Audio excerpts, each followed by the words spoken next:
PowerShell. PowerShell, your butt cheeks. If you don't wipe it, you'll go to hell.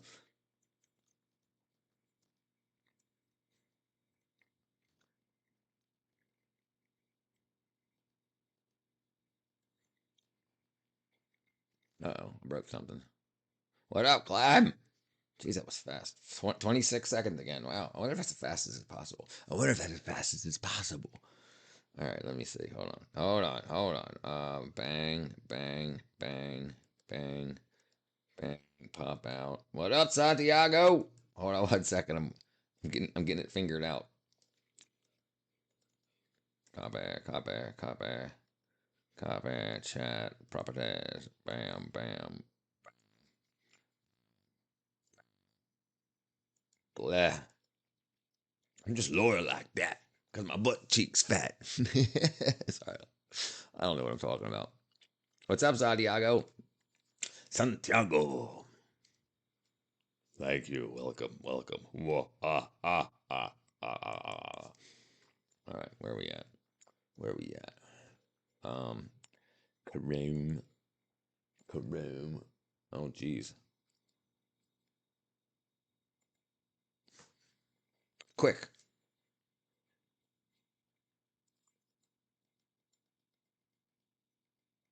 Mm, mm, mm, mm, mm, mm, mm. There we go. I'm scared to shower tomorrow and get these tangles out. uh, yeah, it's best not to shower. My hair is borderline matted because I couldn't bring myself to brush it while I was very sick. Ooh, yeah, that's an issue. I just do this. I wouldn't recommend trying it.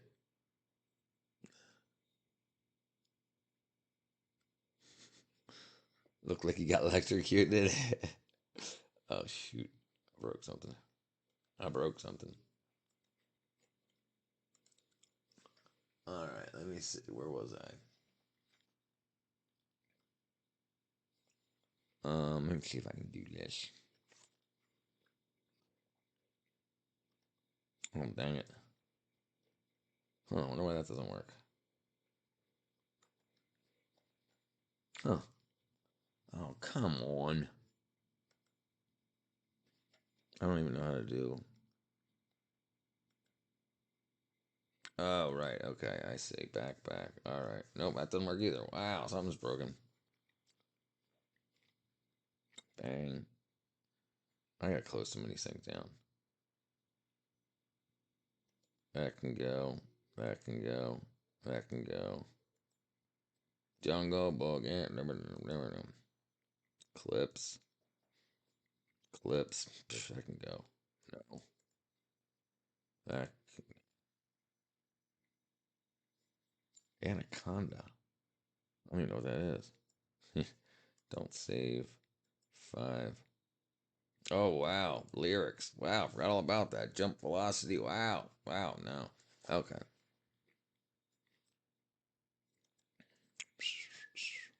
Jungle Book. Get with it all. Why does that not work? Oh, show notes. There it is. Okay, you can go over there. Copy.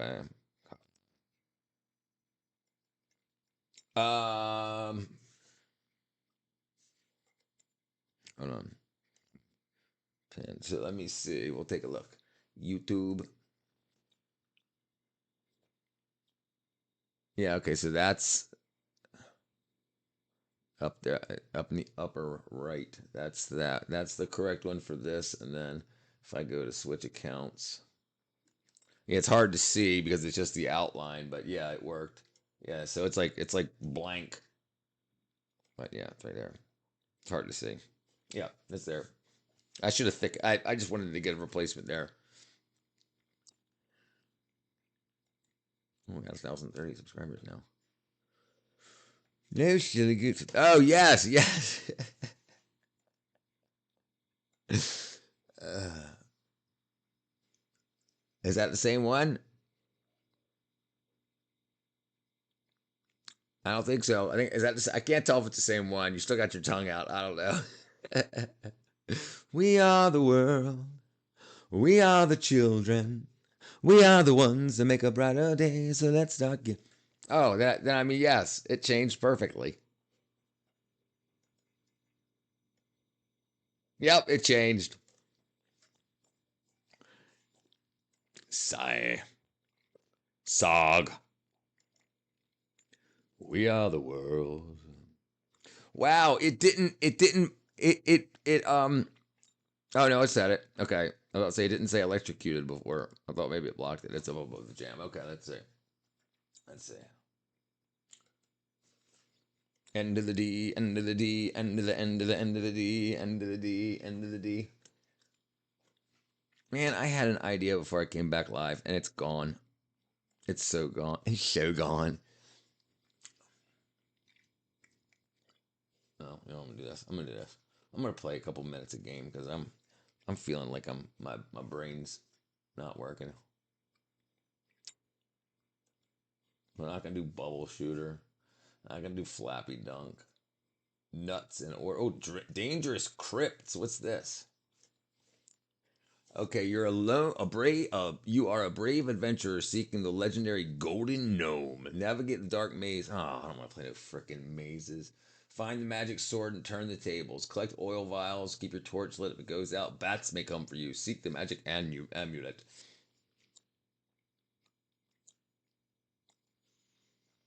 Recover. Okay, west. There are arrow keys. All right. All right. I don't know what I'm supposed to do. Where's okay? Where's play? Where's play at? Am I missing something here? Maybe that's why nobody's playing it.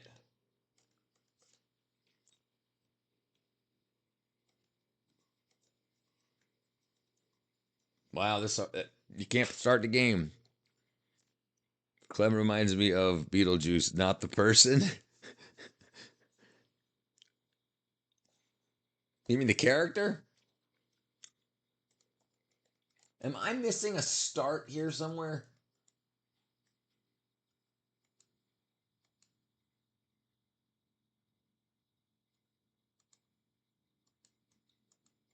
This game sucks, dude. No, the juice inside of the beetle.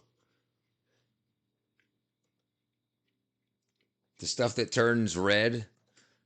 Beetle juice that make red stuff. Carmine. Cochineal insects. These guys right cha.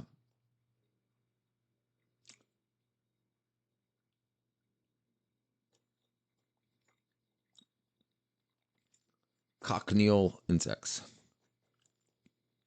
Cochineal insects. Cochineal insects. You fucking thing.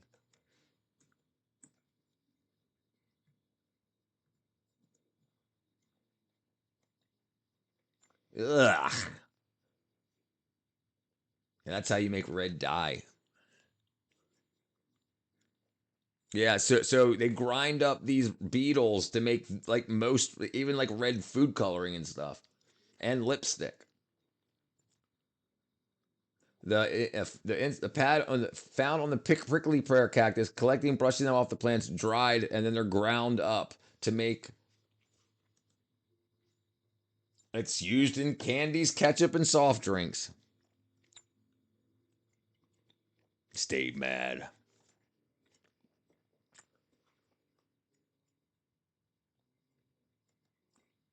Yeah, so that's how you make red dye.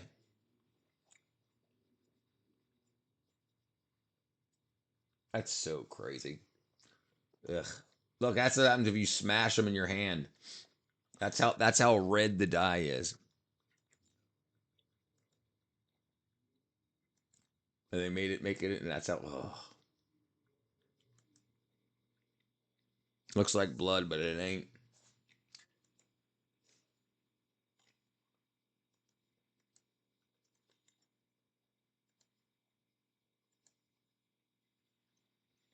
That game sucks.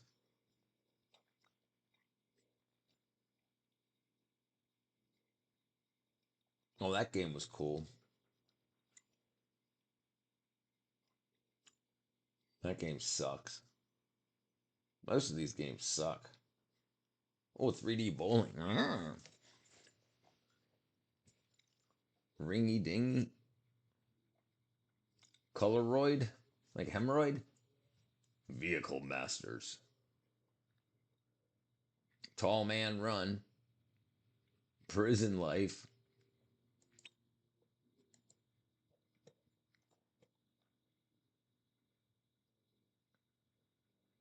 Live with Passion. I can't tell if your love language is bullying or if you find pleasure. Whoa, there's bullying going on. Oh, he beat the black kid. Did you guys see that? That had to be on purpose.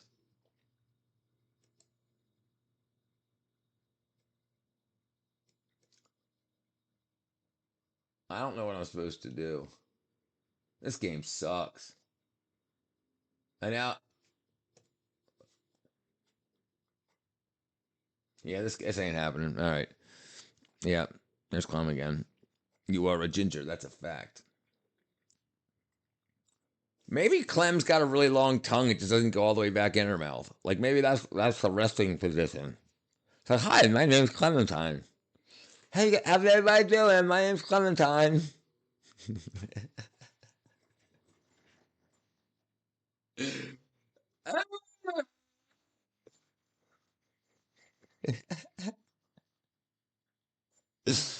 Oh shit!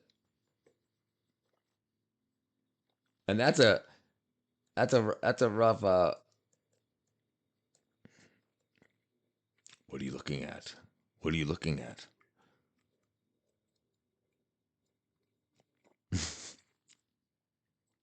What are you looking at?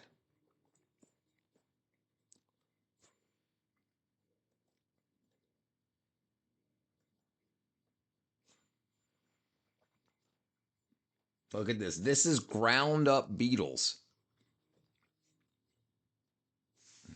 The heck bomb. Did I drop the heck bomb? heck, heck, heck, heck. What's up, Siraj?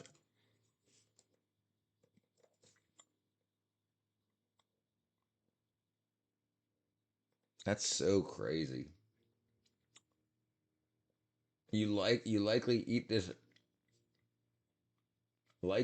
red bug every day. It's all about the Benjamins. What? What? You gotta be the dumbest duty I ever seen. You got white out all over your screen. You got your Commodore 64. You think that's neato? What kind of chip you got in there? A Dorito? You got a 286. Don't make me laugh. Your machine boots what a day and a half? You can fit your whole hard drive on a floppy diskette. You're the biggest joke on the internet. You're waxing your modem trying to make it go faster. Some brain dead AOL. I'm gonna fuck you like old Yella.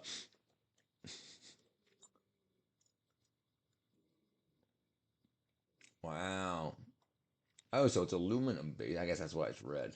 It's like rubies. Rubies. No, no, no, that's true. He's not a bully. He's not a bully. It's true. Oh, damn it. I can't talk.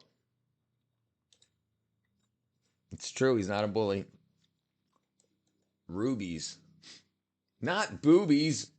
Rubies. Jesus Chrysler.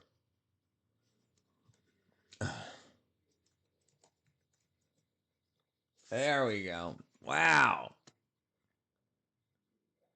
It's trying to get me fired. Did you see that? It made boobies pop up.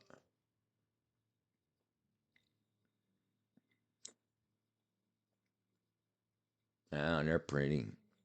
Yeah, that wasn't my fault. It wasn't my fault, Jesus Chris. That wasn't my fault.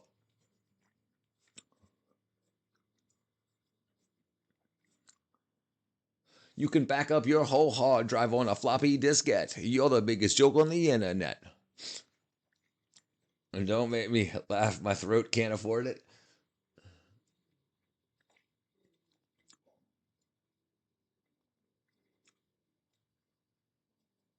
You're the biggest joke on the internet.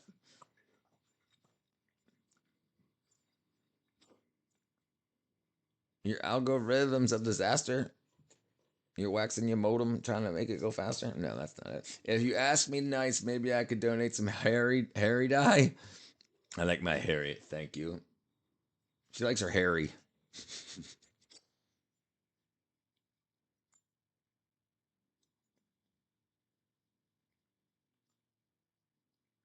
Oh, styropyros lasers, of rubies. I mean,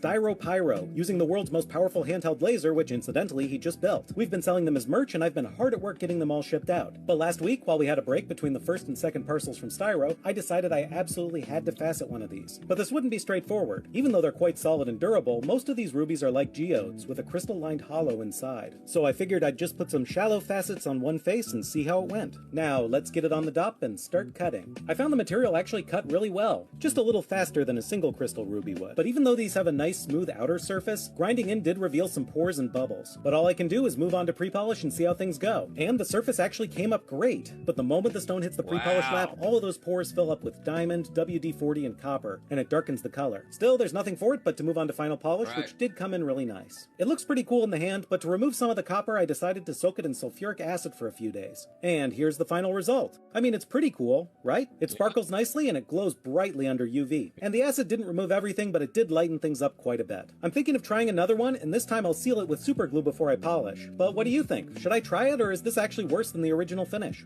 Let me know in the comments. Worse, but it looks good. Jesus, Chris. Hold on. Hold Clem down and force dye her hair turn brown. I do not consent. Yeah, that's where the force comes in, Clem. Consent is so 2024.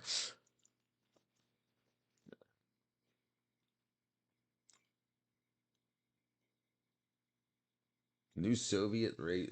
You can fit your whole hard drive on a floppy diskette. You're the biggest joke on the internet.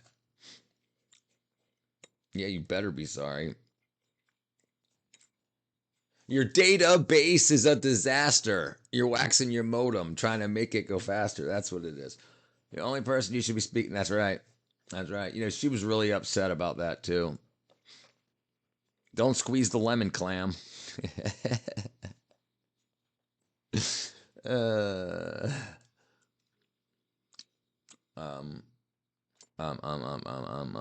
quartz with aluminum.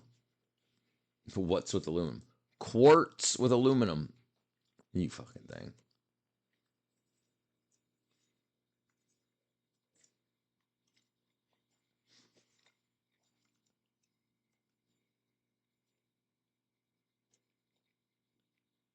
Wow, that's freaking cool looking, yo. It's got an airplane in it. Wow. Selenite. Wow, luminized quartz. Quartz mask. That's so cool. Smoky quartz.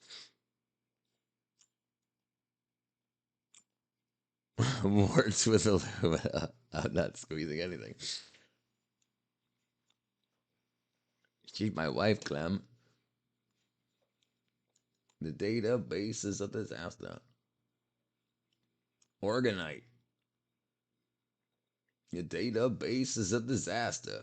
You're waxing your modem, trying to make it go faster. Wow, that's pretty cool too.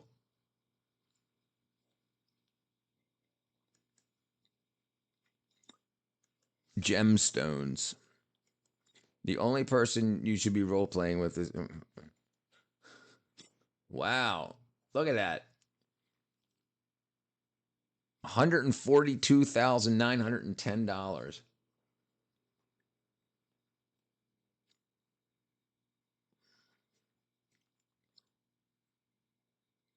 Fake.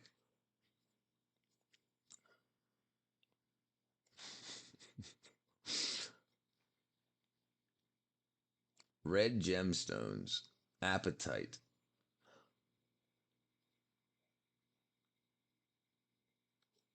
You can fit your whole hard drive on a floppy diskette.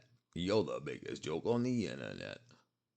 Round, heart, radiant, princess, ass hair, cushion, pear, emerald, oval, and marquise.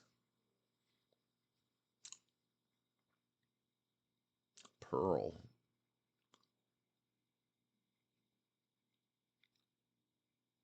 Magic of colored gemstones.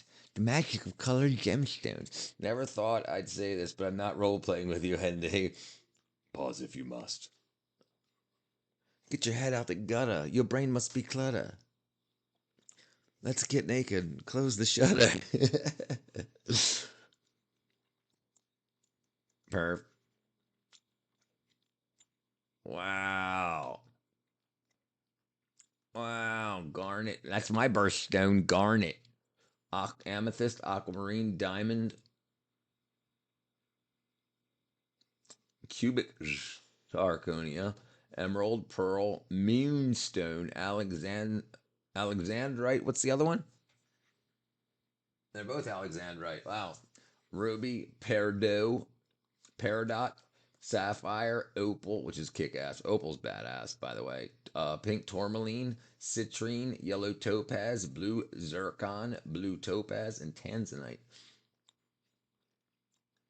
Opals. Yeah, boy. You must be thinking about another clementine. Wow, look at that. Look at those freaking opals. Look at this $15,000 opal. Look at this freaking thing. Yeah, that's a couple freaking 100K right there. Probably close to $1 million. Cut. Uncut. Wow. That's freaking beautiful. Wow. Lightning from heaven. So these are struck by lightning. You Australian opal? Australian opal. Yeah, there you go. That's some Australian opal right there, boy. Yeah, boy. Look at that freaking stuff, yo. Man, look at that. That's like not blue topaz. What's it called? What's the stuff the Indians use? Yeah, that's true. Oval with the oval. Oval with the oval. This is an opal with the oval.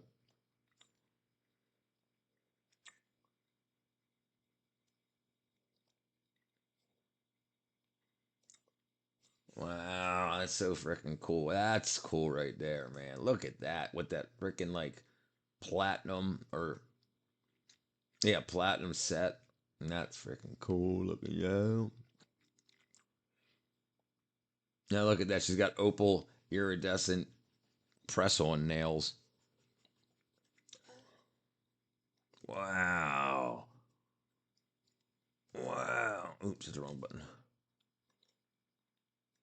Get up out my face. Get up out my face. I want to see you in lace. Please don't pull out the mace. Ooze. Ooze. Ooze. I really tried my best. Richard Googled breast. Yeah, boobs, sorry.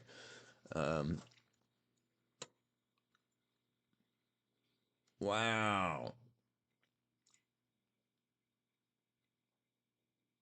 That shit's so cool.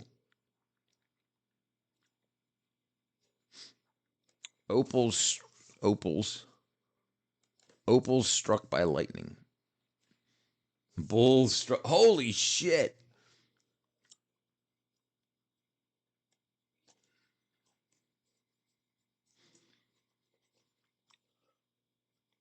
Lightning Ridge opals. And here's a car. This car's an opal, and it got struck by lightning. Wow.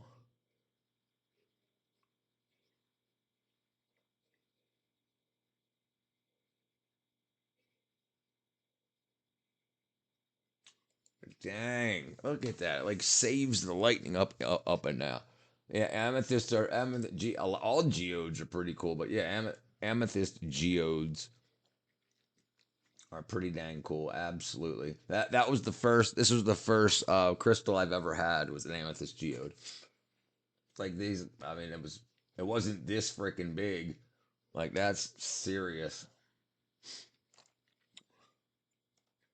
It was probably about half the size of that.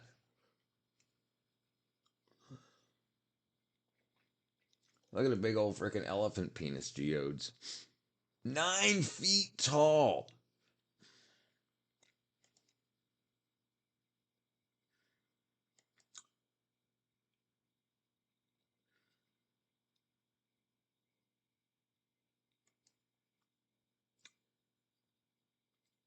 That's so dang cool.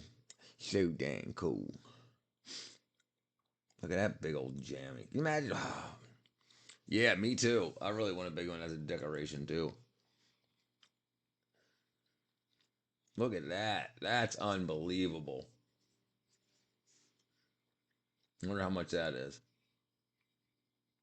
It's not bad. 375. I don't know how big it is.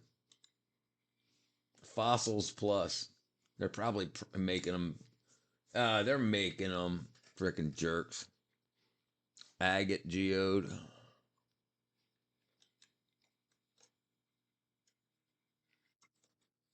Uh oh. Uh oh.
All right, sorry about that. So that was a buddy.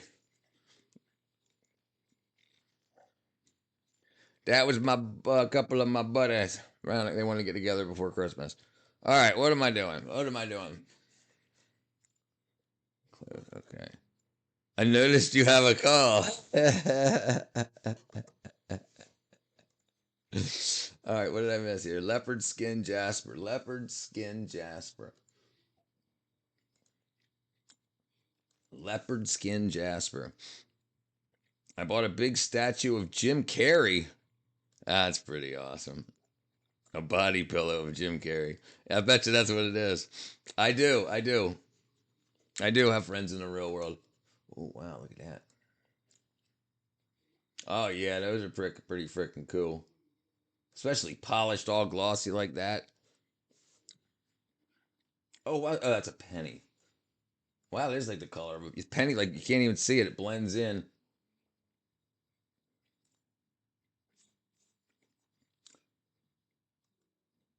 They were like, "What have you been doing? We gotta get together before Christmas." I was like, "Okay, okay, we'll do it." They wanted me to be the surprise guest for a this girl. I think I told you guys about Ashley before. Ashley, she's got FOP, fibrodysplasia ossificans progressiva. I'll pull it up. She'll probably pop up. Fibrodysplasia ossificans progressiva.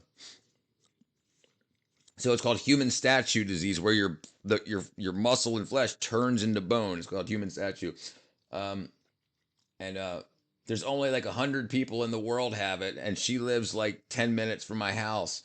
So my buddy, look at this guy's got two, like his spinal cords make it a Y, and every time she gets a bruise, it turns into bone.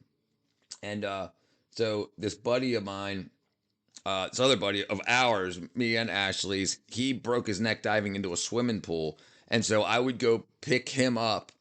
I'd drive to his house, which is like 15 minutes from my house. I'd pick him up and drive his van that he could drive his motorized wheelchair onto. Then we would go pick up Ashley, and we would do what was called cripple lunch. So me and this other guy, Ken, he's dead now. He died of turbo cancer from COVID, and I would take them out. We would go to the bars and stuff like that, and I would be we would go out there on the day at 3 o'clock at this one bar, the tavern we would go to, and they would play poker. Anyway, so Ori, the older guy, the boy, man, he died, and then so Ashley's still here, and so they're having a birthday party for her Sunday, and they wanted to bring me as the surprise gift for the birthday present. Cripple lunch was awesome. We went to this place called. We used to go to pretty much the same one of two places. We either went for sushi or we went to this other place called Charm. It's Thai. It was a Thai place, and um, uh, soup with a straw because she only had one arm. So what happened is when she was young, she had two bony growths on her shoulder, and the doctor thought it was cancerous tumors, so they cut her entire shoulder off. So whenever you put your arm around her, you grab her boob because there's no shoulder to put your hand on. So it's like, and let me find it right here. Ashley Kerpeel. That's not her.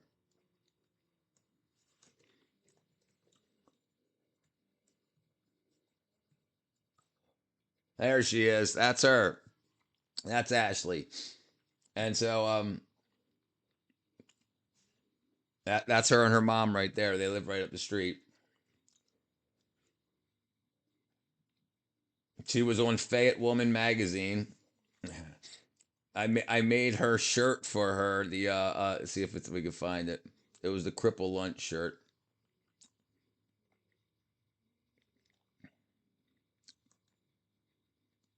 Anyway, so yes, I would consider you my friend. Um, so yeah, they wanted me to be the surprise. But you could see this picture here. Her let me zoom in a little bit. You could she was in a car accident. She was driving, so that's the left side of her body. So in America you drive on the left side of the car, and it got T-boned, and the bruise that she got in her hip turned into bone. So now her leg is stuck like held up like this. So it seized, it froze, and so she typically gets around, she can get around like that, but she usually gets around in a wheelchair, like a Anyway, so that's what that call was for. Yeah, you see right here. If you look, it says Ashley Kerpeel FOP Stoneman syndrome related searches to her. Yeah, dude. Yeah. Yeah, she's lit. They expect her to live to like 26, and she's like 38 almost. It's probably her 38th birthday. I used to drive her pee to the shipping center because the main researcher that researches FOP in the world was giving her some on a medical trials, these and they would check her pee to see if it was adjusting the amount of like chloroplast. There's two cells in your body. One eats your bone, and then one follows it up and poops out new bone. One's called a chloroplast, not chloroplast. Calcioplast. Calcium eating. Fuck. Calcium eating and calcium depositing cells.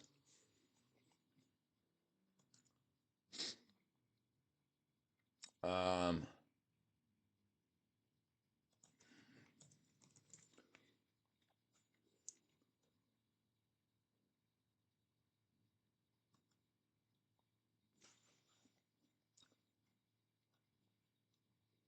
cells that eat bone.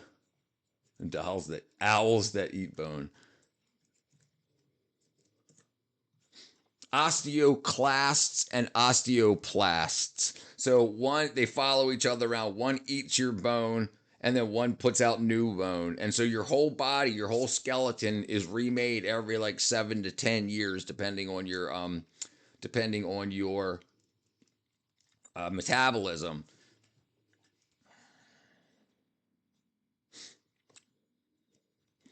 So my friend Ashley, she's got fibrodysplasia ossificans progressiva. She had her arm cut off when she was 2 years old because they saw growths in an X-ray and they thought it was cancer. So they cut her arm off at the shoulder. So when you put your arm around her, you grab her boob. And yeah, so she's got FOP, fibrodysplasia ossificans progressiva. And so they were calling and saying that her birthday is coming up, and they wanted me to be the surprise guest, the gift for her birthday. Anyway, that's the deal.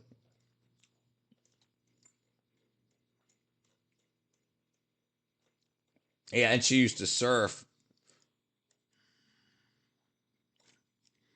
But yeah, anyway, I've got an interesting life. She's got an interesting life. They said that they told her in her like teens that she would be dead by 26, and she's almost 40 now. I want to say she's about to be 38, maybe 36. Anyway, yeah, cool. She's a great, freaking awesome human being. Heart.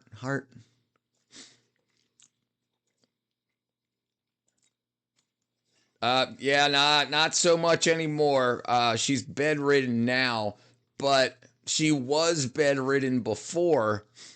So she has ups and downs depending on the cycle of the year. Like her body fights more sometimes than not, and so like sometimes she'll be in bed for a month, and sometimes not.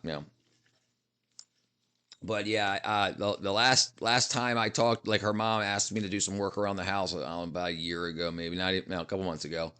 I put in a new doorway. I put a ramp in for them to get in, and yeah. But she was in the bed the whole time I was there. So I would talk to her mom and whatever, then I'd go and say hi. But yeah, so I don't. But she's lived a hell of I mean, if you look at this stuff, FOP. Fibrodysplasia ossificans progressiva.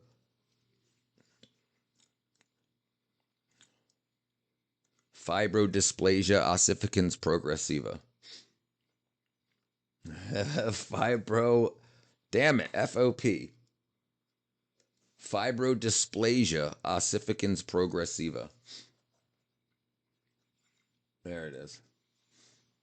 Yeah, extremely rare genetic disorder where your tissue turns to bone. So you have these cells in your body, osteoblast and osteoclast, that eat your bone and then poop out new bone. And like I said, every about 10 years, all your bones are completely replaced.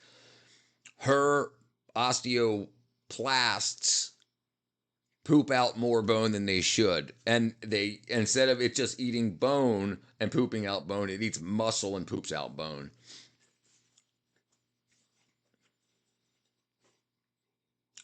And like the only way you can really tell at birth is the big toe, which is weird. I mean,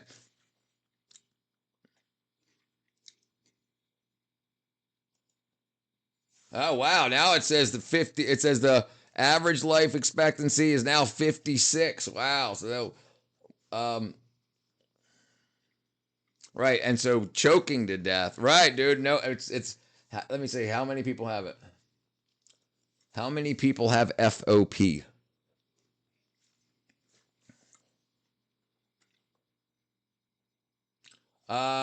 It's extremely rare. 1 in 1 to 2 million. So it says 1 in 1 to 2 million people. So no, not between 1 and 2 million people. 1 in every 2 million people will be born. Most people die right away. Globally, they say the reported cases are fewer than 1,000 known cases.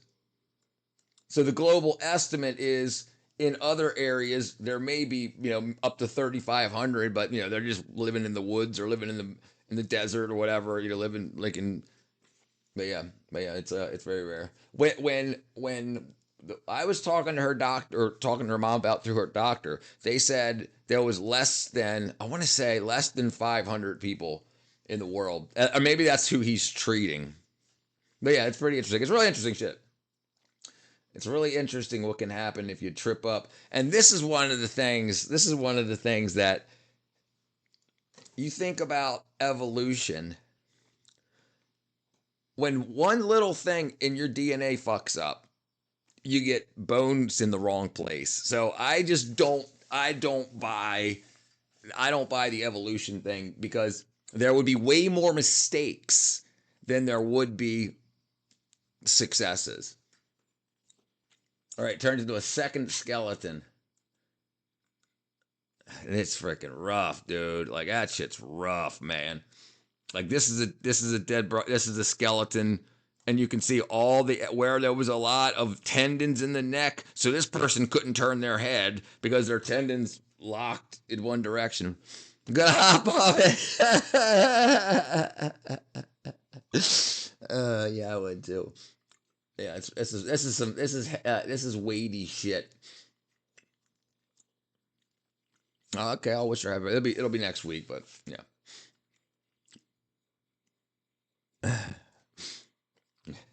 She's probably freaking depressed as shit after what I just said.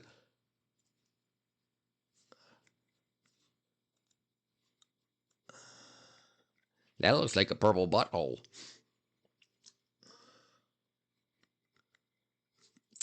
Yeah. No, it's not that. I'm scared of my hair. It's all right. It's all right. I mean, I'll probably only keep going for another 10 more minutes or so. I should. Oh, wow, look at that.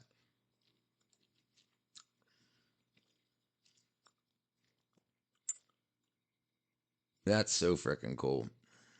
Go bald. What I should probably do. What up, Alicia? What I should probably do is wow, that's amazing. It looks like a mini universe. Dun, dun, dun, dun. I have a big freckle on the top of my head that looks like a permanent shite stain. It's not happening. I have a big freckle. Oh, you going bald. Y'all are freaking bored. Oh, is it Saturday? That's probably why it's so dead. We did really good earlier today. I had we have like 26 people. Bum, bum, bum, bum, bum, bum. Wow, yeah, that stuff looks so cool, man. Geo. And can you imagine walking upon a rock, breaking it open, and it looking like that on the inside? Yeah, yeah.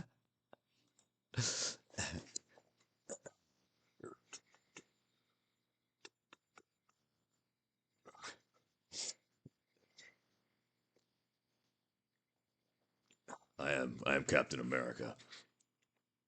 Not everyone is willy nilly as you. Chris Evans. I've met Chris Evans. I worked. I think I told you guys that already.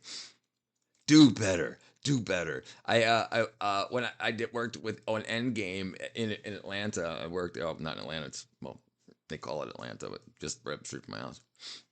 Um, Avengers Endgame Trilith Studio. Yeah, right here. Yeah, here's the back lot when the boat was split in half. It was on two. Yeah, you can see it. Full. We had to fill it full of water, so when it split, the water flew out everywhere. Um, nice, my brother. It's 9 o'clock on a Saturday. The regular crowd shuffles in. My brother used to work at the American Shirt at high school, even though he didn't allow it. That's right. That's right. Space Cow gets it. Yeah, this was amazing stuff. This was a lot of fun. Like building stuff like this. Oh, this is the new one. This says 4 days ago. This is gonna be this is probably Superman's.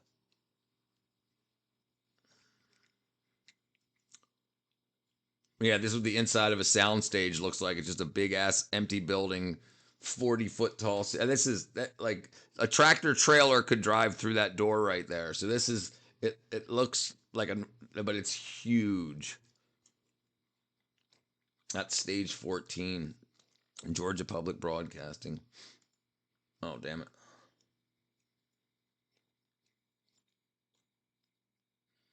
Yeah, here's a so we use so when you think this stuff is in a city, it's not.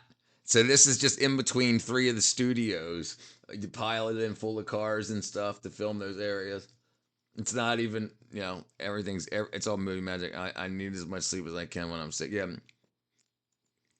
you never disappoint in disappointing me, Clem. Yeah, there you go. You see all the dots on them. You see all those spots? Those are so they could digitally add the suits and stuff on them.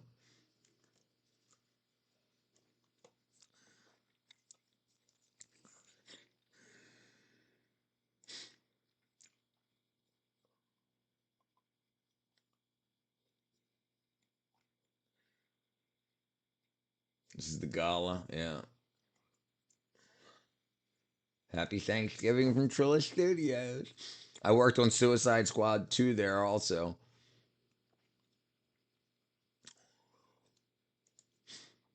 This is out back. This is how you film in the dirt.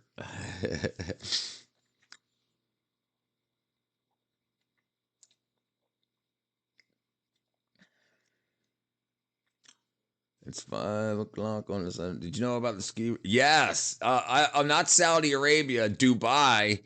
I knew about the one in Dubai. We'll check Saudi Arabia. I'm sure they do now too. But Saudi Arabian ski resort. The Arabian ski resort is the Trohana, the futuristic mountain destination under construction as known project aiming to golf's first outdoor ski resort. So the one in Dubai is indoor. Look at this. Dubai ski resort. Dubai.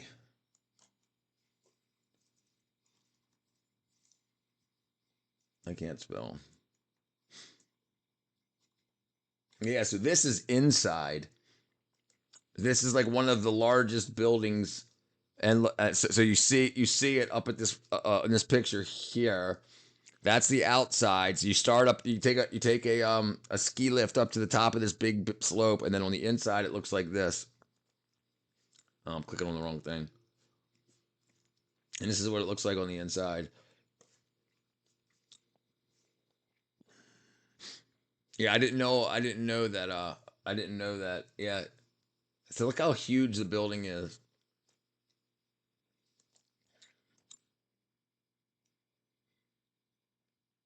And so this is just a big walk-in refrigerator. All the snow is fake. Yeah. I mean, yeah. It's very very cold in there. You know, at night they turn the air conditioner down really low, so it's like 30 degrees, 28 degrees, and then they blow mist into the air. They basically have these. I'll show you. I'll show you. Snow cannons. Snow cannons. Buchanan's snow cannons. Okay, so you see these are outdoor ones here. Um, and so they have their fans, they're jets, like airplane jetliners, but instead of blowing out hot exhaust, they don't have no gas in them. They just spin really fast to blow a lot of air, and then they squirt water in there, so and then that just crystallizes. So you get very small crystal snow. It's almost rough, and that's what they have in there. They do the same thing, but they lower the temperature. So they basically squirt a mist into the air, and then it just crystallizes and freezes. See, there you go. So it's like a jet turbine, and then that's squirt water, and then yeah. So it's artificial snow is what they call it. Yeah. And everybody does that now. So if it doesn't snow, at least during the night, they'll do this. And you see these here. These are telescopic cannons. They just spray water. They don't blast it to make it better crystals. So they have these all over the place. So they can keep fresh powder on the ground at almost all ski resorts. You can see how far they blast. Like that one's blowing all across the mountain right there.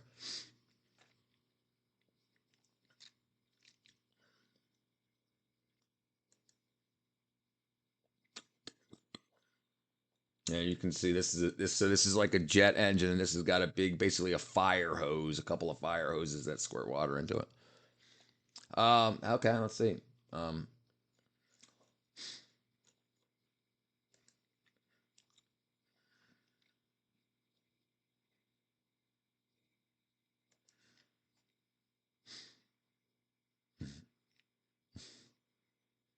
yeah, I can't. A small one for your yard is $2,000. Yeah, these are for like indoor stuff for like bubble machines and stuff. Artificial snow creators. Okay, make real snow at home. Snow making equipment. Yeah, these are these are the real cheap ones. And these here, if they look familiar, they're smoke machines. But instead of using smoke, they spray water to make mist. So it's got to be below freezing in order for it to work. And this is just a pressure washer wand. But yeah, you can use pressure washers if it's freezing outside, below freezing, you can take your pressure washer and just blow it into the air and it'll come down as snow. That's all it is. It's just but the big ass ones, those are probably 60 20 to $60,000 each. Artificial snow making outdoor device. Yeah, these are small ones for $3,000. Snow cannon, snow guns, guns.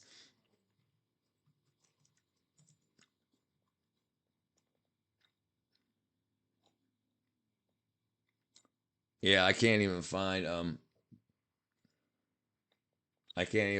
where you would buy them. Yeah. Oh yeah. Yeah. Hold on. Yeah. So on movie sets, we don't use wet snow. Soap flakes and snowflakes. You puff everything up with polyfill, the stuff that's inside of your pillows. You puff everything up with that to build up the mass, and then you shake artificial snow, which is soap flakes. Soap flakes for artificial snow. Yeah, right here. It's called Winter Wonder. So these here are plastic so that they won't. But for up close, like on people's face, that so like the snow will like melt. Those are soap. So the soap turns from solid to liquid. As it absorbs moisture from the air. But yeah, so this stuff here, this is plastic, and then this is a larger. This is polyfill, and then big ass bags of it. That's for falling snow. That's so you can blast it in the air.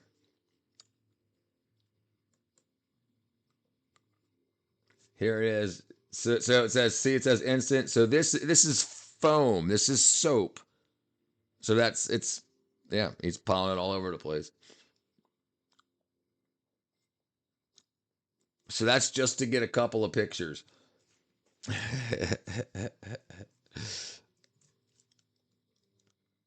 Yeah, they do bubbles too. Yeah. I've used millions of pounds of it. Well, hundreds of thousands, tens of thousands of pounds of it. I don't say millions. Where's my wife?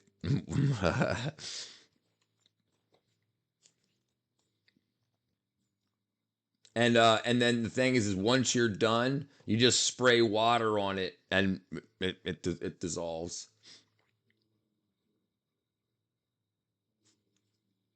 Yeah, you can use soap suds too. If you just want to get a photo, you put down something white. Like they used blue because they want it to be. They're using a swimming pool. But if you wanted it for good photos, you would use a white tarp or a white sheet so you wouldn't be able to see where there's gaps.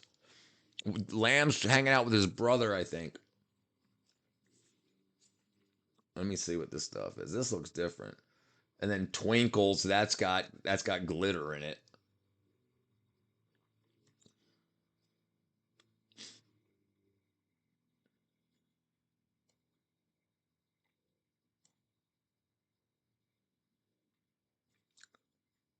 Make your it's called cloud slime. This stuff is. I don't know what exactly this is. Gentle and safe. So this is a polymer. Okay, so this is something different. So, but let me show this one here. Soap flakes. Soap flakes for artificial snow.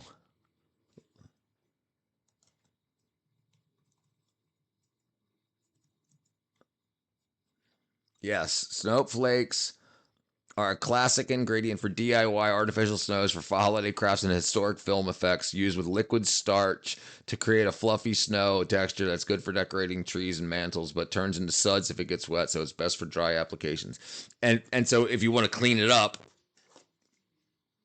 you just hose your lawn down. But yeah, so you can absolutely set it up. It's not expensive. It says whipped snow is 2 cups of ivory snowflakes with 2/3 cup liquid starch and a little bit of water. Teaspoons of water. Tablespoons of water. Jeez, I can't read. Add glitter or blue food coloring if desired.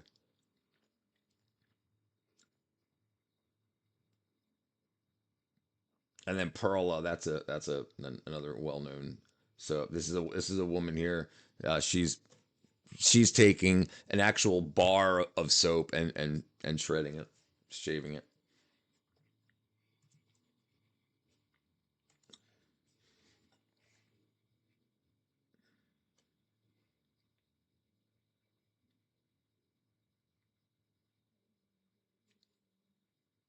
He's saying use cinnamon essential oil. I don't know what that is. This is Black Duck brand artificial snowflakes. These are rolls. So these are just polyfill also.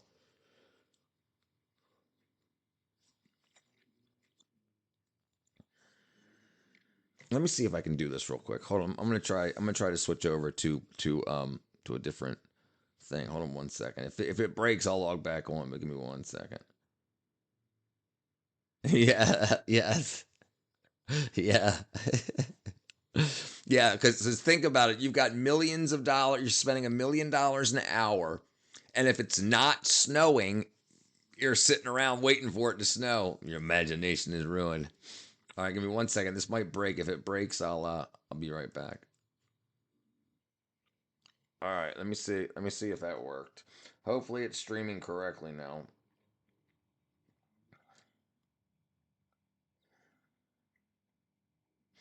Yeah, there we go. All right, cool. All right, yeah. So now I'm on the vertical.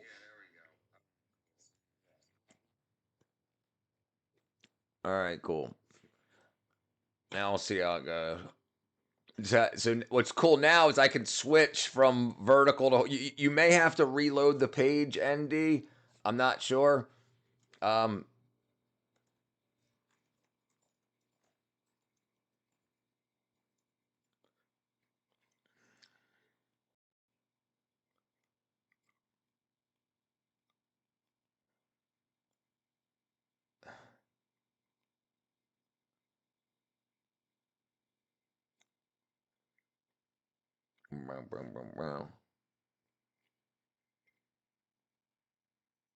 can you hear me, ND? My imagination is ruined.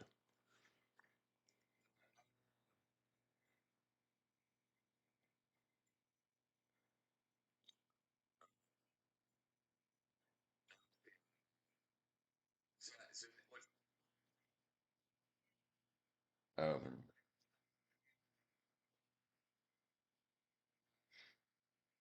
Jesus Christ.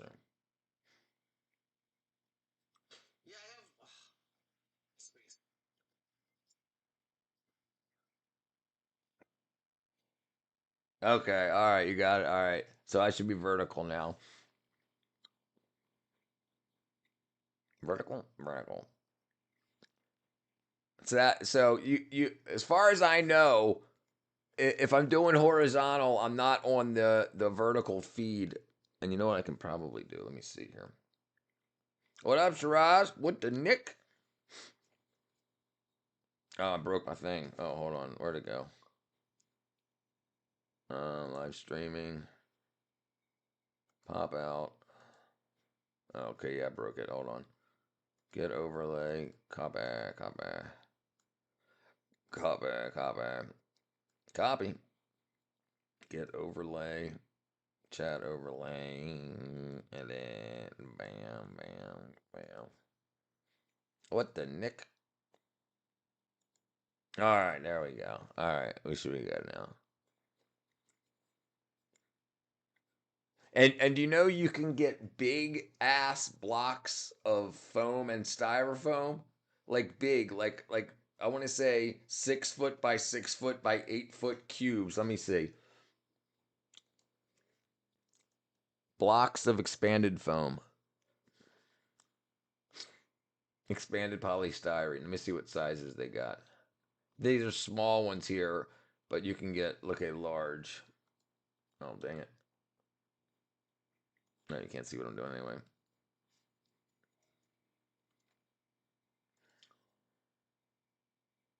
Yeah, so yeah, these are small. Okay, these are, but if you you can't see what I'm looking at.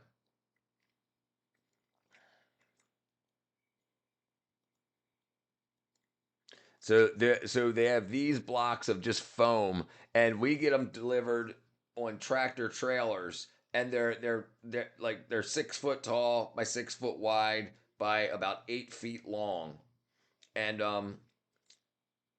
you stack them up, and then like if you want to make a cave, you stack them up to look like a cave, and it's all blocky like a Minecraft cave, and then you go in with like a chainsaw and shit, and you just start trimming it away to make it look like rock. And then you get people that come in and they scrape it and they make it look like rocks. Then they spray it with something called shotcrete, which is sprayable concrete, and then they paint it and make it look like paint in the shadows and stuff.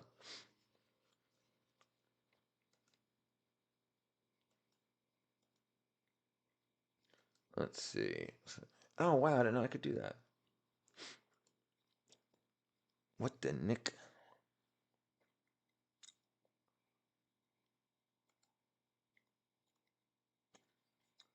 All right, where was I? Click some. What's echo chess?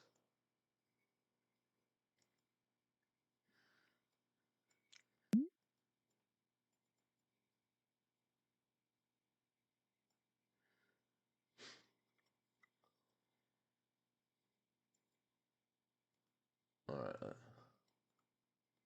Ah, this game sucks.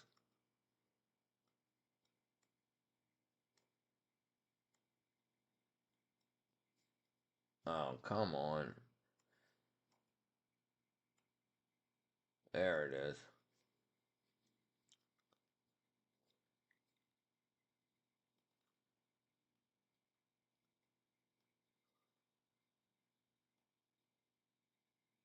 Go, go, go, go, go. Go, go, go, go, go, go, go, go, go, go. Bam, baby. Oh, almost lost it.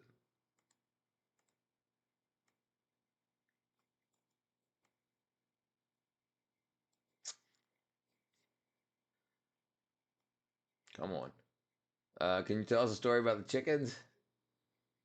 Sure.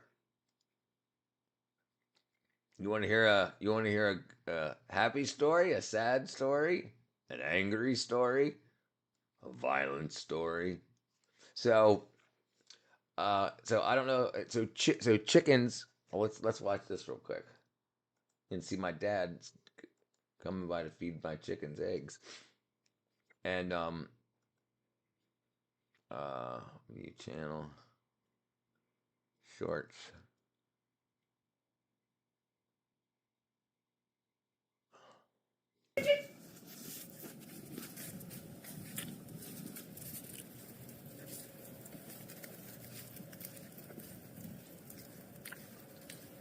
So I cooked up chicken. I cooked up eggs. If you don't cook the eggs and you like feed them the eggs, they'll know that eggs can be food.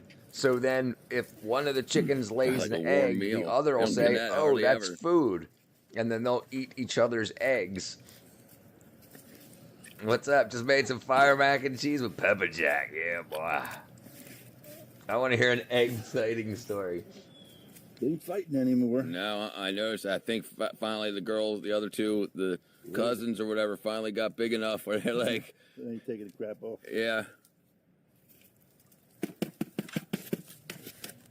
Yeah, so they're eating eggs. They're eating scrambled eggs. They're scrambled eggs.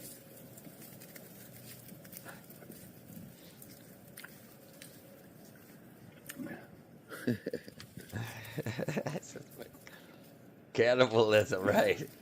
Chickenalism. Probably like a warm meal. They don't Kentucky get that Fried hardly Chickens. ever. They're Georgia Fried Chickens. Atlanta Fried Chickens.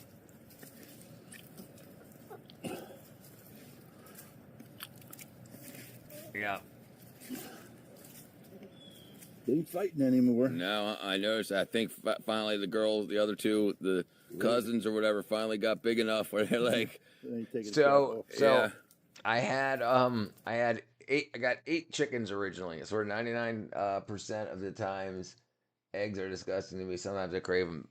Brother, when you crave things, that's usually your body telling you you're deficient in something. Like you need protein, especially eggs. Eggs are like primarily protein. So that might be why you crave them. It's not just a taste thing. Like sometimes, yeah. So I like my eggs are one more try. Try it one more try. One more time. Try it. Try it again. These chickens are friends. Yeah, these chickens are friends. Um, so these are all girls. When I got 8 chicks 1 day old, and 2 of them ended up being boys, roosters. And so they were violent. They were fighting the neighborhood kids and stuff. And so I took them and I traded them for 2 more hens, but they were like 2 months younger than these girls. So they were bullies. But now um, I just thought of it being basically a baby. It's not. It's not. So they're only baby chickens if a rooster has sex with a hen. So they're not baby chickens unless they're fertilized. But a hen lays an egg almost every day, just about every day. So if they're fertilized and you leave them alone, they'll become chickens. If they're not fertilized, they just rot. So they're gifts from God for us to eat. No KFC. Missed you too, Hubs.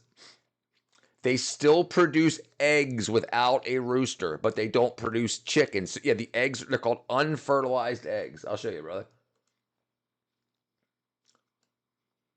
Unfertilized chicken eggs. Unfertilized chicken eggs. Oops. Unfertilized chicken eggs are the common table eggs from grocery stores, laid by hens without a rooster, and will never develop into a chick, even if incubated. They are simply a part of a hen's natural reproductive cycle, and if left uncollected, hens might abandon them or eat them. So they're food.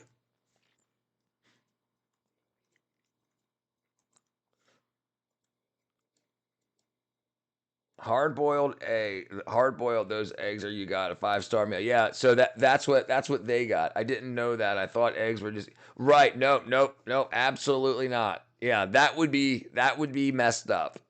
That would be messed up, Joshy. Yeah, no, yeah, they're unfertilized eggs. So yeah, I have no hens, no roosters. I have 8 hens, so I get 6 to 8 eggs every morning. And yeah, and they'll just the chickens will eventually eat them. So if you don't eat them, they'll eat them.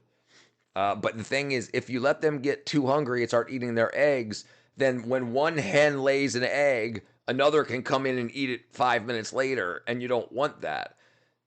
My chickens eat bugs and berries and grasses and stuff like that, and they get feed. What's up, fat Nick? He lolled at the sexy way to die thing. Oh yeah. So do the roosters fertilize before? But so the they have sex, and then before the egg is formed, the fertilized, like the sperm and the zygote. What do you want to call it? The sperm and the ovum get together and become an egg, a fertilized egg, and then the shell develops around it. If there's no sperm and egg, then it doesn't. There's no chicken. Do you have a big cockerel? So I don't. I did. I had 2 big cockerels, and we just got rid of them. We traded them for 2 more hens. Death by snoo. What a way to go. Yeah, no hatch potential. It's called. And unfertilized eggs will never hatch, no matter how long it's incubate. They come from hens that haven't mated with a rooster. Common commercial egg farms. Imagine if humans laid eggs. Dude, there's been a lot of crazy anime about that. I'll tell you what. The French call orgasm. The French orgasm, little death. That's correct. In the Bible, it says that you can pray any way, but a respectful way is to clap your hand and bow your head. That's correct. And go into your closet. People don't need to hear you pray.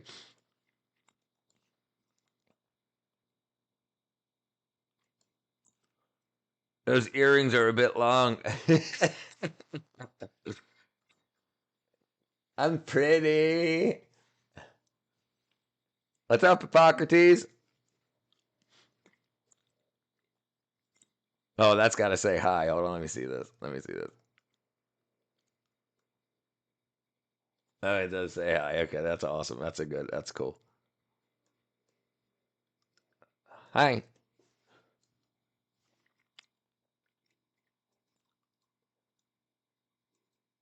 Wham. Hey, that's my name. My name's Richard.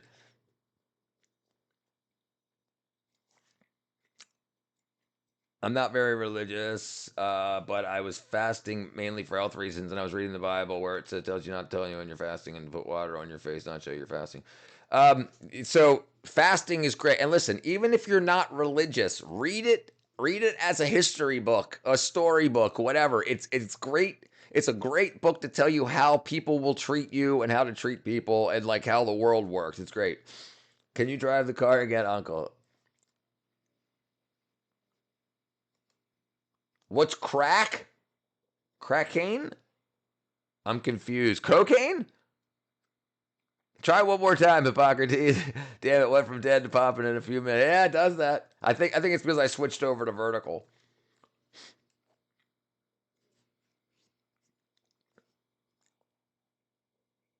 Oh, what's cracking? What's crack-a-lacking? Why did you get it? Why did the duck get arrested? Smoking quack? What's the cracking? He was selling quack.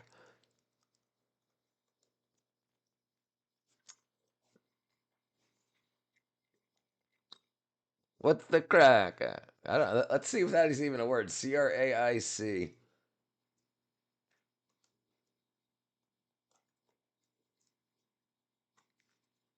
Oh, it's a slang term for fun. Wow, I didn't know that. Hey, you just taught me something. I don't have my basement. I don't have a basement, Fat. I don't want to drive right now. I'll get there in a little bit. You missed me about 20 minutes ago. I was driving, Saucy.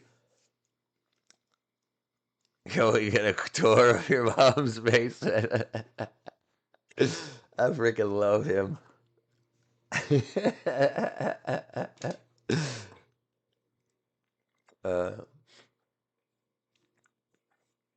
But that is pretty good. I ended up switching up to Earth, and then when I went to the Earth one in that game, you can run through the trees and you can run through the walls. It's like you don't wreck.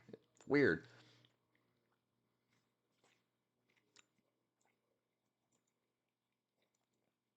He was selling quack. Oh, are you Irish, Hippocrates?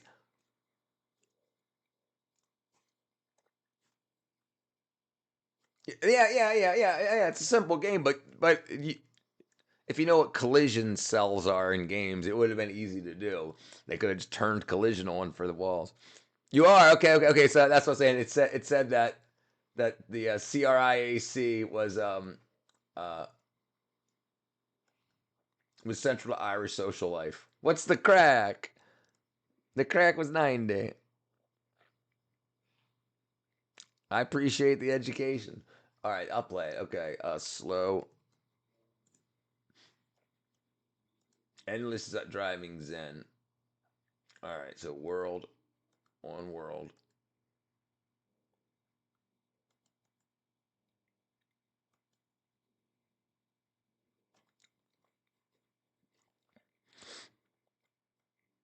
It was 90. Is that the term?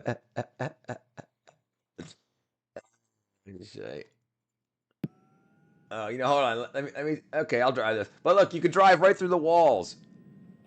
Oh no, this one won't let you out. Oh.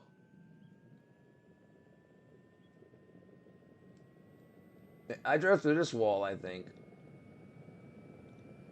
Yeah, I just drove right through it.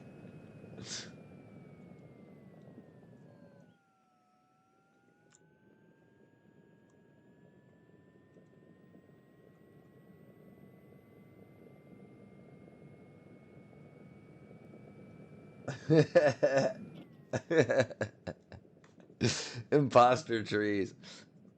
Oh, now I'm going the wrong way.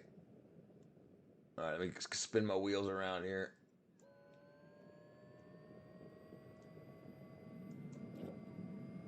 Dang it. Who's been drinking? Dang it. This looks like the mix between a Tesla and a Challenger.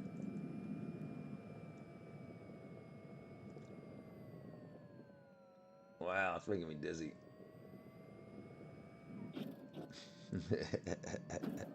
He's gonna get a 0 in the driving test.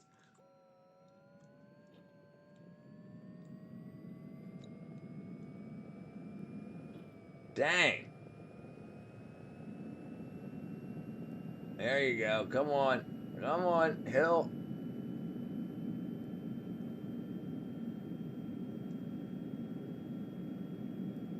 There we go. Centered up.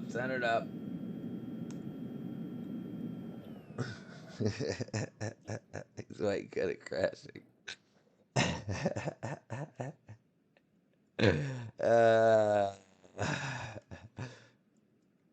All right, let me see. Vehicle.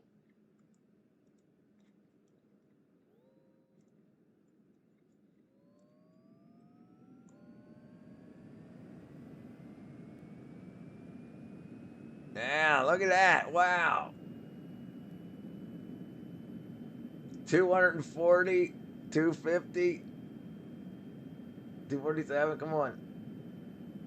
Oh, let me get a 250.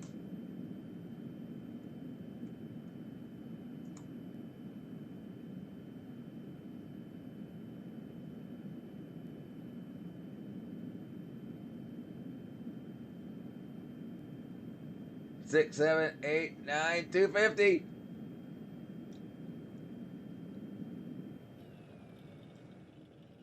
This is a new edition. Yeah. Look, I can drive through trees. All right, hold on. Let me see here. Let me see what you got going on here.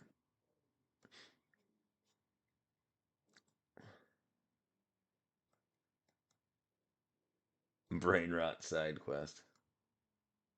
What the fuck is that? What kind of feet you got on him, man? What kind of speed you got on him? What's up, Otto? Hey, I ain't seen you in a while. How you been? Side quest for $100. What the fuck is this shit, man? That's a real motherfucker? That's a real... Leonardo. Leonardo. This motherfucker, I understand. That motherfucker got waves in his head, man. He got waves in his head. I'll get some Phantom. phantom. Long ass fucking beak, big ass black ass eyes, man.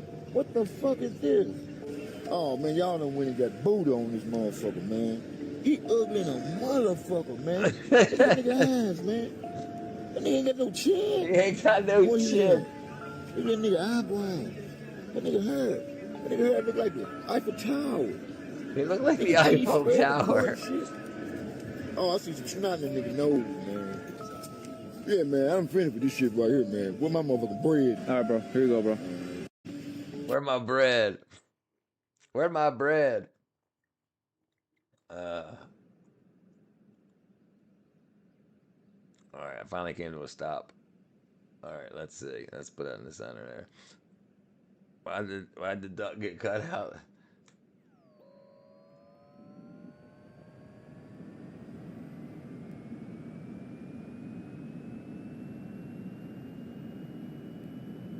This is kilometers per hour.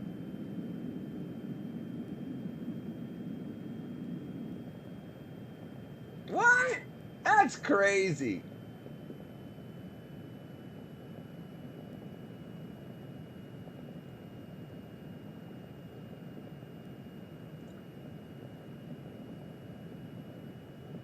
I don't understand what's going on here. I'm pretty good. I am holding shift. See that? See that? Oh, you can't see the lightning bolt right there next to the. Yeah, see the lightning bolt. The lightning bolt means I'm.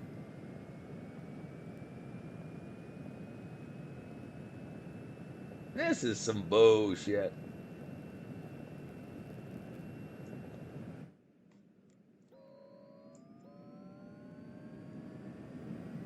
Bro, it's just a driving simulator here. It's called slowroads.io. And you can play for free. And you can change all kinds of interesting stuff about, like, you can go to the moon. Now I'm on the moon. So, like, you can, like, you see the Earth. Oh, you can't see the Earth. You can see the Earth up there in the corner. And, you can jump the hills and stuff here. Let me get up some good speed. I'll do some jumps. All right, watch this. Ready? Ready? And boom!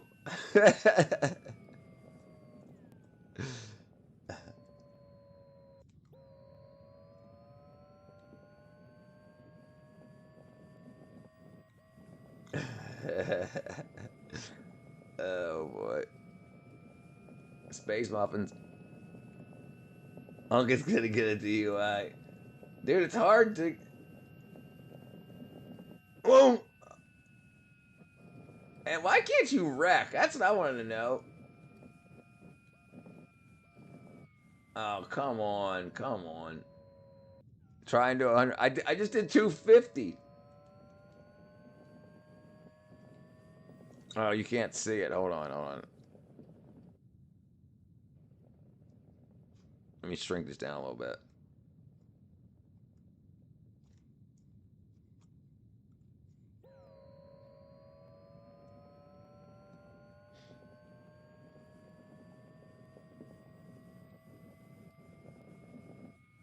Get on the road, bam! Oh, come on.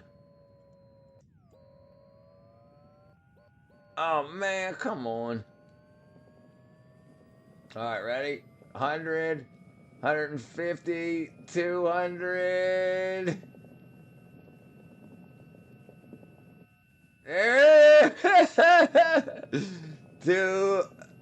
200, 220.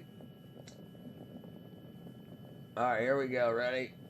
230. Let me hit this jump. Ready, ready, ready. Here we go. Ready?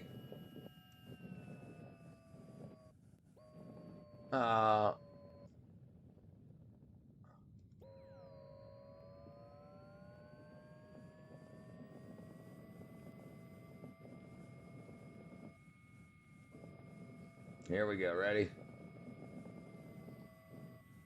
Bam!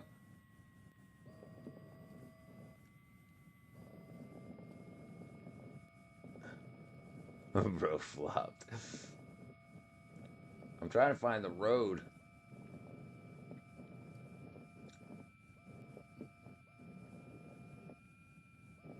Come on. There it is. There's the road.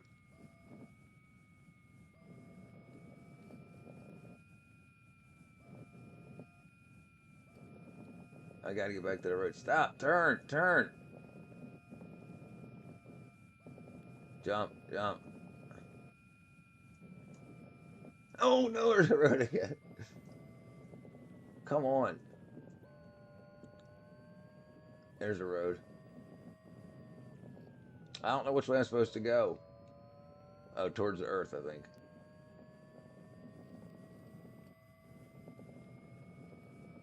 There we go. Get on the road.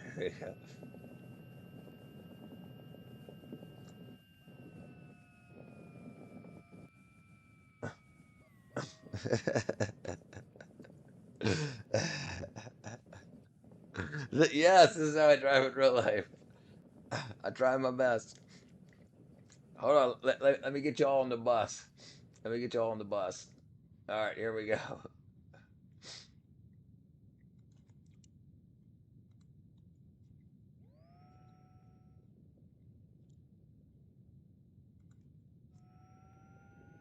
Wow, this thing really sluggish. Wow. There we go. Man, this thing's slow. I am the bus. Man, this thing is sluggish. Oh, I pulled a wheelie. Here we go. We're gonna jump the bus.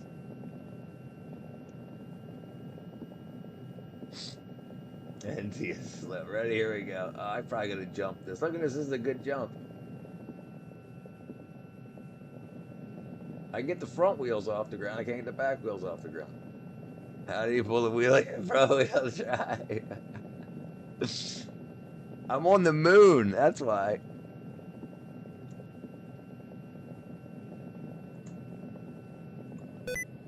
Oh, dang it.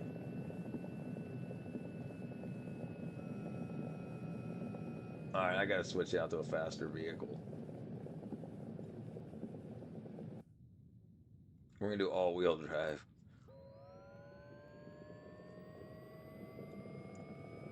Come on, get down this hill.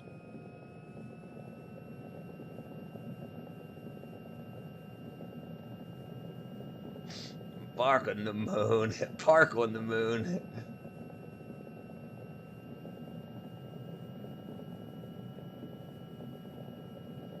Jump. Come on, get off the way. There we go. All right, go on down. There we go. 174. Here it is. There it is. Look at that.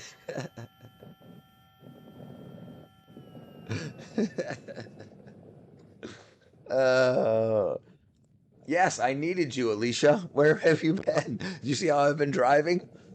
I'm drunk.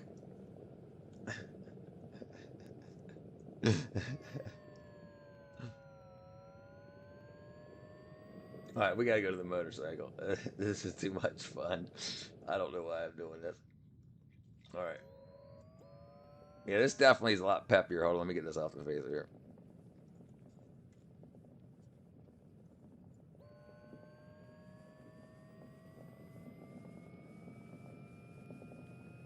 Hold on 1 second here. Hold on 1 second. Where was I? Where was I?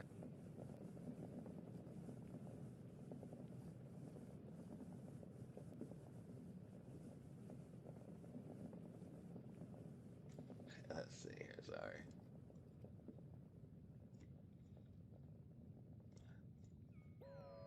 I got brake lights. Crazy how good the road on the road on the see the oh dang it. Okay, here we go. I'm gonna hit that jump. The uh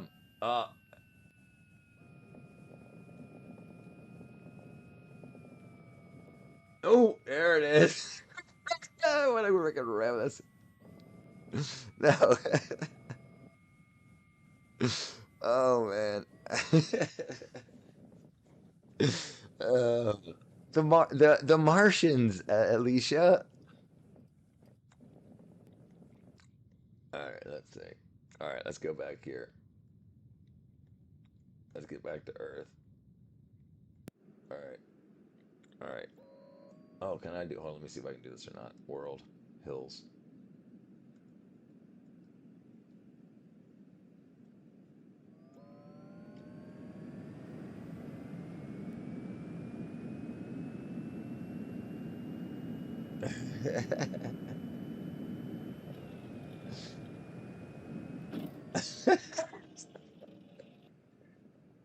I don't know why I do these things.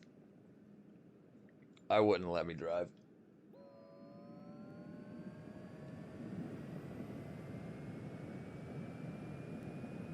Look at that.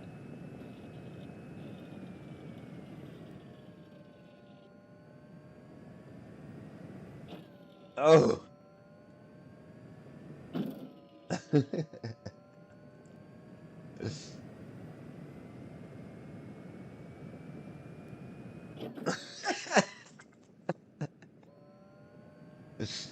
Uh, and it goes through walls and trees.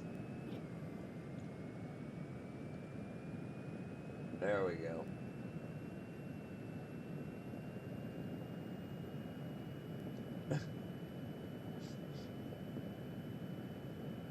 It's making me dizzy. Where's the road? Road's over here. Oh! Oh! Oh!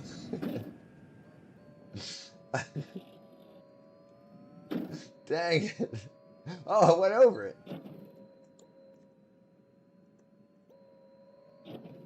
Dang it.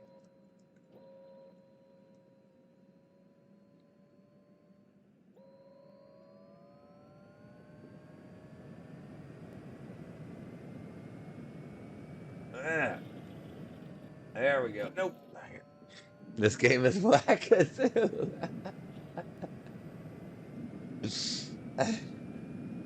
Okay. All right. I'm gonna. I can't hit a tree.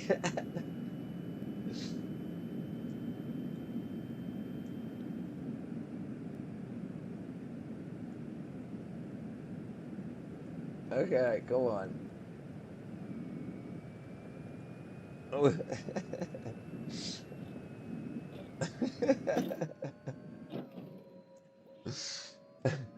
Dang it, come on. Dang it, come on. Straight roads are hard. 911, have my uncle is speeding.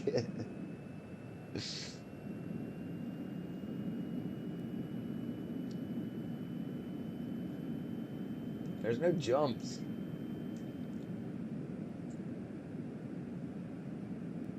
All right, let's see here. Oh, dang it, I can't control. All right. This is like Tomb Raider, but with less of an objective. I just gotta go fast and stop hitting the walls. All right, so let me change this up. Let's add some. Now that we've got driving, let's add some turns. All right, here we go. Oh, now I got two sides of the road. I think you can add traffic and stuff too. There you go.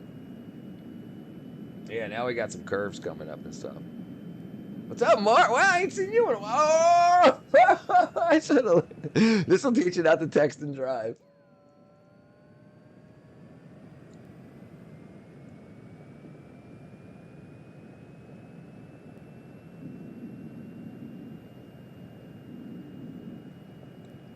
No. Dang. Oh, no. Uh-oh. I'm going the wrong way. I missed every single tree. And, oh, jump.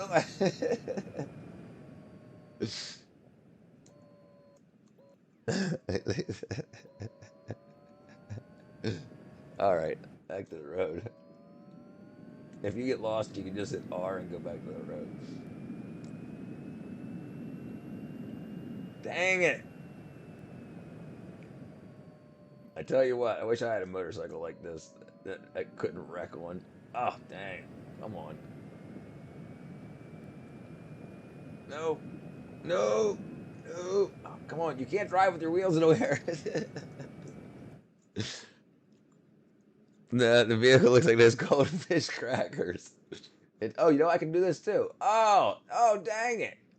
Let's drive in reverse and forwards.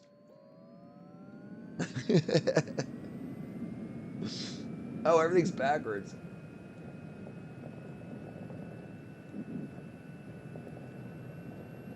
This is what the cops would say today.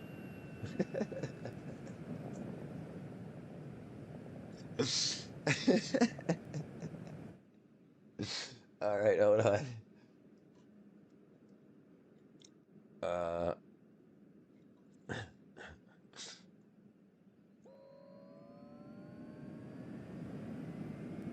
Oh, dang it, I'm oversteering.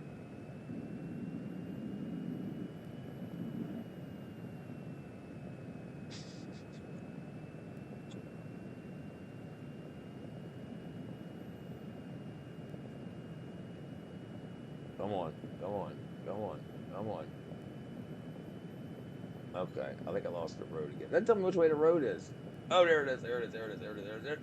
Oh.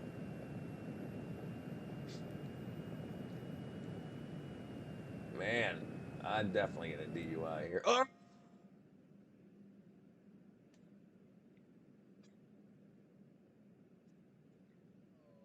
I can drive underwater.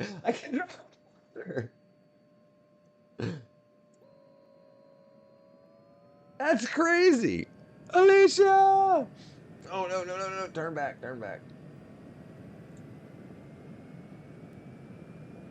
Why can't I? Oh, I can't turn because I'm in the air. Dang it. Yeah, yes. It's an electric motorcycle, an electric car, and an electric bus. So it's got the electric sounds. All right, let me do this. Oh, look at that. Oh, it's got a bridge. That's okay. Wow, that's pretty cool. This is freaking hard, dude.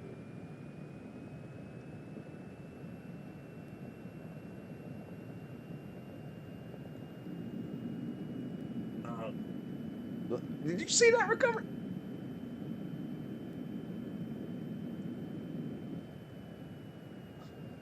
Oh, I thought it was gonna be a big turn.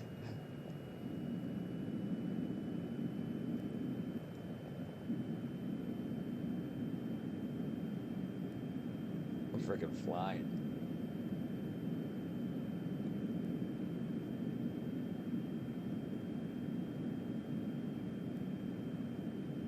Oh,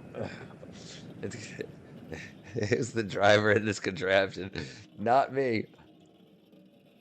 Yes, mini clip games, mini clip videos, mini clip games too. They had mini games too, right? Mini clip. Yeah, mini clip. It's still a website. Yeah, games, right? Yeah, it's still a game. I mean, still. Oh, Agar.io. I didn't know that was them. Wow. Yeah, I do remember. I remember the Flash ones, the Flash games.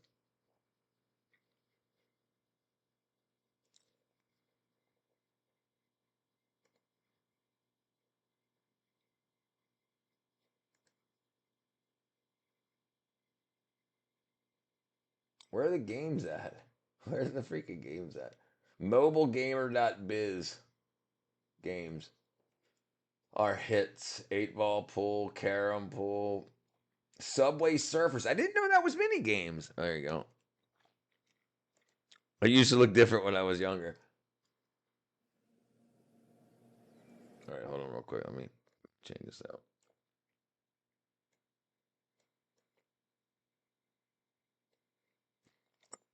Yeah, Flash games. Yeah.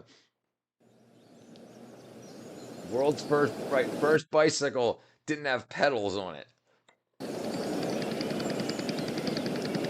then here's the Breitwagen, 1885. And then this was an electric car, I think. The first car was electric. This is a petrol car. Humans, 14.9 miles an hour.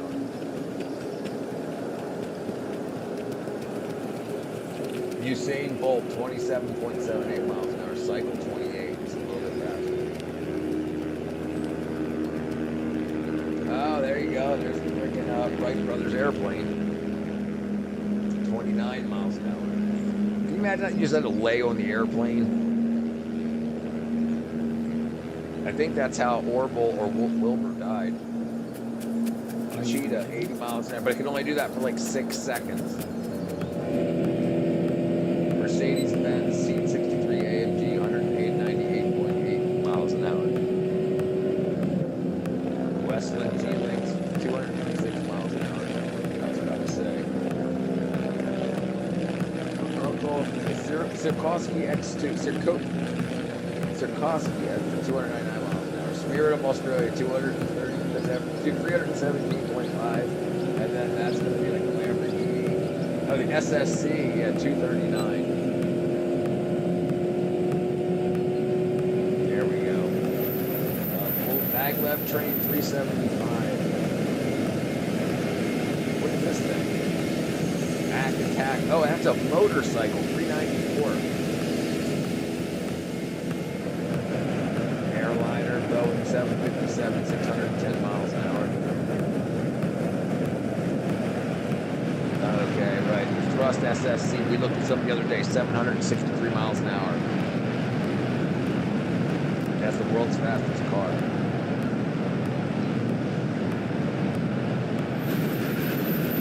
SR-71 Blackbird, 2,200 miles.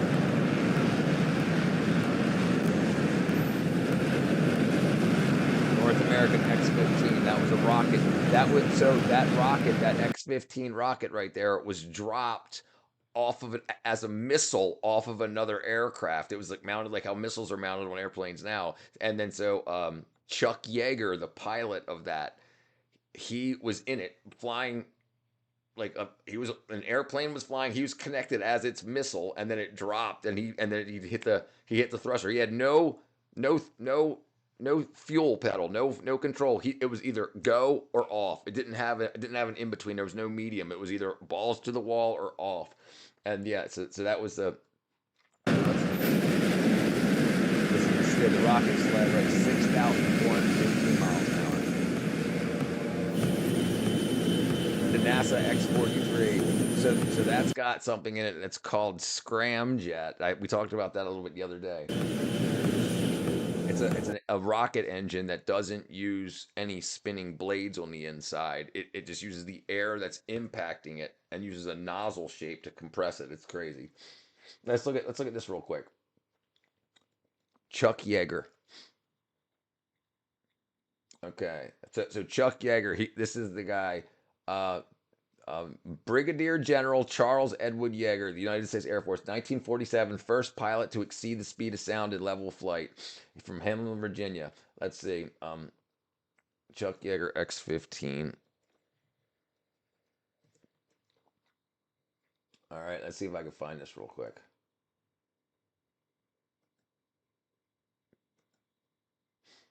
Okay, so this is a mock-up of it.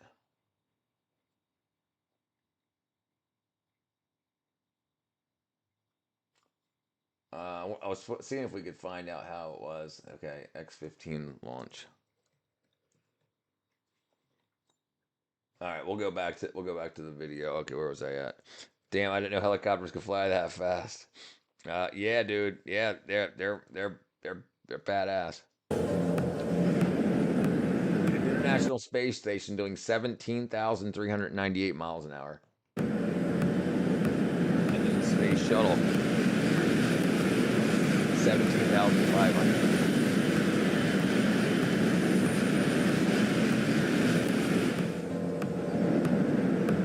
Apollo 10, 24,815 miles an hour. Ulysses, 25,277. Yes, in outer space, right? Everything else is going to be outer space. 28,856. Because anything faster than 25,000 miles an hour will be absolutely destroyed by the wind. Stardust. Voyager's 34,300. My energy bill dropped from $150 to $50 by doing this. My friends laughed at me when I spent. That was 100% bullshit, by the way. If your parents or anybody ever sees that power saver that plugs in, it's 100% bullshit. I can explain it if you need to, but it's 100% bullshit. Voyager 2, 34,319 miles an hour. New Horizons, 36,400 miles an hour. Voyager 1, 38,214 miles an hour. Pioneer 10, 82,020 miles an hour. How are these structures so far out in space? So if you know how Galileo 107,994 miles an hour. So how are they so fast in space? So they don't start that fast, but they do what's called slingshotting. So you have like when you launch from the Earth, you have the moon or the sun or Mars and you slingshot. So you head towards the sun and the sun's gravity starts pulling you in and that starts speeding you up real fast till you're about to hit the sun. You use thrusters to just miss the sun. So the sun slingshots you around the sun and shoots you back out. And that's how you'd use slingshotting in outer space to gain speed. So that way you don't need to use hardly any fuel to get off of the planet, off of Earth. And then once you're in outer space, you can slingshot, and you can continually do that as long as you have fuel to like when the sun's pulling you in, you have to be able to just like basically dodge the sun, and then it will cause you to orbit. It will turn you into a planet, a satellite, and you'll orbit the sun. And then as you're swinging around, you get to the point where you want to keep going, and then you thrust again to change your vector. And that's how you get to these really fast speeds in outer space. And because there's no wind resistance in space, you're gonna keep accelerating until you hit especially so it's not the creations that are fast. Right. Yeah. There's no engines on this that made it that fast. They use gravitational slingshotting to get to those speeds. Manhole cover.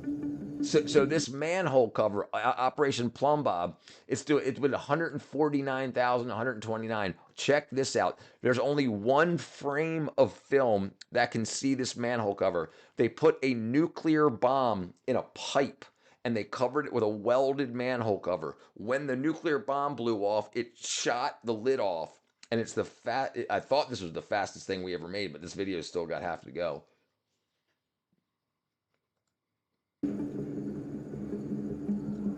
Helios 2, okay. So yeah, so we didn't accelerate it. Our air not in outer space. There's no aerodynamic forces in outer space because there's no air.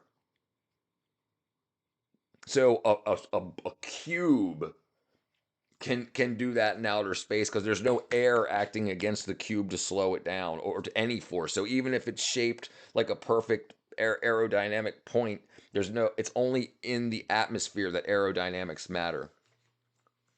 Like you see this one right here, like this has got these big ass solar panels on it. So that would be like a parachute, but it's doing 164,000 miles an hour because there's no wind to push against it. Actually, the sun can push from the other side and cause it to speed up a little bit. Like with each photon that hits it, it's called a solar sail. Parker Solar Probe, 429,000 miles an hour. Speed of light is 186,000 miles per second. You measure speed in space from a point. So it would be from Earth. How far it's moving away from Earth is how many miles per hour from Earth it's moving. So wouldn't aerodynamic also affect not magnetic force, it's gravitational pull. So I should have mentioned that before. It's not magnetic force, it's gravitational pull. So magnetic force is ferrous material, iron-based ferrous material that pulls towards a magnet. Right? That's magnetic. The other ones are like you're not magnetized to the earth when you jump. The earth pulls you back down. That's not magnetism, that's gravity. So it's gravitational, not magnetic.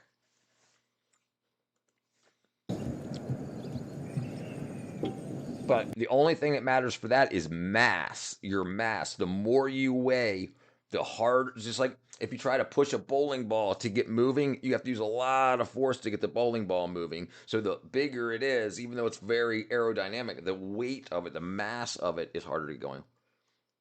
But how about the speed you got? So you have to get over, I think it's 32,000 miles per hour, I think, to get out of Earth's orbit, or else gravity is going to pull you back down. Let me say, it's called the escape velocity. Earth's escape velocity.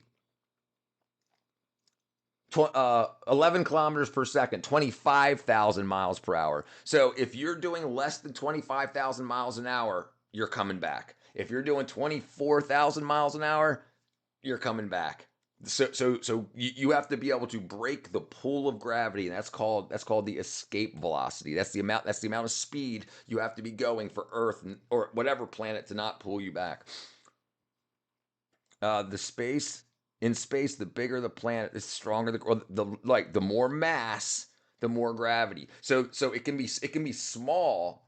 It can be small but hugely dense, like pulsars and stuff. So those are like stars that are this big can have the same gravity as neutron stars that are this big. The fastest object I bet was it Boeing? Yes, it's me too. What's up, Chi?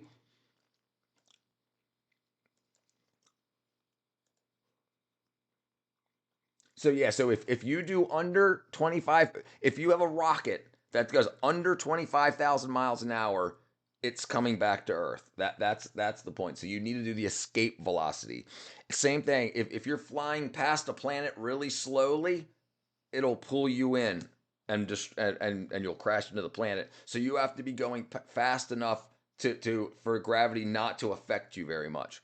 But we use that in space also. If we want to go to Mars, we can launch towards the moon and then have the moon bend and so we don't need to use thrusters. We can use the gravitational pull of the moon to adjust our trajectory.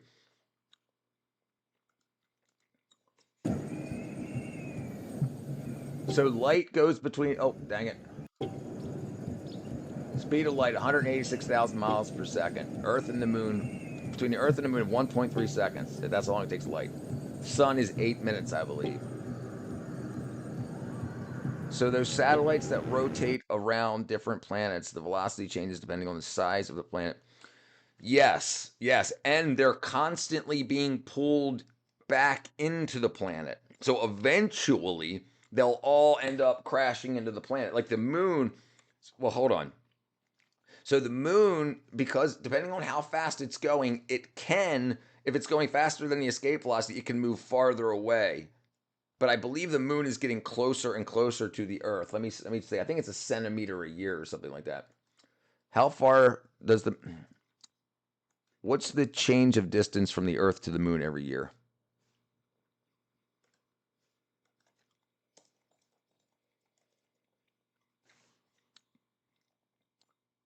Okay, so the moon's slowly moving away from the Earth at 3.8 centimeters. So it's hard to tell if the sun is pulling the moon away, or if Mars is helping, or if it's the speed that it's moving. That I'm not 100% sure on. But the satellites that rotate different. Right, the size of the planet. If they're very close, they start spinning really fast. Because just like I was talking about with slingshotting, so like you'll see when we start circling the black hole at the the center of the solar system. When you get to the end, you start going really fast, like water surrounding a drain, like water going down a drain. What's going on, Chi?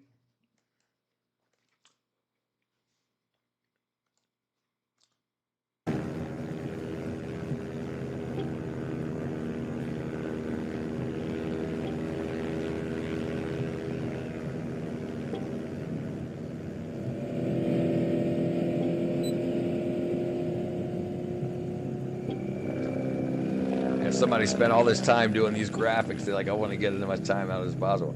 Yeah, that's a slow plane.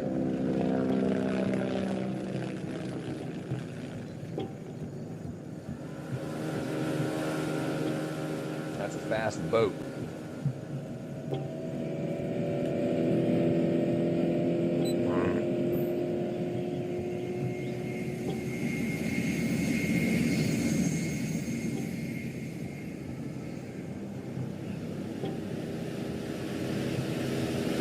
That's that motorcycle, the jet-powered motorcycle. Right, it's only mass, yes. So you need energy, right? E equals mc squared. Energy equals mass times the speed of light squared. So the larger the mass, you're multiplying with a big ass number, the speed of light squared. And so the amount of energy you have. So as your mass gets smaller, you carry less energy, and then eventually you don't have enough energy to keep. If we had a planet the size of the Earth rotating the Earth, they would pull each other in equally, right? They would be pulling the same amount on each other. Because the moon is moving fast enough and spinning fast enough, supposedly, well, I don't even know that for sure, so we'll skip that. So the more mass you have, the more energy you can have to do what you need to do. Like a sun's mass, it's full of energy, right? The star's mass, it's full of energy. It's full of helium being converted to hydrogen. And then it puts off, it's nuclear explosions happening on, so it's putting off solar radiation, and it's getting lighter and lighter. Eventually, when it gets so light, it's going to collapse in on itself because it doesn't weigh enough anymore, and then then it's going to start moving faster and faster, and then it pulls in, and then boom, it blows apart. That's what's called a supernova.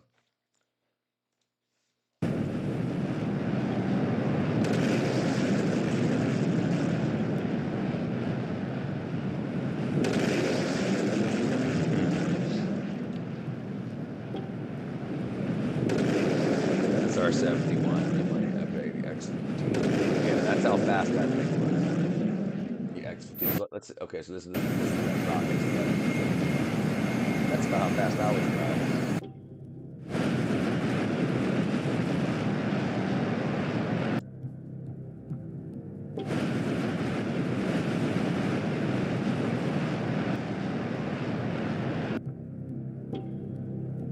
Yeah, look at that. Compared to the space shuttle, look how fast Parker's going. Okay, so that manhole cover. So check this out. Let's check this out real quick. Where did I just do? I broke something. Here it is. Okay, let's do this. Operation Plumbob. Whenever you, something you'll find me caught between the landslide and champagne supernova in the sky. Okay, so Operation Plum Bob. So Operation Plum Bob in 1957, they dug a big ass hole in the ground, and they put a nuclear bomb in it, and on the top they welded a manhole cover. When the bomb went off, it basically was a gun, just like the gunpowder in a gun going off, and that blew the manhole cover off. They had a high speed camera going, a slow motion camera, and it only captured the lid for one frame at like 20,000 frames per second. Okay, Operation Plum Bob, manhole cover. All right, manhole cover shot into space. Let me see if I can find a short video of it.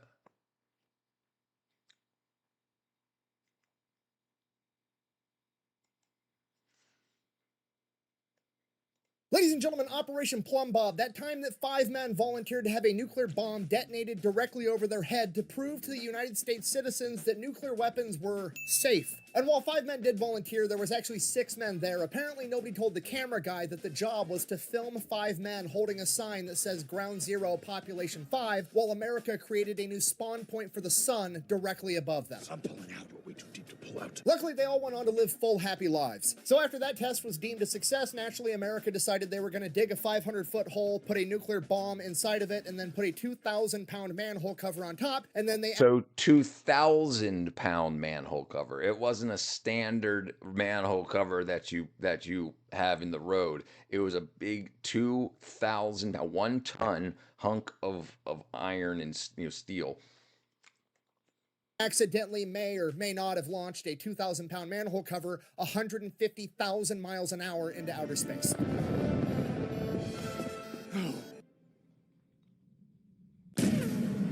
So if you want to hear that full story, it's over on... All right, let's see if I can find it. This manhole cover was launched into space faster than any rocket in history. The only thing crazier than the speed it reached is how it happened. In the 1950s, the US began testing nuclear bombs underground. The first of these underground tests had the device buried only 17 feet underground. Now, 17 feet obviously wasn't deep enough to contain the blast of a nuke, so they started doing the tests even deeper underground. One test had a nuclear device at the bottom of a hollow tube, about 3 feet wide and 500 feet deep. This tube was covered by an iron cap, a manhole cover. They pointed a high-speed camera, one that took a photo every millisecond, at the cap. This is where it gets crazy. The manhole cover acted like a bullet, propelled by the force of a literal nuke, and was only on camera for 1 frame. At 37 miles per second, it took only a few seconds for this manhole cover to be shot into orbit and beyond. In fact, 37 miles per second. That's crazy. That's crazy. That's crazy. That's crazy. Okay, let's see if I can find this. X-15 launch. X-15 launch. Okay, here it is. I think it's it. Ah, damn it. Freaking hate that.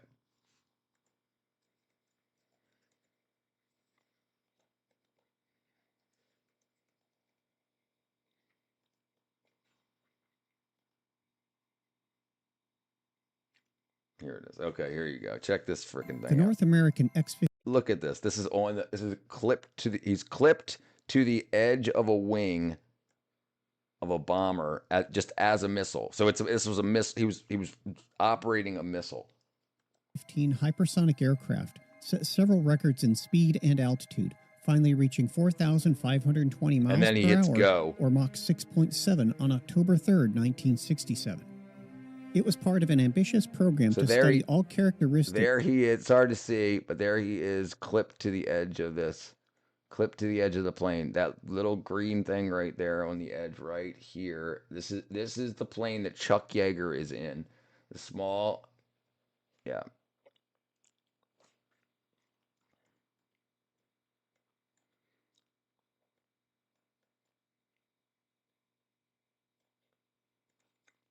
Of piloted hypersonic flight.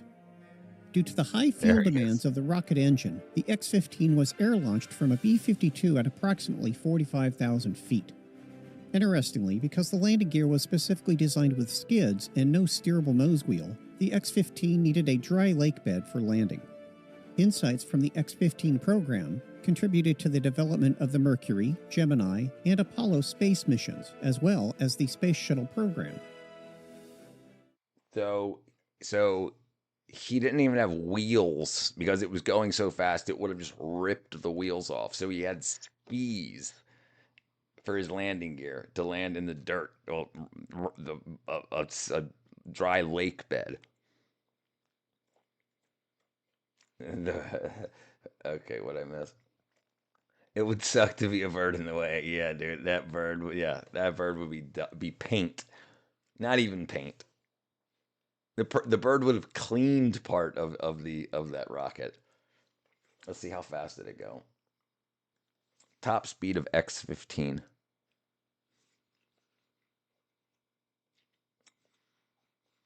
4,520 miles an hour, Mach 6.7.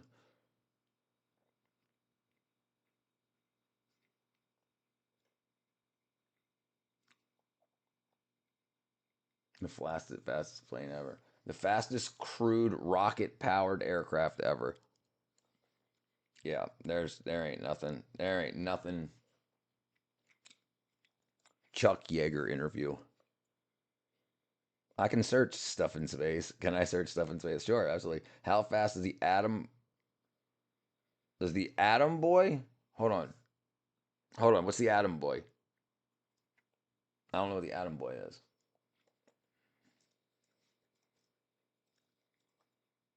Oh, the manga.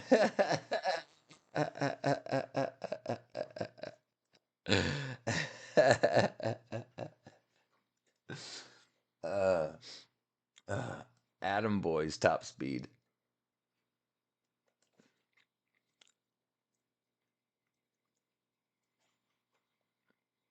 Oh. Yeah, they don't even have a joke about it, doesn't seem like. Astro Boy.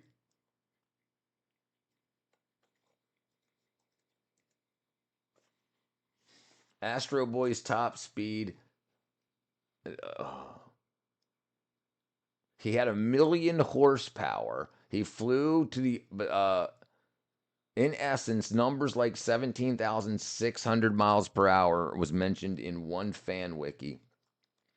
But his speed constantly changes. Astro Boy's speed was extremely fast, faster than light, FTL in some interpretations, capable of flying around the Earth for fun, outrunning missiles, and reaching the sun in minutes, all powered by his 100,000 horsepower nuclear reactor. He can achieve speeds comparable to rockets.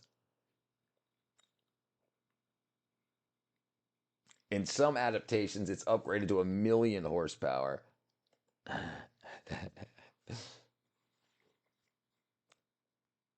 Get up out my face.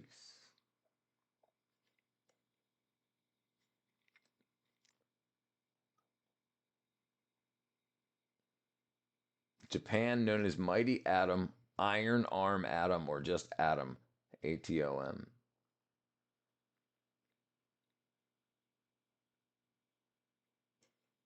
Oh, wow, this freaking site's jackadoodled.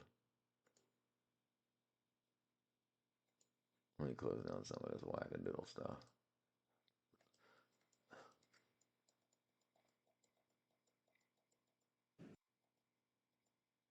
Yeah, that was crazy.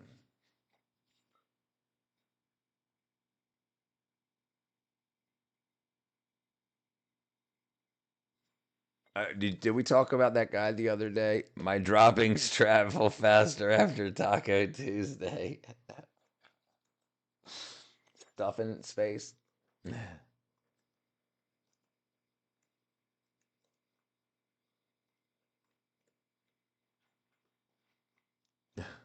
Lonely Kebabs. Stuffin.spit. That's actually a website, a Forex website, it looks like. Oh, this is 3D. Oh, wow. This is stuff. This is everything that's surrounding the Earth right now. All of look at this. You can get um all of the different satellites. like most of this stuff's probably going to be most of this stuff's probably going to be yeah, Starlink right there. Starlink.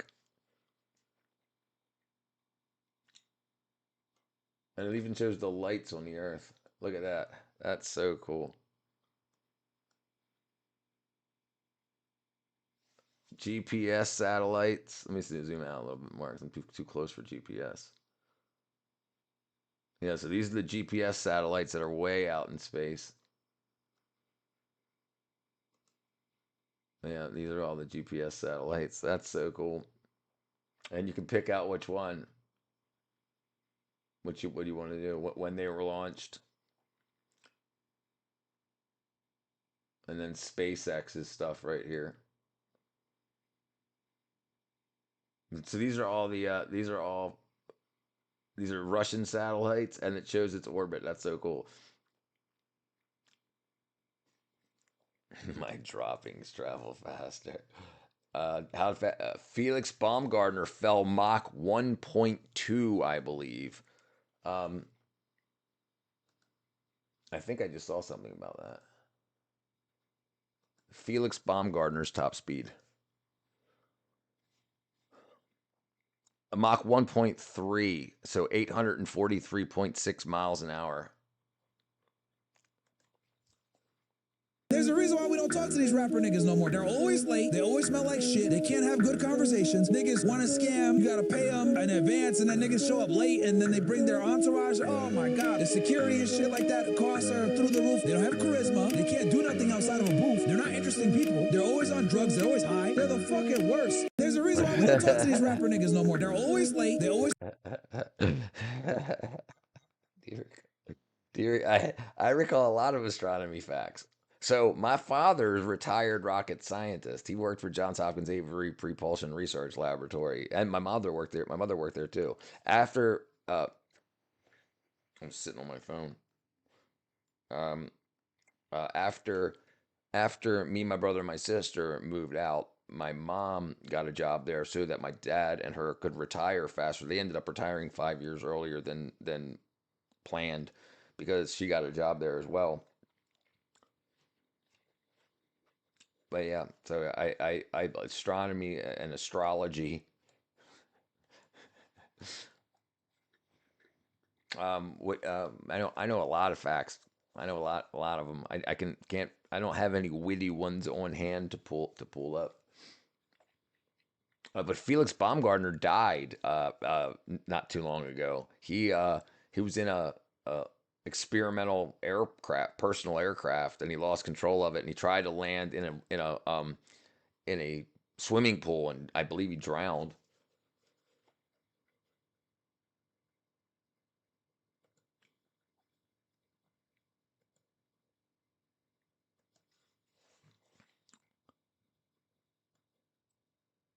Yeah, there he is. Yeah. Death. Died in Italy. Let's see. Let me just do this here.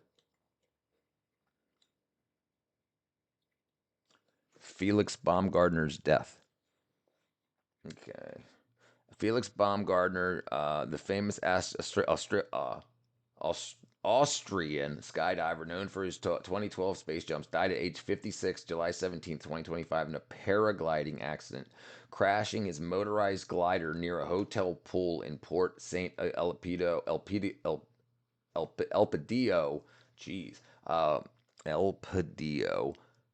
San Elpidio, with investigations pointing at human error and potential mid-air medical issues as causes. So yeah, he tried to land in the pool. Whether from what I heard, so it doesn't his cause of death doesn't say drowning or blunt trauma or anything. It says potential medical issue. So the thing is, whether he had a heart attack that caused him to crash or whether he had a heart attack because he was crashing is hard to say. Yeah, R.I.P. the legend. Yeah, absolutely, dude. Do you see him jumping out of this fucking thing, dude? Look at this. And then I'll check you at Astra. Like, look at this, dude. He's standing on the edge of freaking of space, and then he just says, yeet, yeet. That's the Earth down there. That's the Earth. And he's got to actually hit his 9-mile testicles had to get out of the way of these bars so he could jump off of this spacecraft to have his gargantuan testicles pull him to Earth. I do the cha-cha. Ad Astra.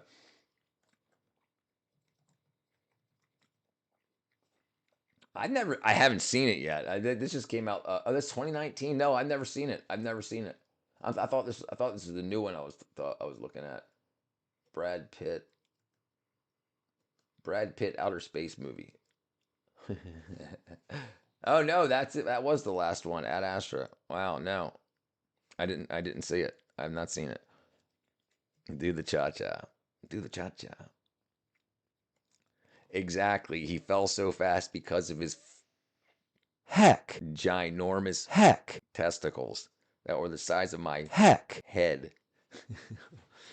Dude, do you realize what he did? Like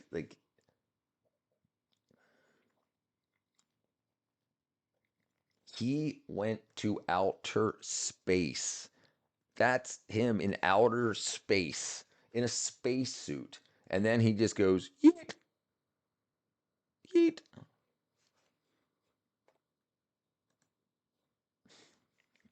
Dude, I would have been like, Houston, you guys, you get this thing back down, this is a bad idea, you and your mom, you and your dad.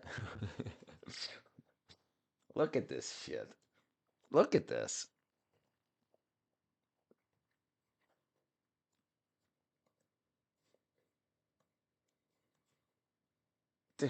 That's a river down there.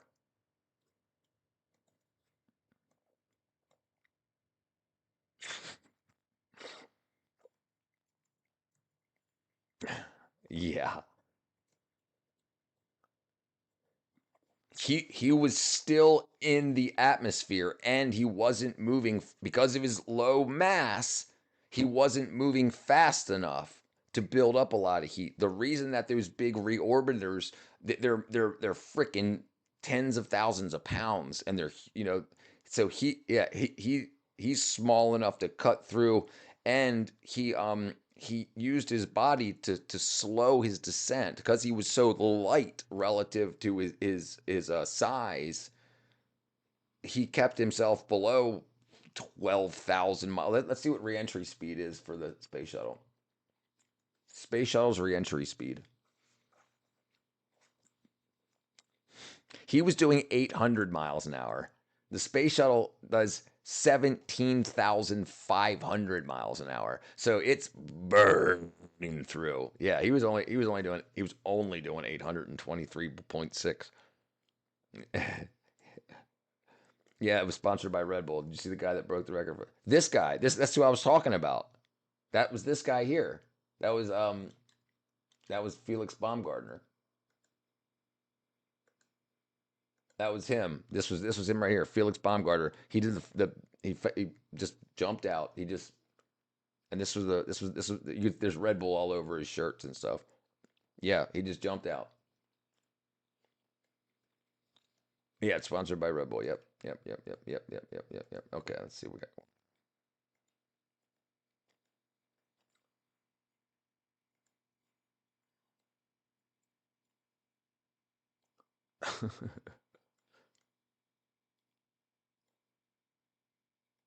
I'll give you 20 seconds to grab anything you want and I'll buy it.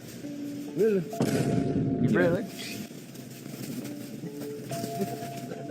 You gotta be kidding. Is that all you want right there? Well, no, we don't him. Come on, man, you got nothing about 5 seconds, 10 seconds left. I got like 10 seconds left, bro.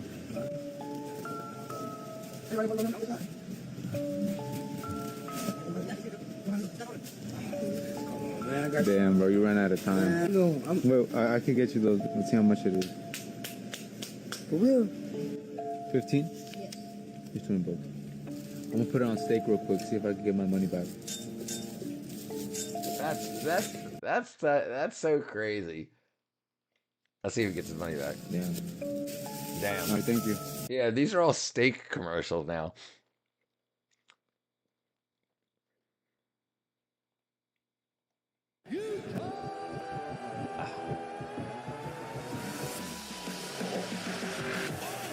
I'm the guy who jumped from space.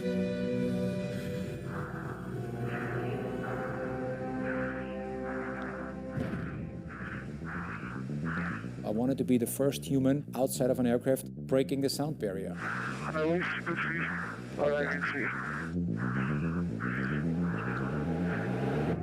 I almost weigh twice the weight that I normally have, and it's very difficult to do a perfect exit. Do not over-rotate. Right, because else you Because start if I start tumbling, and then you over-rotating, just get there's faster no and air faster, that- and all the that blood you moves can to your, use to slow your down. feet and to your head, and you black out, and then you'll pull the freaking... Okay, here we go, Felix. Not a damn chance. Not a fucking chance in hell. Not a chance.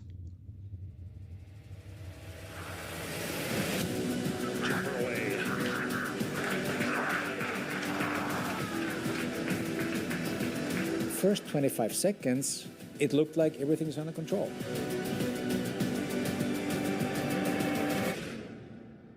And after 34 seconds, I hit Mach 1, and I broke the speed of sound. Was that him breaking the... Yeah. That was our goal. I wanted to be the first human outside of an aircraft breaking the sound barrier. I'm biting my fingernails. Because of the fact that a lot of those scientists said prior to the jump, you're going to spin like crazy, and the other half said, we don't think anything is going to happen. I was mentally prepared to spin, No, you weren't. but I was hoping I don't want to hear that that I'm not bullshit. going to spin. Now, if Yeah, you watch the hoping. next couple of seconds, you see at that moment, it slowly starts to spin. It's getting faster. Yeah. The problem is there's no protocol. There's nobody in the world telling you, listen, Felix, if this happens, you have to Right, do this right. They while got the no whole world is idea. watching. They Then don't I know how was a trying to human move my body arms with around a not little bit, hard just surfaces. maybe it does something, and then it stopped for a second, but now it starts getting the opposite direction, you know, and then it really ramps up. At that moment, it's not about breaking records anymore. At that moment, it's all about survival. Right. What are you going to do? Swim? There's only one way for the blood to leave your skull, and that's through all the eyeballs. If that happens, you're gonna die. I had a Chi-Whiz attached to my hand. The Chi-Whiz is a device that it fires a drogue chute that pulls you out of that flat spin. That's why I put my hands in to trick that Chi-Whiz. It's It didn't less work. Chi, and now the Chi-Whiz senses, oh, less Chi, that means he's getting it under control. I turned around and I was stable as a rock. He did that on purpose. There's no way. So when you look at my suit, you know, the more you fall, He the did that more on purpose. depressurized the suit gets. And here you can already see the suit flapping. You look at the sky, it's blue now. So we went from black sky back to blue sky. If you look at the right corner, Luke was dropping some flares, and it gives me the perfect direction for the wind. That I tell you what, they would have needed to put a bucket under my butt cheeks to collect all of the shit coming out of my body. Now And they would have needed to give me earplugs to quell my feminine screeching voice in my own helmet. This is a very important moment. Very first time after hours and hours inside that spacesuit that I'm breathing regular air. So now I'm really happy because even the landing worked just perfect. Yeah, that's freaking wackadoodle is what you call it. Wackadoodle is what you call it. Yeah. Yeah, that's what you call absolutely crazy. The whole world was watching together. Yeah. How can a human even money, absolutely money. You have money. That's why he did it. Listen, you can't. He had a full team. This was millions of dollars, and you saw how many cameras they had just on this device. And the thing is, I never heard what happened to the balloon, like where the balloon finally touched down at that he took off in. Yeah, it was spinning. Yeah. I don't think anyone ever will. So not outside of a of a space, and the next thing to do would be do it outside of a spacesuit, but you die. So then you would have to add fins and shit. So I don't think they would even pay. So it's not like you can sneak and get up there and jump like people do with base jumpers. So it's like you would have to pay, and they're like, well, the best possible scenario is you match his speed. The worst possible scenario is you do a tenth of a mile an hour less, and therefore it's a failure. But this is a one-time thing. Yes, it will. Absolutely. Yes, absolutely it will. Think about all the people that are dying on trains right now. They're getting on top of subway trains just to try to go viral so they can make money on TikTok. And we're talking hundreds of dollars, not millions. He wanted to be listen, if he landed and they said, here's your plaque, here's your plaque and your check, there would be court case after court case after court case after court case with him suing and suing and suing.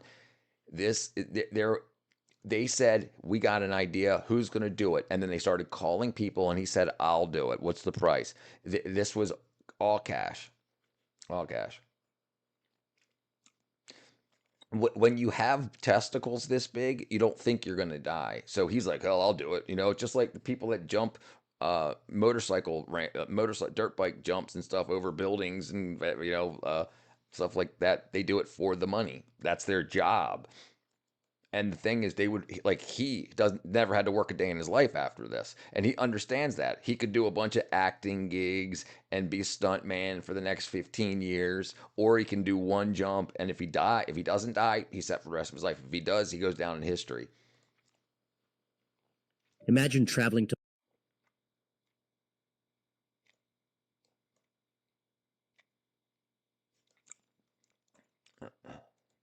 Mars in just 45 days. NASA, in partnership with the Pentagon's Defense Advanced Research Projects Agency, DARPA, has revealed plans for a revolutionary nuclear-powered rocket engine. This groundbreaking engine, the first of its kind in 50 years, aims to be fully operational by 2027.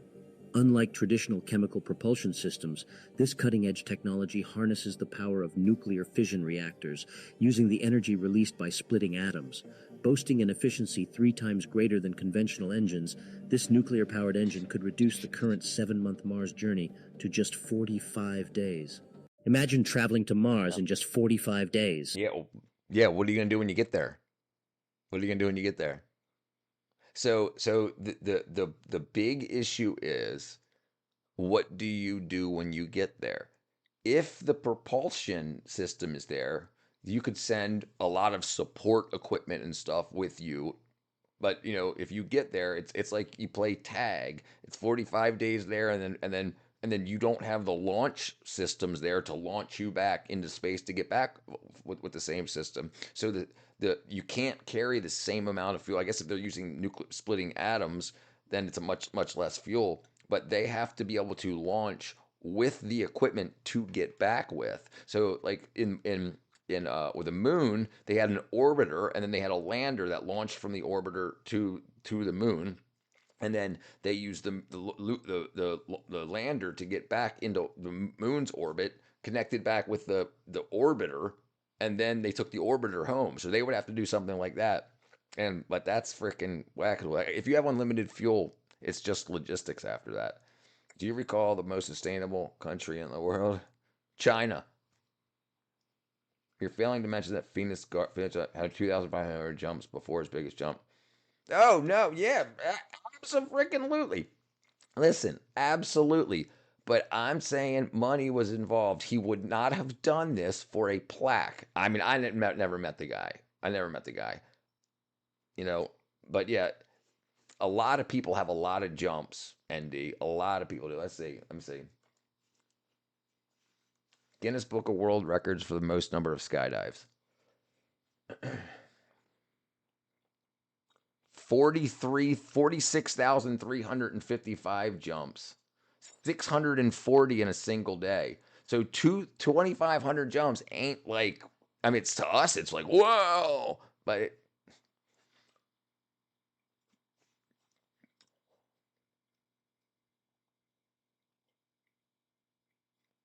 Most skydives in 24 hours was 640. It's not China, it's Denmark. Yeah.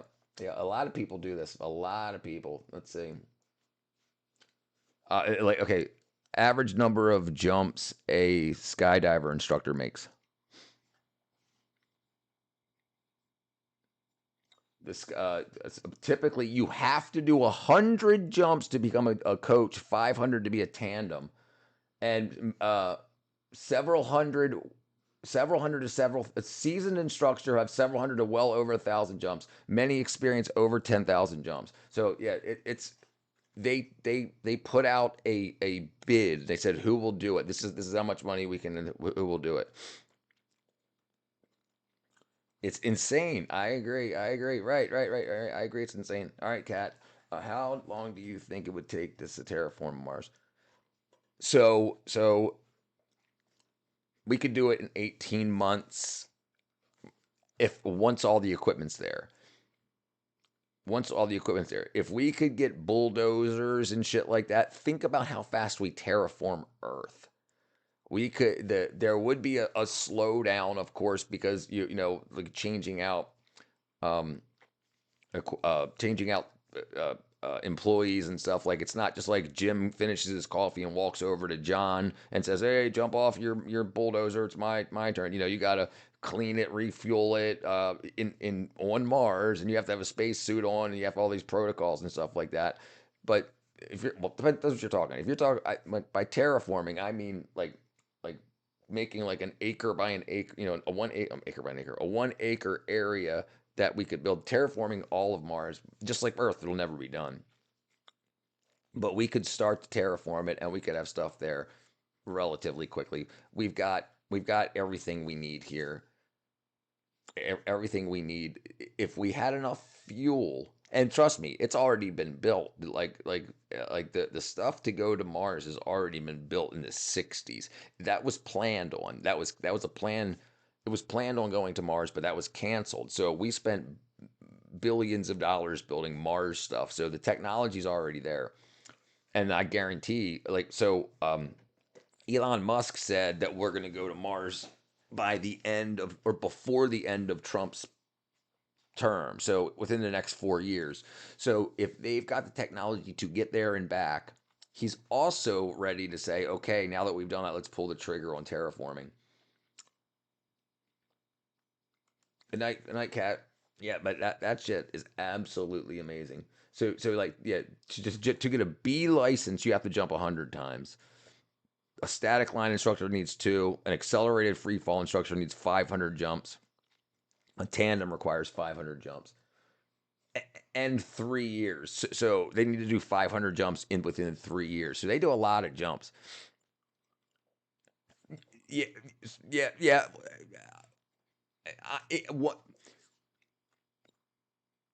One area, like 1 acre, they're going to send. So it all depends on how much money is made available. If they're like, SpaceX has a lot of ships. And now I don't know if they're all ready to go to Mars or not, but they're planning on going within the next 3 years. So if there's, and think about all the other countries that we have no idea what they're doing. If we do a whole like, hey, let's all go, and let's see, Italy, not Italy, India, China, they have space programs. Russia has a space program, and us and whoever else. If we all go, we can knock it out in 18 months. I mean, if you want like plumbing and stuff like that, yeah, a couple years. But to terraform it, to take its terra firma and turn it into a livable area, that'll be, for a small livable area, that'll be pretty quick. But for us to be able to go there, yeah, a couple of years to have like a runway and shit like that, and flushable toilets and stuff. I would agree. All right. I would need a few $100 million to do that jump, brother. I'm right there with you. Dude. And when I was up there, I would say no, not doing it. But the thing is, okay, let's find out where the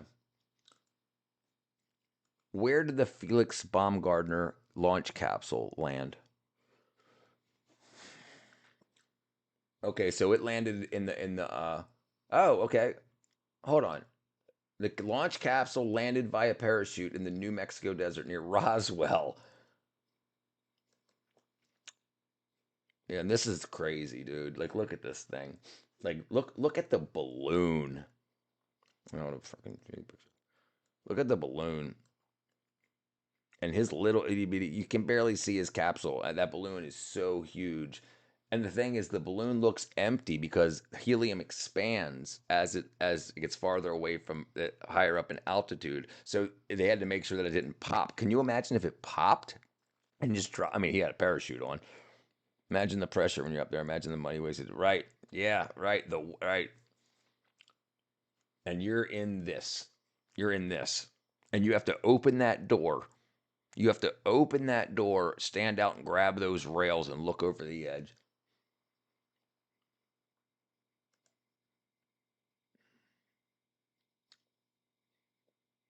And now just this photograph, he probably freaking signs for $100 a piece or more. Oh, look at that! Look how crushed and smashed it is. Oh, unless it's oh no, it was round. Yeah, that's smashed. That's smashed doodle.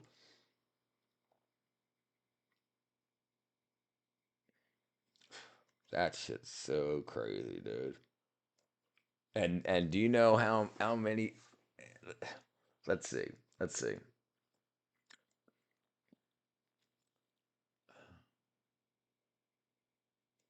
How did Felix Baumgartner's jump affect Red Bull sales?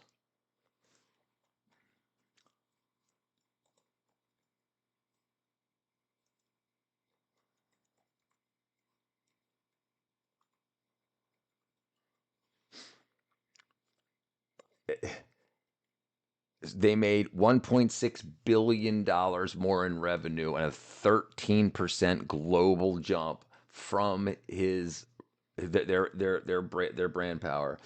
So so they made $5.2 billion off of that jump.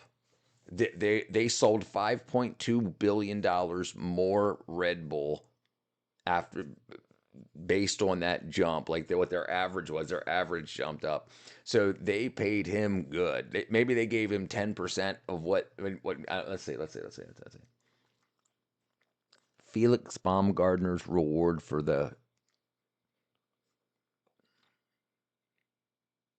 How much did he get? He got 5 million. He got 5 million.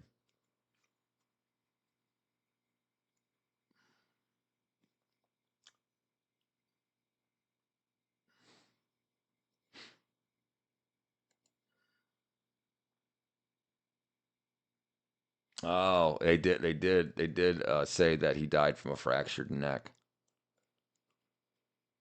and spinal cord injuries. 5 million. Yeah, I wouldn't have either. I wouldn't have done it for 5 million.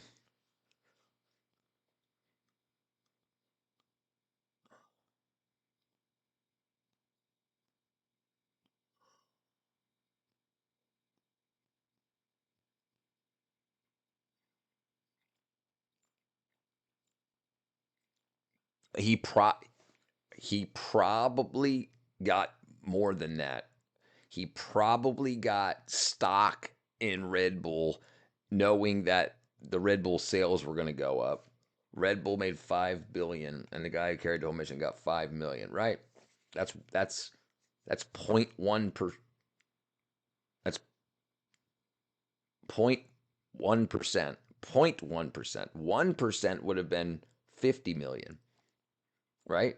Yeah, 50 million would have been 50 million is 1% of 5 billion.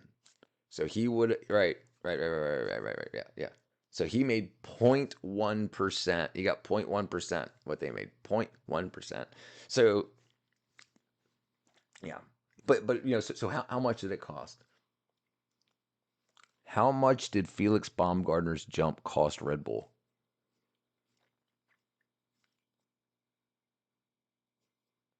The Stratos jump caused a 30 million for the the Felix Baumgartner jump cost Red Bull an estimated 30 million. There's some sources suggest 50 million, along with the massive marketing campaign, the years of development, the high-tech gear, the global live event, break records, boost brand. Yeah, so his suit was $250,000.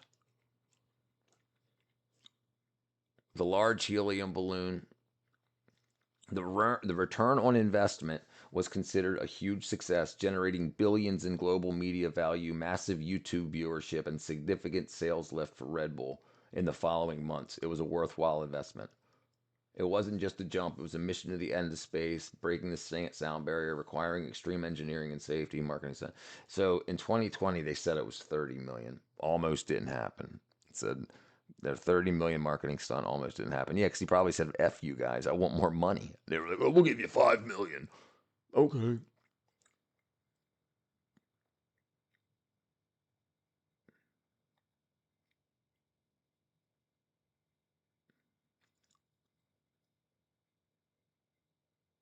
The owner of Red Bull is worth 5 billion.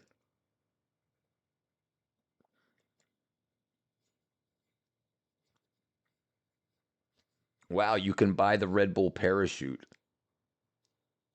for let me see what that converts to.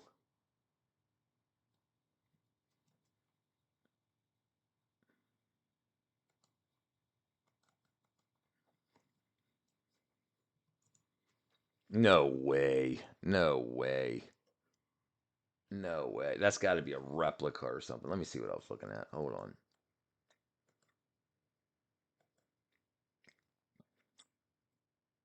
The parachute fabric in okay. Sorry.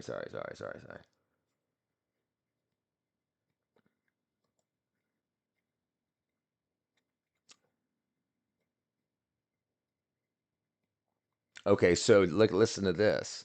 The Red Bull spends 300 million every year on marketing. So that was 10% of their yearly spend. This one thing was 10% of their yearly spend. So they could have had 10 people jump at the same time. $200,000 suit and $250,000 balloon. So the parts involved were under $500,000. So then you have the human life, and then you have the people that are the people that are part of the team.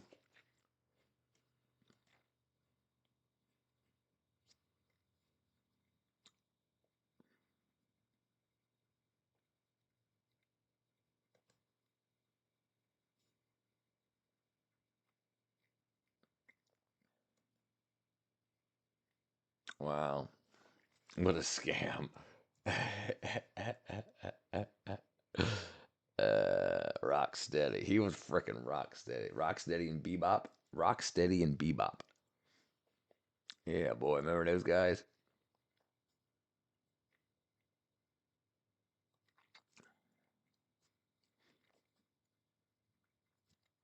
That's so crazy, dude.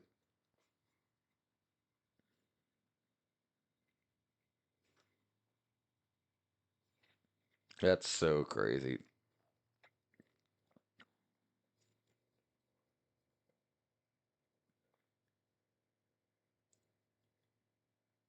Teenage Mutant Ninja Turtles. Yeah, that's. Let's see. What was the most expensive stunt ever performed? The 1993. I've never heard one. I've never heard one. Space. Duke. No. It does look like that guy from Duke Nukem. This is from Teenage Mutant Ninja Turtles. Rocksteady and Bebop. Let's see. Hold on. The most expensive stunt ever performed was for the 1993 movie Cliffhanger, where stuntman Simon Crane ziplined between two jets that was only $1 million.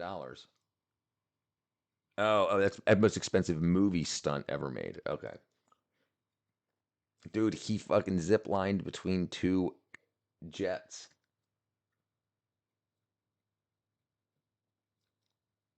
What would you say? Okay, Duke Nukem. Duke Nukem enemies. Dude.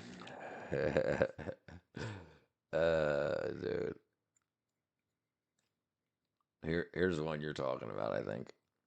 That's the 3D. That's the newer 3D one. This guy right here.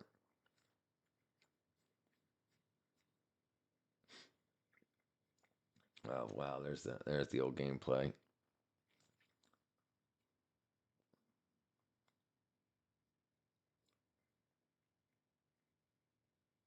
Yeah, what the freaking yeah, I've never listened to Kids Bop. No, I've the only Kids Bop songs I ever heard were the ones on the commercial.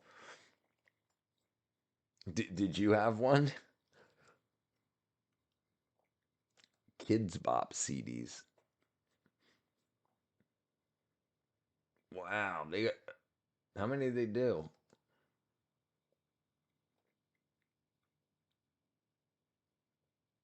Oh, they've done 39 albums. Kids Bop 39 was supposed to be released on October 2018, but was delayed to January 18th, 2019.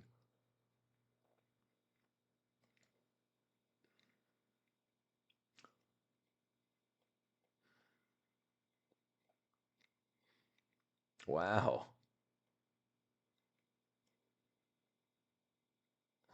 45, 47, 50. So it went up to 52. Oh no, 52 comes out January 2026.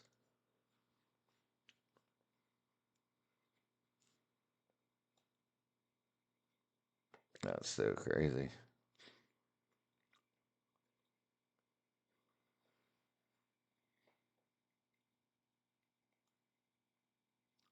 Yeah, dude, that shit's so crazy. You did? Imagine me making Richard steal what? 50K and paying him 5K. Dude, no. You're way off. Hold on. What's 0.1% of 50,000? Okay, right, sorry. It would be $50. It would be $50. So $5 is 0.01%.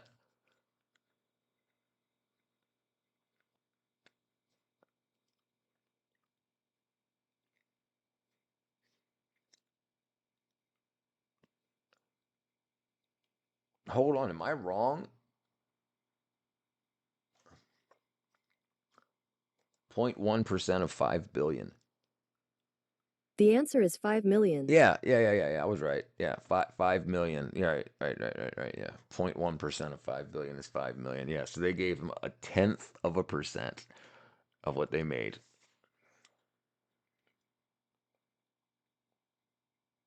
Did Felix Baumgartner have stock in Red Bull? No. Oh, they're a privately held company. Duh, I'm an idiot. I'm such a moron. Right. Okay, I was about to say.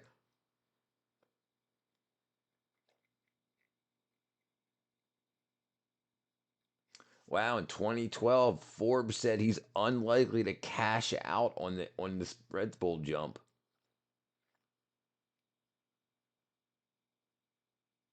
He generated 5.8 for Baumgartner. He achieved worldwide fame.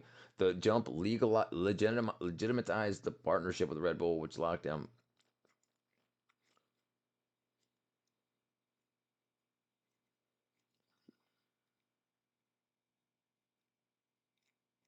Baumgartner started working with Red Bull in 1988 when he was 19 years old. He was a skydiver for them.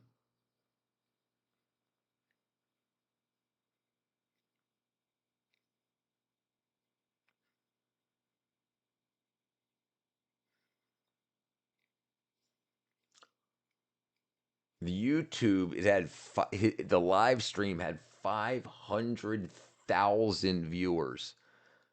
500,000 concurrent viewers.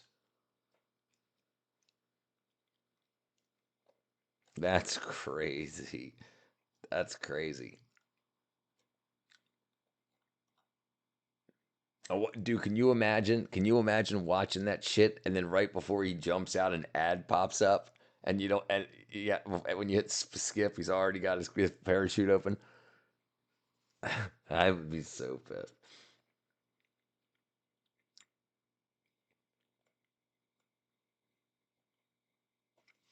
Dude, that would be so crazy.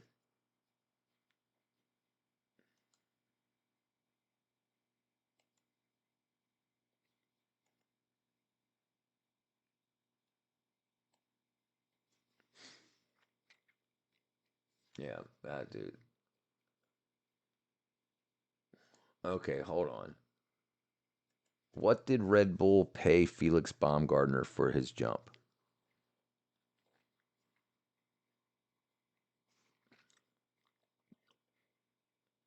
No.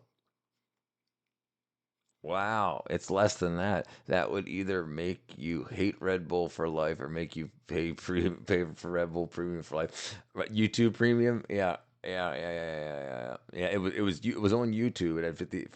It said they paid him $3 million, and then he made the other $2 million on the new deals and streaming revenue. Figures like 3 million have been mentioned, encompassing bonuses, new deals, and streaming revenue. No official figure has ever been released.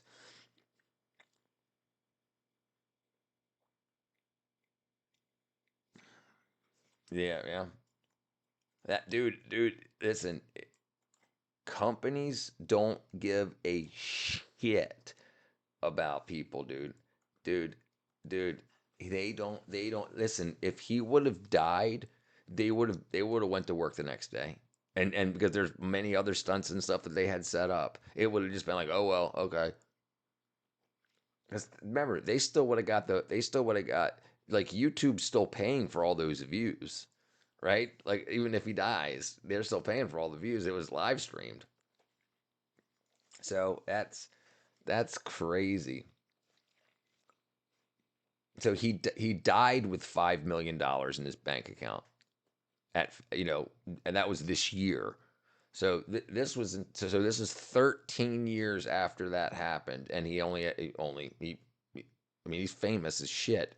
Mo, most famous people aren't as rich as they say. They'll lie, because if you say you've got $100 million, people just start watching you because they want to see how people with $100 million act. So it's he didn't even get. Did you see what we said? He made 0.1%. They made 5 billion off of it. He made 5 million. So 0.1% of what they made from that jump. They spent 30 million on the jump and made 5 billion. They should have not given him half. They should have taken half and given it to the team. So you figure if it's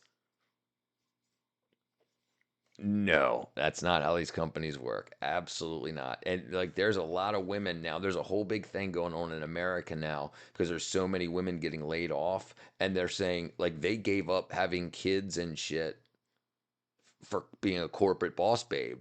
And now they're like this one girl was talking. She said she got a $10,000 raise on Monday and was fired or laid off on Wednesday. 3 days after getting a $10,000 raise, she got laid off. And she was like, I just want to let you girls know these companies don't care about you. No, they don't care about you. The friendships at work are fake. Listen, people feed their kids with these jobs. If you were their friend at work and you get laid off or fired, and them communicating with you can affect the way that they feed their families, they're not going to talk to you anymore. Those friendships are gone. Right? No, I agree. Right, right. Greed is the bane of all existence. The thing is, money is relatively easy to come by. Not supreme wealth, but if you work for what $15 an hour and you're working 40 hours a week, let's say $20 an hour. That's $40,000 a year, right? But you have to be in a relationship. The world is not set up for single people. Yeah, brother. This one's only an hour and a half. Oh, actually, it's been longer than that. Yeah, yeah, yeah, yeah. Absolutely. And the thing is, we're told this. We're told this, Chi, and we still involve ourselves with it, right? Because what are you going to do? There's a lot of things that you can do. People hurt people to get more money. Just sell a couple of kidneys to take the rest of the year off. What's up, Yogi? It's always been cheap. Ice Cube was bribed with a nice car and a house and $50,000 from a greedy Jew, and he declined it, went solo, and made settlement. Right. Well, so this is the thing. The thing is, fast money is usually bad money. If he would have gotten bribed with that, he would have sold his soul to the devil. What up? What up, Carter? Long time no see. He would have sold his soul, and then that guy would have had, he would have said, "Here's 50 grand. Now I want 90% of whatever you make, but we'll make you $100 million, so you'll still get $10 million, and then after taxes, you're broke." And like you see these kids, these 18-year-olds, 19-year-olds getting $100 million NFL contracts, and then they buy their mom a house, a $1 million mansion, their sister. But the thing is, they don't think about upkeep. Like, you have to pay for the lawns to be cut, the water, the plumbing guy, this, and that, for all these people. It's called a scam. Exactly right. It's called a scam. It's a scam. It's a scam because these kids don't even pass high school. They get pushed through with passing grades so they can stay on the team to make people famous. And then when they get all this money, the companies, the NFL teams, give them financial advisors that take all their money and put bad investments and stuff. Yeah, it's all.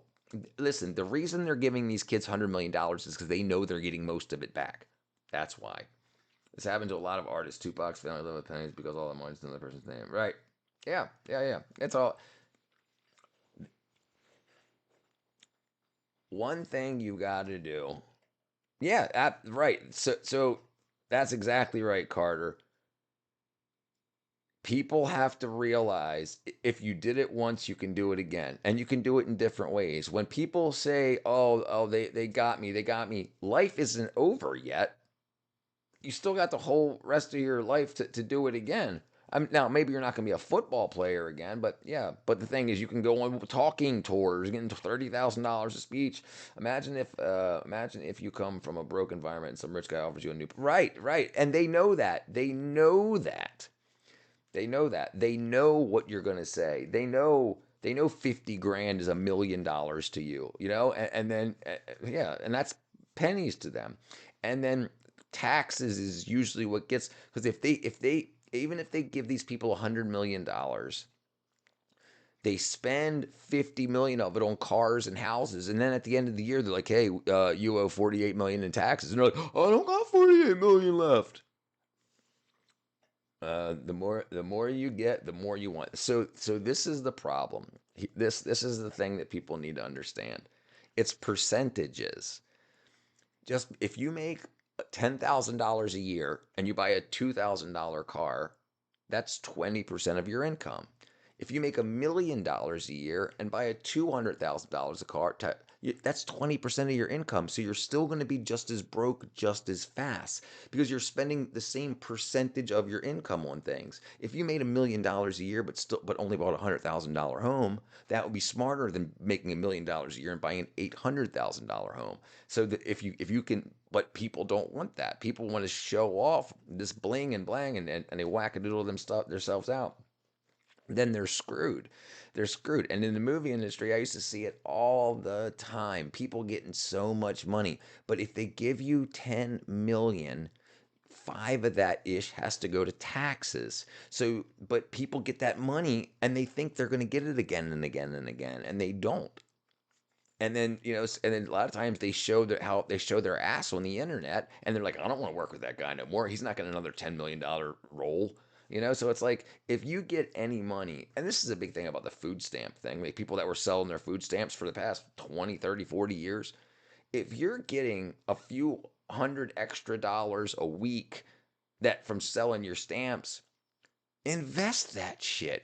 Think about it. All the people that just got cut off now, they could have had tens of thousands of dollars in investment turn into hundreds of thousands of dollars, but they just figured it would never stop. It's absolutely crazy. And this is on purpose. People aren't taught about investing. People aren't taught in America how money works. It's called financial literacy, and financial literacy isn't taught. Smart art, right. Like a lot of artists that are smart will turn down the upfront money in exchange for points, percentages.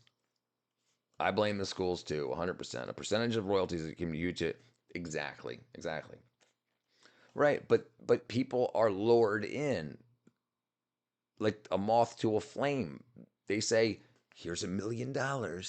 Well, you say, hey, give me 10,000 and give me 4 points. And 4 points of $400 million is $4 million. No, $16 million. I can't do math.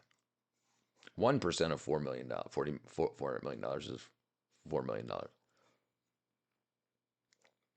Yeah, and people don't understand it. They don't understand percentages. They're not taught that, and statistics aren't taught in high school. That's why Elon Musk never actually made the Tesla car, electric car, the government. I'm mad about. Also, they gave the government the idea.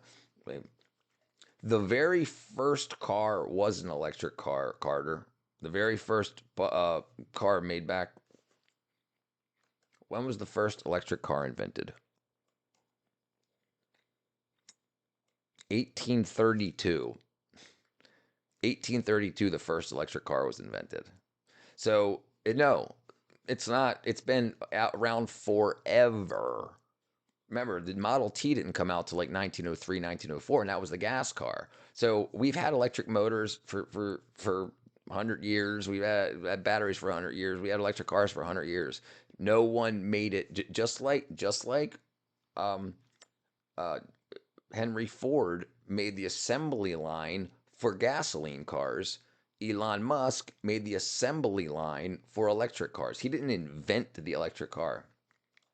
Yeah, the first crude electric vehicle was developed by Scottish inventor Robert Anderson in 1832. The first practical successful electric car was created by William Morrison in 1890. So we're talking about the 1800s. We had mass-produced electric cars. A Model T had a crank to start it. That's exactly right. Yeah. Yeah, right.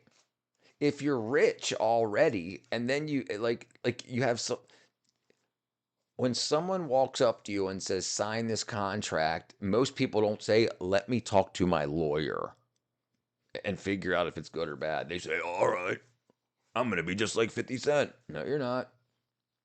Yeah, Model T's had a crank. That's right. Model T crank start. Yeah, here it is.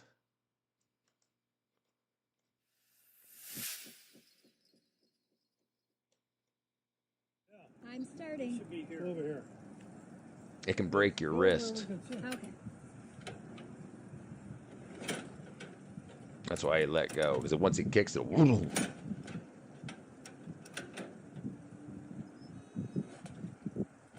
it's compressing the fuel. There you go.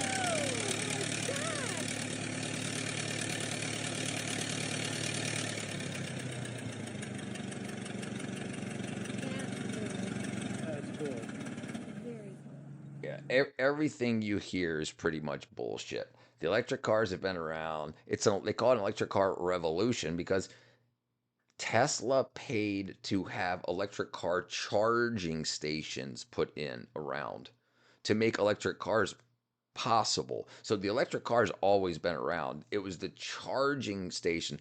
And where you're right, Carter, is Elon Musk couldn't afford that. So Elon Musk went to the government and said, hey, give me a F ton of money and let's put in a bunch of Tesla electric charging stations. So the government said, okay, the whole world is falling apart because of global warming, climate change. So we need to switch to electric cars. So America will be the first big guy. So yes, he talked the government into putting in electric charging stations. That was the free marketing for the Tesla. Elon Musk sold PayPal to make his first millions of dollars, though, that he wrote when he was in college. He built that website. Sold it to, let me see. How much did Elon Musk make off the sale of PayPal? He made almost $200 million in 2002. They sold it to eBay for $1.5 billion. And it was him and 5 of his buddies that made it in college, or him and 4 of his buddies that made it in college. So yeah, it's. Do you recall Stanley Meyer? Yeah, with the water car, the water powered dune buggy. Yeah. I only have $61. Let me hold 5. Cybertruck. Let me hold 5.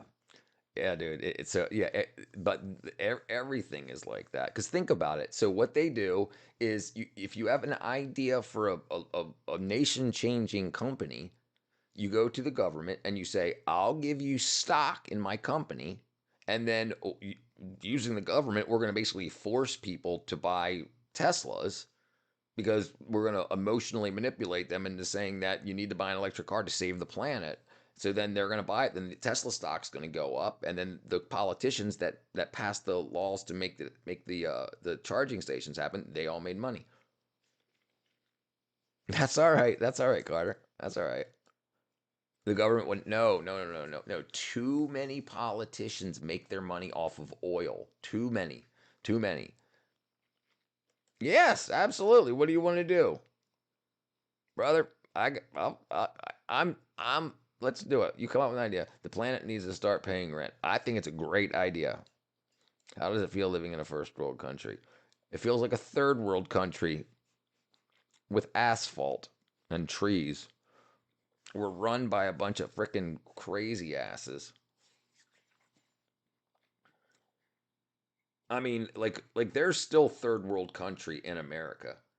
You just don't see it on the news. No, I am blessed to be in America. I would not go anywhere else. I'll visit everywhere. I would not raise a family anywhere else. No, 100%. But it's not like, my point is, it's not like that everywhere in America. There is absolute, I mean, if you want to call third world countries shitholes, I don't call them shitholes because there's a lot of freaking beautiful ass third world countries. But there's a lot of absolutely destroyed places in America. Denmark's a jolly country. A couple dollars could go a long way. Yeah, so that's why we have so many. That's why we have so many economic migrants, like the people that came into the country and didn't want citizenship because they just wanted to make a bunch of money and then go back to their country. Like, think about this. In Mexico, minimum wage is $15 a week. Not $15 an hour, $15 a week. So if you can come to America for a couple years, save up $100,000, you can move back to Mexico and you can retire. You're done. America is so broke it can't afford the A in America. That's true. All countries are broke. Yeah. Well, because you have to understand that money works on debt. People don't understand that. We're told by marketing, debt. Oh, you're being crushed by debt. You're being crushed by debt. No, debt is what makes wealth with invented money. Money's not based on gold anymore, remember. we ended up having printing $4 trillion more dollars over just during COVID. Imagine it. Imagine it. Right. You have to create value somewhere. So you create value. You like the banks only need to hold 10% of what they lend out. So if I open a bank, and I've told you guys this before, if I open a bank and ND, you bring me $1 million, then Chi can come in and she can borrow $90,000. So I create another account and I put $90,000 or $900,000 into her bank account. Now I've got on the computer, I've got your $1 million and I've got Chi's $900,000. How did I turn your $1 million into almost $2 million when I had zero to start with? And that's how it works. You blame the Catholic Church? That they might be a good place to start. Pure one gold bar, one kilogram. Okay, hold on. 1 kilo of gold. We say 250. Oh, they're 138 right now. They're 138,000 right now. So ND, if you can get them, if you can sell them for 250, we're going into business tomorrow. Tomorrow.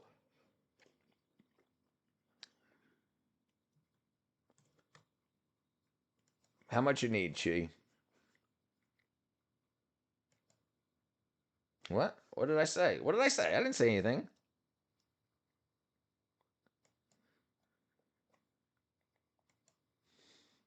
What do you? How much? Hit me up on Discord, Chi. Hold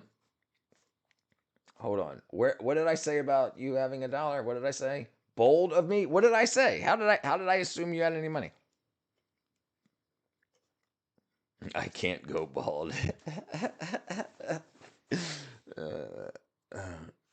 Yeah. It's haram. It better be.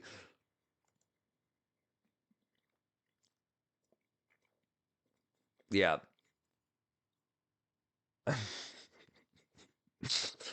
I said you borrowed money from me though. So right. So it's called fractional lending.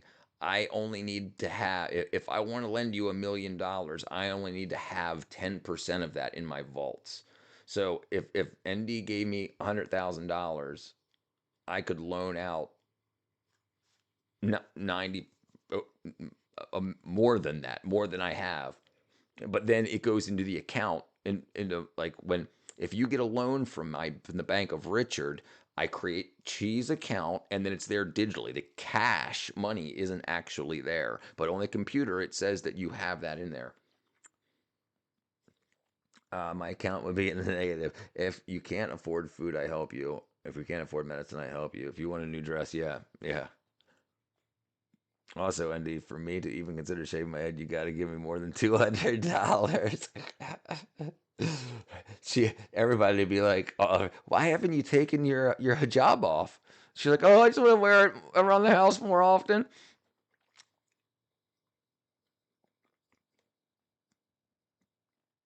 I want you to shave your eyebrows. Just kidding.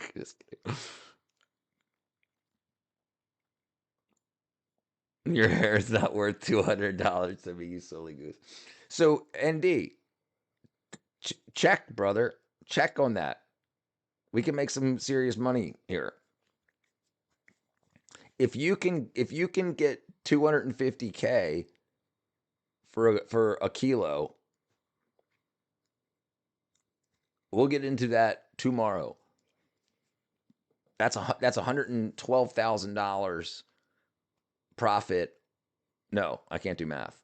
Yeah, $112,000 profit on each one.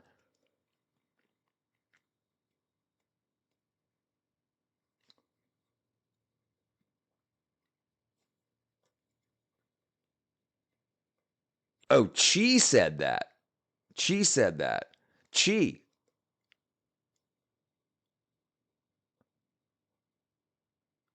Pure 1 kilogram gold bars cost 200. Chi.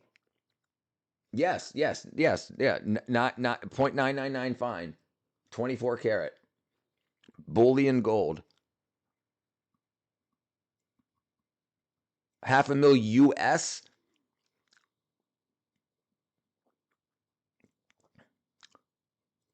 Gee, you can be very wealthy in 2 days if that's the truth.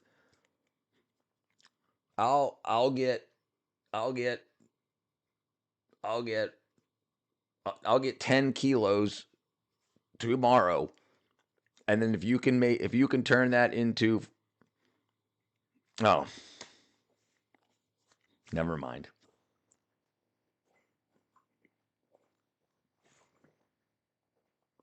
Yeah,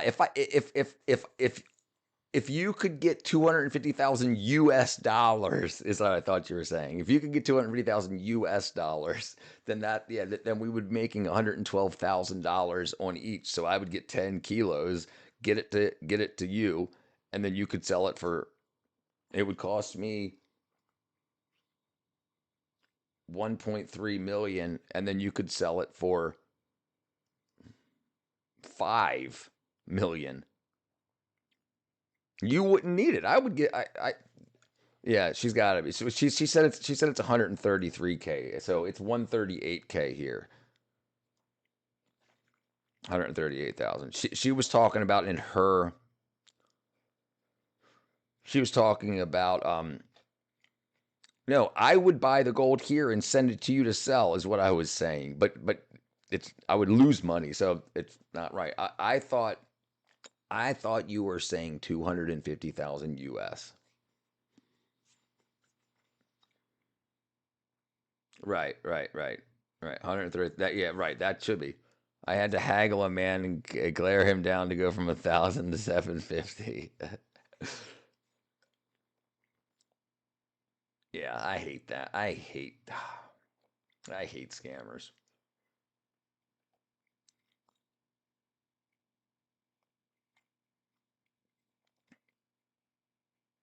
Actually, it'd probably be a war crime for me to send 10 kilos or 10 kilos of gold to Saudi Arabia. There are merchants there are merchants. Yeah, right. But that's a big difference. 250 freaking, not kroner. What do you have there? Saudi Arabian currency. 1 Saudi riyal equals Rial, 27 right. cents. Oh, 1 Saudi Rial is a quarter. Okay. They are looking to make them. I understand, but that's kind of, if you were buying bulk gold or you were buying jewelry. If you were buying bullion, they should have sold it for whatever spot price is, right? Plus the premium.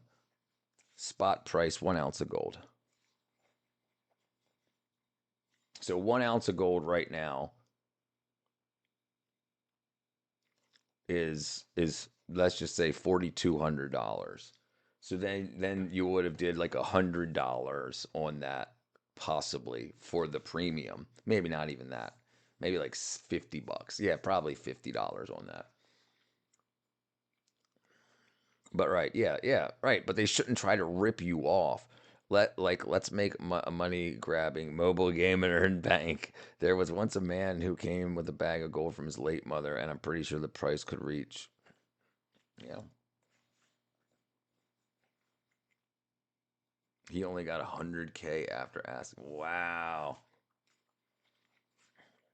So you got to go by weight of, the weight of the gold. He could have gotten spot price, like he could have went to your national bank and got the value of the weighted gold. The problem is if it's in loose jewelry, they won't take it like that. It's got to be certified. So that would probably cost $50 to certify so that people would take it.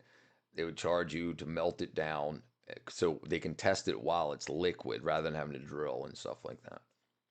He even got pissed because he knew he was getting scammed. What? He got pissed because he knew he was getting scammed because he knew the value and he couldn't haggle for more. That's a problem with desperation. That means he needed that money. He couldn't wait. Like if you've got if you've got a kilo of gold and you need money to pay for your cancer treatments, then you're going to take whatever you can get. But if you don't, if you have, you have it just sitting around, you wait till the price goes high and you wait a year or whatever. They wouldn't go higher and wouldn't buy it if you wanted. So he just, yeah. Oh, there you go. Okay. Give him the needy. There you go. People spend a couple of $100 days. Right, right. Yeah, dude. Me too. Me too. Me too. Me too. Brother, it's not as hard as you think. You can buy the game engines and just change the graphics. It's not hard. It's not just no one, the people that do it get rich. The thing is it's marketing. No one like you have to get people on the game. So you need money to make money. You need money to spend so people know the game exists. He could have held on to it if he wanted to, but it's okay. Money comes. Yeah, right. Exactly. Right. Yeah, right. That's my point. Desperation. Yes, play to win games, right?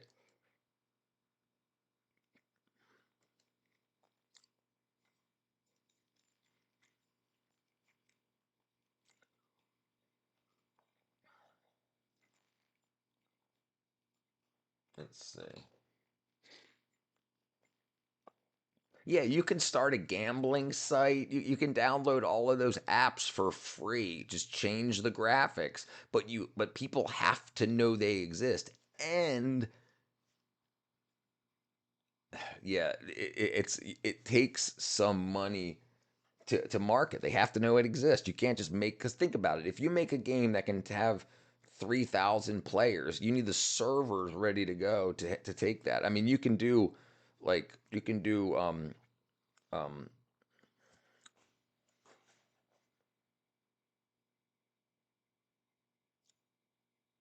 thinking not packaging. What's it called? When you're using software that automatically scales and it automatically buys new like Amazon servers and automatically copies itself over and shrinks back down when it doesn't need it. I can't remember what it was called. Not packaging. Docker, containerization. But you also have to take in money. I need to keep that game up. Right. Right. So typically what you do ND is you do a thing called you can look up we can look it up here. So Docker containers are containers. Like this is the server that will handle 50 people, 100 people. And then if the CPU rate goes too high, it's set to copy over. And then you set up with like Amazon Web Services, and they'll buy a new digital server, and it does automatically. And you do it.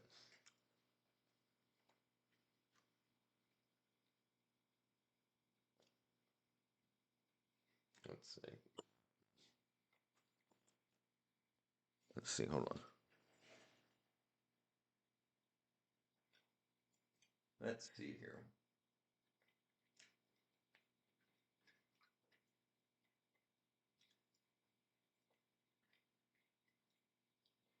I don't even understand. Okay, let's see. But I'm unsure what you'll do with the money. Well, you can't just take assets and make new graphics. I mean, you can. Yes, you absolutely can. There's there's a lot of games like if you there's that mob game which is exactly the same as the Kings and Queens game. They're exactly the same, but instead of buying the castle, you're buying the mob boss's house. It's just changed graphics. Yeah. Not to be massively successful, yeah, you need to innovate. But if you're gonna do it, you don't. It's but dude, look at Flappy Bird, dude. Look, how much did the Flappy Bird author make? He made 50 grand per day. He made 50 grand a day on ads. 50 grand a day for ads. And that took him a few hours to write.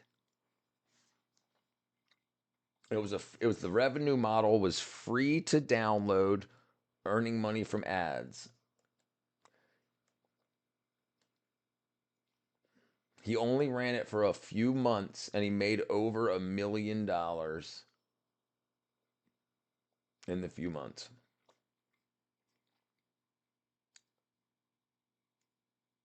And then the thing is, so he said that he stopped making it because so many kids were getting addicted to it. But as soon as he took it down, he lost his copyright. So many other people made Flappy Bird clones and are still making millions off of it. It was right, but it doesn't need to be difficult. Like the game I'm making, I'm not. I mean, if YouTube puts ads on it, they do, but I'm not making it for ad revenue. I'm making it just to try to make something cool to, and if it makes money, then kick ass. But if I mean, I don't know how I would be thinking about it if I was thinking about it from a money point of view. I mean, I guess the thing is you can put out the free version. You can always upgrade it, right? So if I put out the snowball game, Bird Ball, and it gets massively downloaded and used, then I can absolutely say, for 50 cents, buy 1,000 bird balls, so and give people an edge. So the first thing you got to do is get a customer base. Then you got to milk them and their grandparents dry.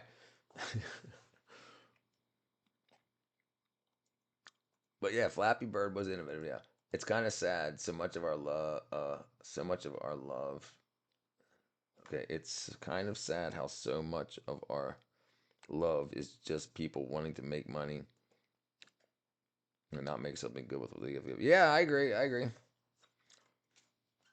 Well, a lot of times people are happy just where they're at in life, and when they say I want to get out of where I'm at in life, it's like let's get a shit ton of money. Like when I started a band, it was to get girls. It wasn't to get rich.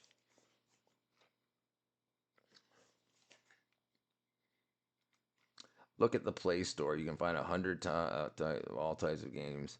It's very hard to just change the graphics. Sure. Right. No, right. I agree. No, I agree with that too. The thing is, if you can just change the graphics and the sounds and whatnot, and just to do something, and then if it starts to get a play base, then now you say, okay, now I've got people that are coming in every day, and what can I change about it? And then that you can do the innovation later. Just get the client base first, because get a product out there first is what I'm saying. And I agree, dude. That's why I'm doing this. I mean, eventually I'm going to have thousands of videos bringing in a couple pennies each a day on ad revenue, and that can be a couple $1,000 a day, a couple $1,000 a week. I mean, a month. I can't do math. But yeah, Play Store's nuts, dude. Right, yeah, no, yeah. I agree. Yeah, so the thing you need first is a community. And I think that's where a lot of like influencers do. They build a community and they're like, okay, now I can make a freaking Bitcoin, a cryptocurrency, and rip them all off.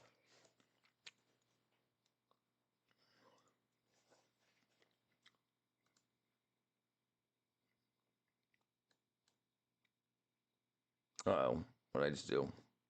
I think I broke it.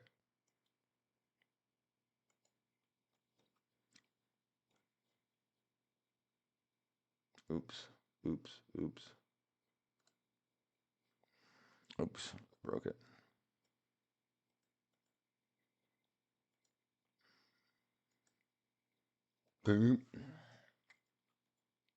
But yeah, there is a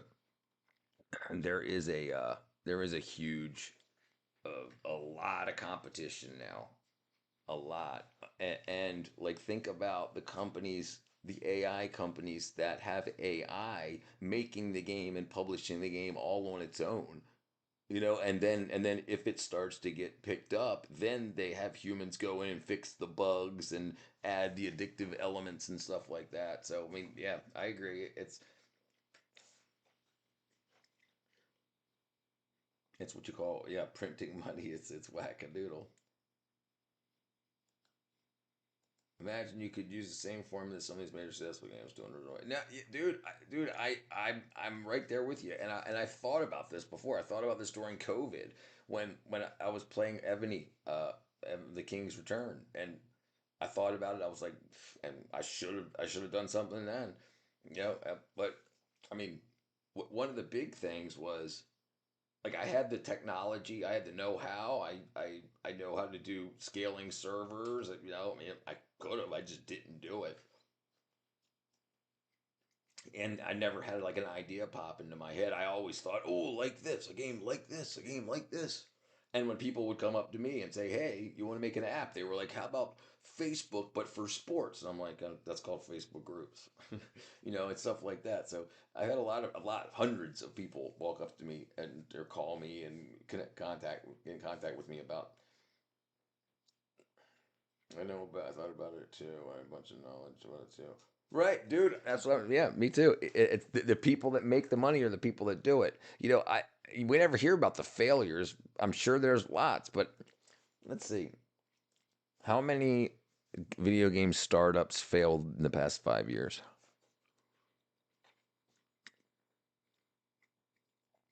High failure rates, 50% within 5 years. So that's not a lot. I figured it'd be like 90%.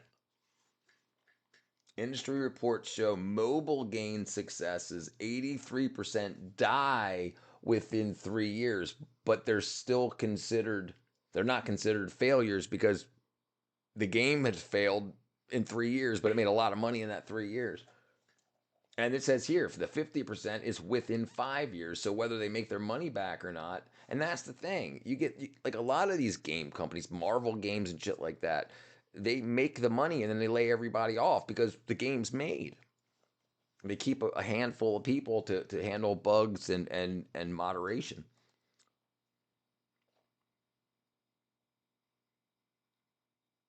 The gaming industry lost 45,000 jobs this year.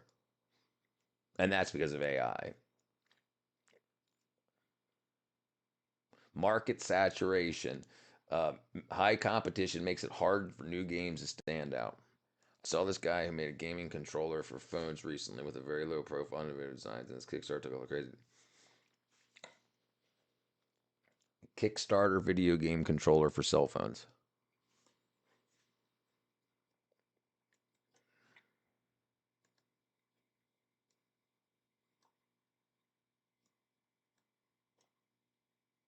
I just found it. I think is this it? He made $1 million, $1.7 million on it already.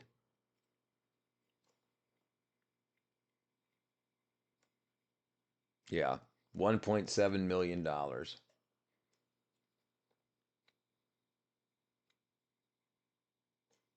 He needed 25 grand. He asked for 25,000 and he got 1.7 million. Yeah, I'm sure it's genuine. Look, dude, me and Kat have a Kickstarter coming out soon. And yeah, we had to, like, the reason it didn't come out earlier is because we needed to make prototypes and shit like that. So yeah, everything has to be real, and you have to set up with the IRS. You can't just put up a Kickstarter. You need to set up a business through the IRS. You need to give them all the data. They've got to check it, all that. It took like a week to set everything up, and we're still. She's waiting on me to finish the prototype. Lamb was here earlier. He came in and out. You want to see something funny, Paul? Where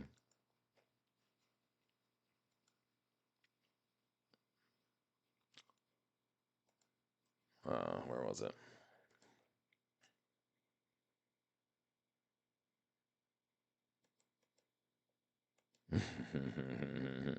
Oh, damn it.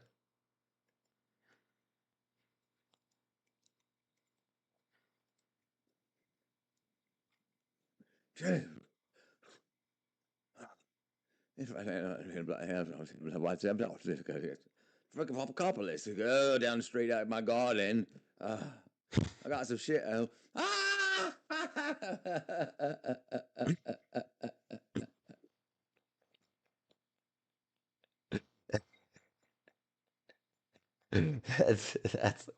That's my my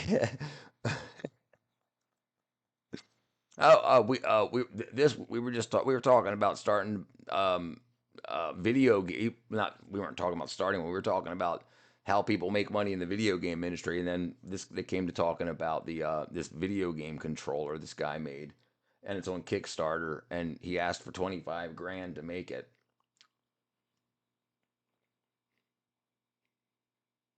And they gave him 1.7. He got 1.7 million on it already. Yeah, besmirching. There he is. We found him. But he probably didn't even, like, this is all digital here. This is all just 3D. I mean, did he already make the device? I mean, maybe.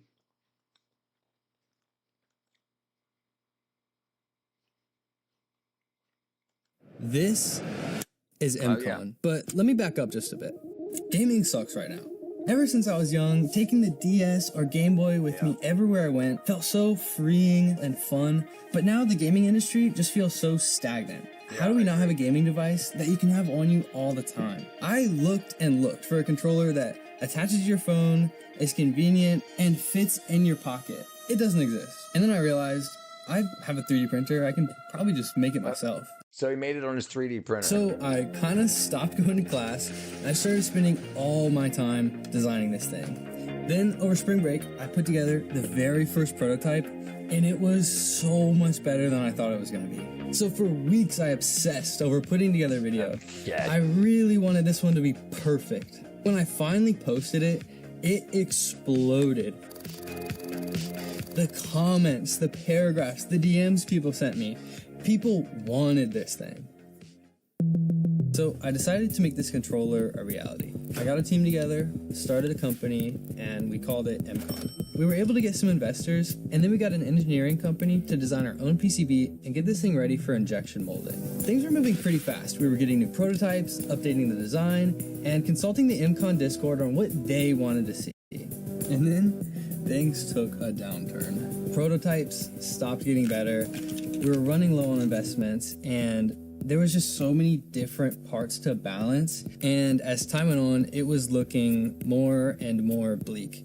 It really felt like all the time was wasted, and creating this controller would be impossible. Later. And then I got recommended this YouTube video from a company I'd actually seen a lot of. You don't know about Snap 4. They've kickstarted a bunch of products, and the problems they were solving just felt so similar to mine. So with no other option, I said F it, and I messaged their CEO, Dale Backus. Then I waited, and I waited. Then he actually responded. Okay, cool. So we get it. So my point was phone controllers have been out for decades, and even now 2025. Right. No, I agree. 100%. 100%. And I agree that, listen, I agree that with everything. And he didn't innovate by making a new way to control video games. He innovated a way to take a controller and attach it to a phone, and that's brilliant. That's absolutely brilliant. And he shows the steps by steps and what he does it. People don't want AI slop anymore. Anything we can do, whether it's a product, music, whatever, and we just film every step of it. And dude, like I said, me and Kat have a Kickstarter coming out. And I don't know if she told you about it yet, ND, or not, but we've been keeping it quiet because I got the 3D printer working. I'm making prototypes and I'm testing them and I'm breaking them, and so we got that going. So I'm doing it, and I would like to do more. I only have so much time and I only have so much ideas, but yeah, I'm absolutely all about making something. and I don't care anymore. I don't care about maybe you look stupid. What's my ex-girlfriend from 48 years ago gonna think? I don't give a fuck about none of that anymore. You got to put stuff out there to try. The 3D printer was under $200, and it's like, and it took me. I mean, it was years ago because I was working with CAD for years and years and years, so it didn't take me long to get things figured out. My only issue now was the plastics. If what we're doing gets injection molded, it can be strong, but trying to make the prototype so that Kickstarter passes it, so right now I can only use it once and then it breaks. So because it's 3D printed, if it was injection molded, anyway. But point is.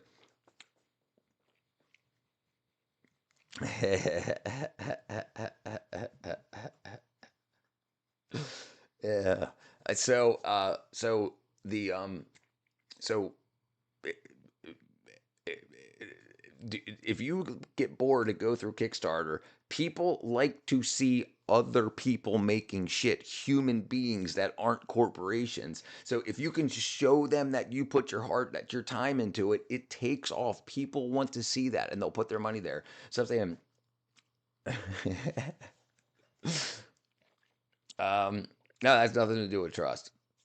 She doesn't think you're going to steal the idea. It has nothing to do with that. Nothing. It's already it's trademark. It's not that you're gonna. It has nothing to do with that. Trust me. It has. Yeah. It's nothing to do with that. Everything's trademarked and yeah, everything's fine. There's not. What up, Chi? So I want to start making shit, and I want to start making videos showing people we're making stuff. That this wasn't AI designed or something. We went through the blood, sweat, and tears. Now back us up, because we're not freaking Google. We're not freaking Meta. We're not this, not that. Hey, dude, the second it goes live, we'll be on the live when it goes live. I promise you. Oh, me and Kat have a Kickstarter coming out, and he said that Nendi said that she told me you were making a Kickstarter, but she'd been secret about it because she didn't ask you about it. And then he said, you all don't trust me. Yeah, absolutely. I would love for you to be the first investor. You what? Did I say Chi? I meant cat. Sorry. Sorry. I meant cat. Dun dun dun dun. Ew, Andy. We're not making dildos. You can't even sell that. You can't even sell dildos. Can you sell them one? I search penises, fake sex toys. Oh my god. Oh, you can't see what I'm looking at. Oh yeah, I probably shouldn't. Yeah. Wow. They're getting big.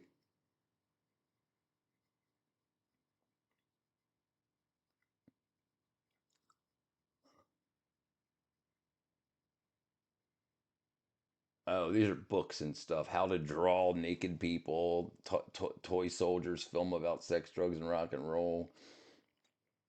The market for dildos is huge, though.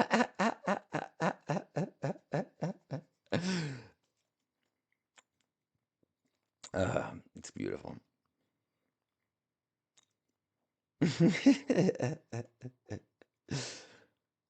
No, we're not selling dildos. Chill, Chi.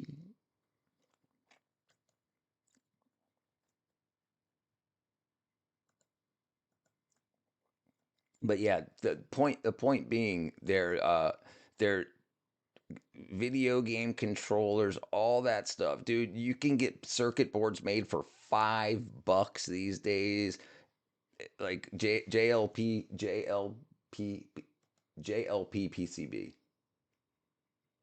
JLC PCB. Okay, so you can get 24-hour turnaround shipped over for PCBs.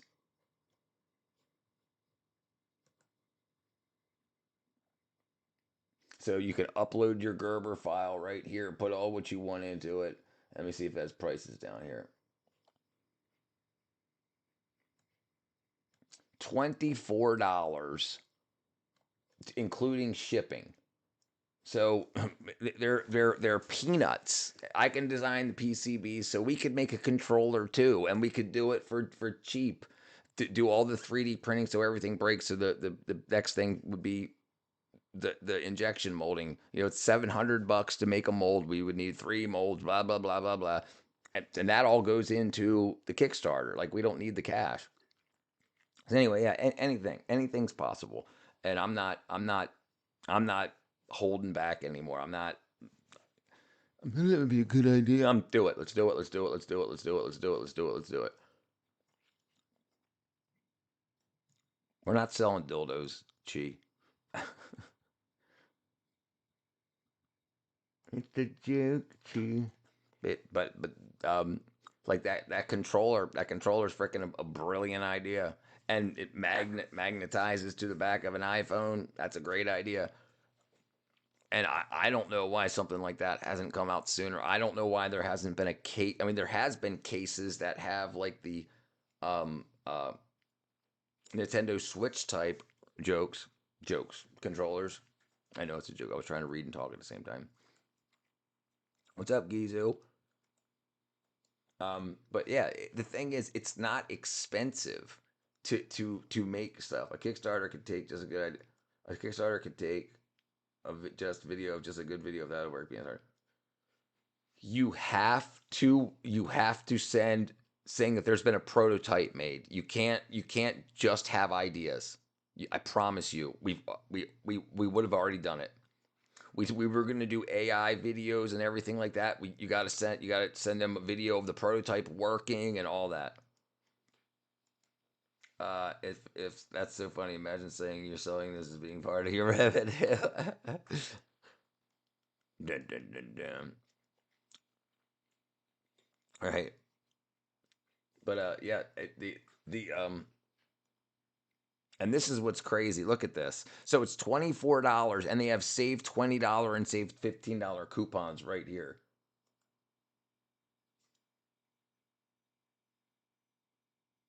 So so this is for your first one for a PCB. For orders over $5, you save $20. So it would be $4 for me to order one right now to have in 3 days from freaking China.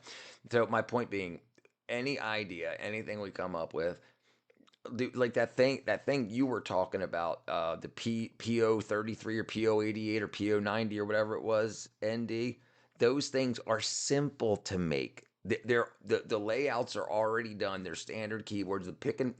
This company does the picking and placing. Like so you send the graphics files, you send the 3D files, they make the circuit board, they put the parts on the circuit board, they program the chips, they put the screen on there. So like you give them the files. So you can run on your computer all of the emulation to say, I'm emulating this chip and this is blah blah blah blah blah blah blah, and you get them for pennies a piece from them. So it's not very difficult. It's not as difficult as it seems. People make it sound more difficult than this. I've seen multiple videos of people making Kickstarter, make a bunch of money and make the money. Yep.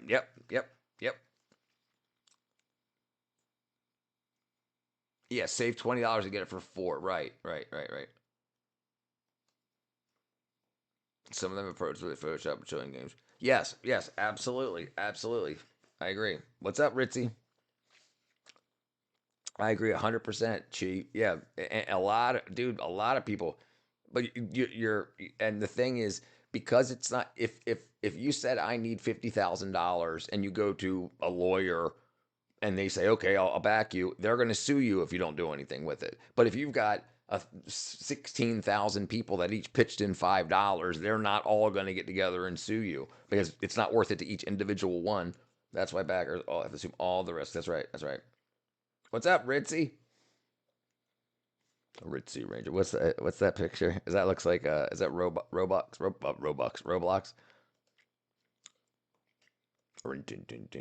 Who's that? Not Roblox, freaking what's it called? What's it called? I forgot the name of the game already. From how bad it is, Kickstarter made an article about knowing if something's a scam. Yeah, right. I'm aware that it might be easy. The hard part is creating something that actually. The important part is it doesn't have to be the polished product. It doesn't have to be. It doesn't have to be. It's got to be the idea that you glued together with cardboard and tape and shit, and say, I need the money to turn this into something. I need the money to hire an engineer and get $1 million. You know, yeah. I'm not. The thing is, sometimes you don't have. Sometimes you just have to say, I want to make a movie, and then decide what the movie's about. You know, it's like the only thing you can do is sue or ask for a chargeback. Right, yeah. And who's going to do that? Because most people aren't dropping hundreds of dollars each or thousands of dollars each. They're dropping 20, 10, 15. You know, and they're not going to deal with all. They're going to be like, you know. But yeah, I mean, I don't think it's nice to rip anybody off anyway. So it's not like that's not what me and Kat are trying to do.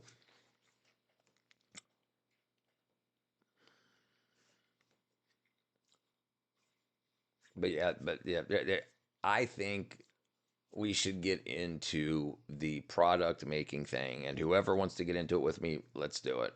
I'm not greedy. I'm not saying 51-49. We'll do 50-50. I don't care, whatever. Sure, but if I make a movie about how to roast mushrooms, it might not get, or it might, dude. Do you know?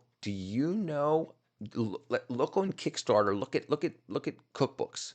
Look at cookbooks on Kickstarter, dude. I've seen people asking for $100 and get 60 grand, and it's their first Kickstarter. It's crazy. Yes, ND is right, but we reach a time where everything is recycling another idea.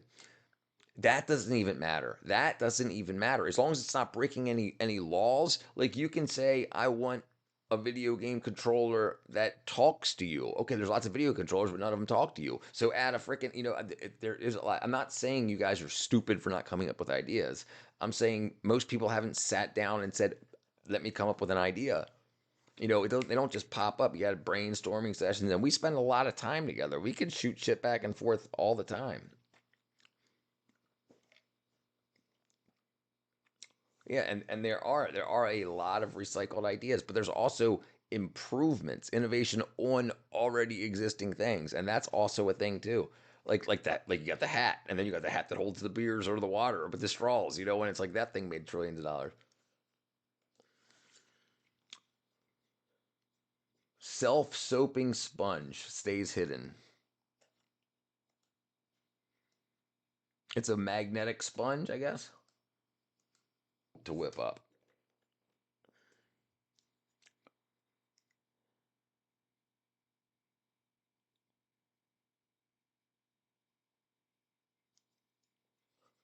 Try to understand. I'm not right. Okay, so okay. Try to understand my logic. If I make an innovative kitchen device that makes life easier compared to a newly fidget spinner, yeah, sure. I'm not disagreeing. Do you feel like I'm disagreeing with you? I'm not disagreeing. Yeah, I saw those too. The robots. Yeah, it's the idea. Soap exists, sponges exist. They put the two together. Like, look how long sponges exist. And the guy that made the sponge into a smiley face, that's not freaking massively innovative. He didn't come up with a new type of sponge material. And I'm not saying I'm better than you or anything like that. I'm saying let's start.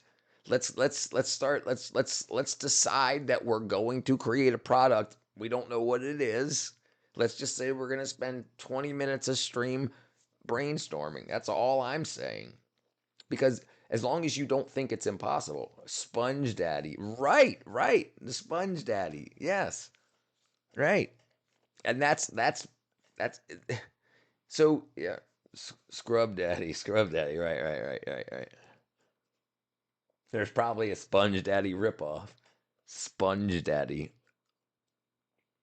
Okay, now it's Scrub Daddy. Oh, they do have a Sponge Daddy. Sponge Daddy. The Sponge Daddy.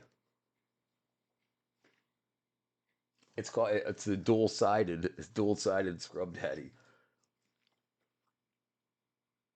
Yeah, and then here's the original, right? And you're talking $4, $4 they're selling for, and that probably cost 12 cents to make.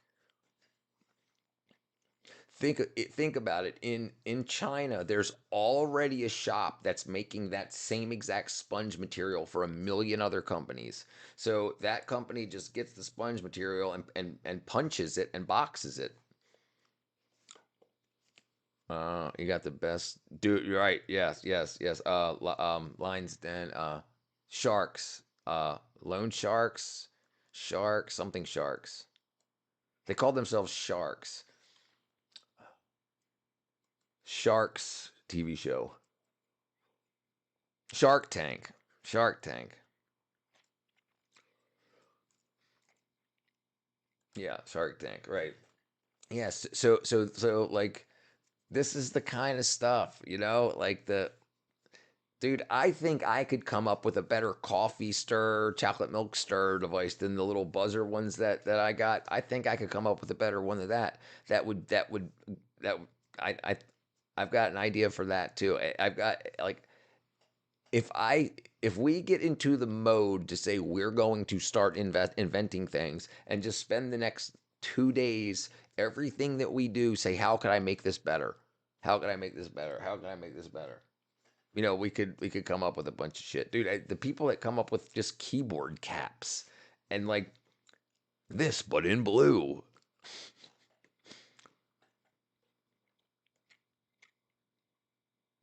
Yeah, it's amazing.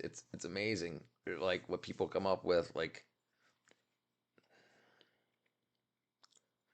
it's amazing. It's absolutely amazing. And the thing is, it's like, most days I don't spend doing that.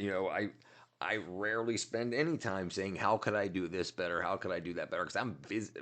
I was a very busy guy. I'm pretty busy now. So it's like, I don't spend time thinking about that. How can I spend more of my time trying to figure out how to make stuff better? Like,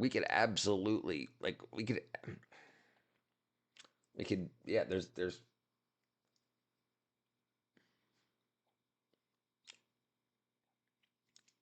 and then, like, when there's new things that come out, like your glasses, your XR VR glasses, like, what could connect to them to make that better? Or regular glasses, like a microphone that clips, a very light microphone that clips on the glasses for people that do interviews, that wanted to do these style microphones that can connect to that, just clip on glasses. That, like, there's a bunch of little things. And I guess I'll start thinking of things.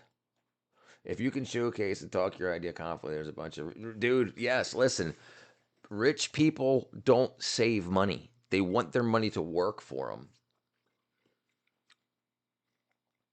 and that's the thing. So all that money, that's what venture capital firms do.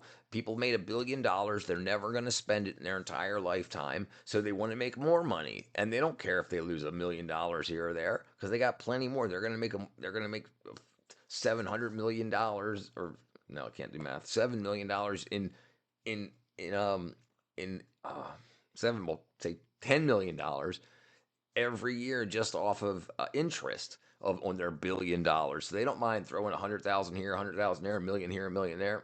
It's not that big of a deal for them.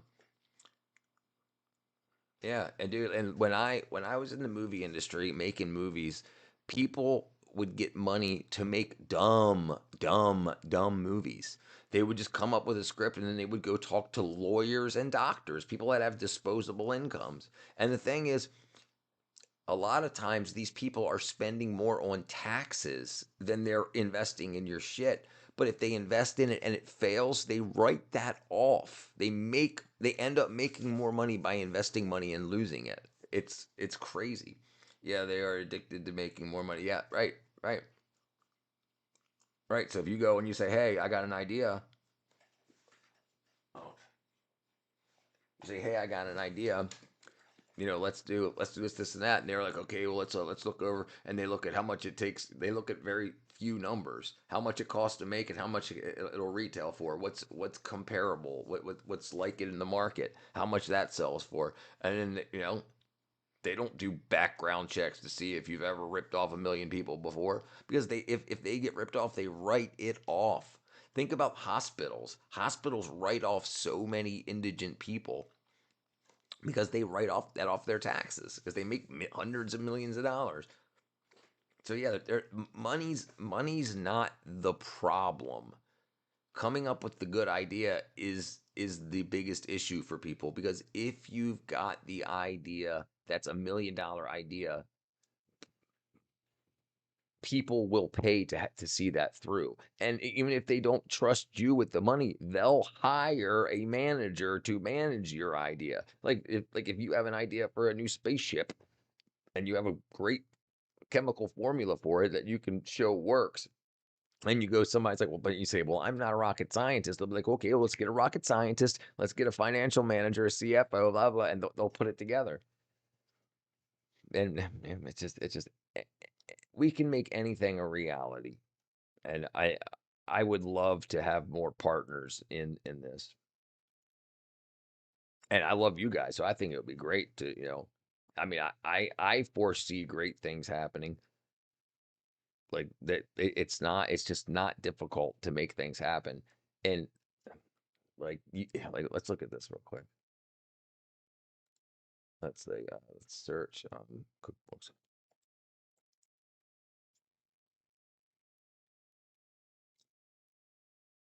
Okay. Okay, that's an art. Okay, I guess I put it in cookbook. Okay. Look at this. Baking with Grandma. Traditional Greek breads. She wanted $116. She got 1,000.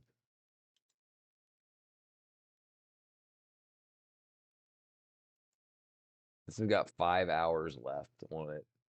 And she wanted 58, got 400.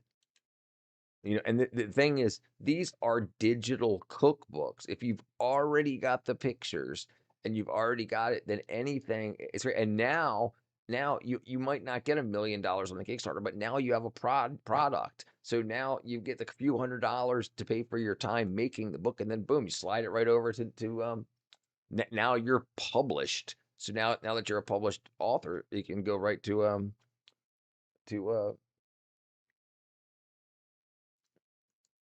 Eat Smarter. Here's a calorie counter app, AI made calorie counter app for $38. They got sold for 568. What'd you think? Okay, what I missed. Well, if we had the chance to make more money while having money, I'll do it. Speaking for myself, we should make a phone game.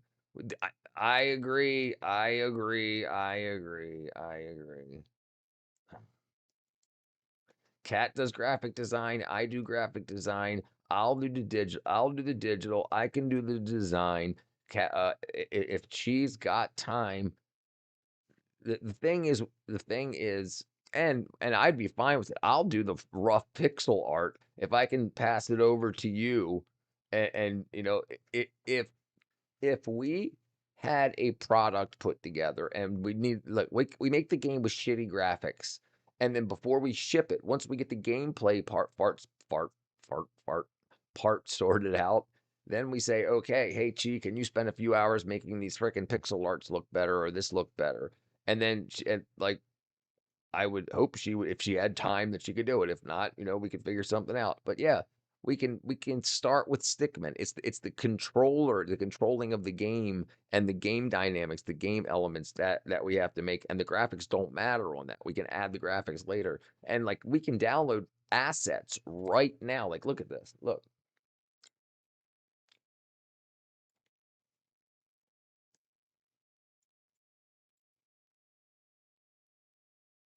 All right. Let me see.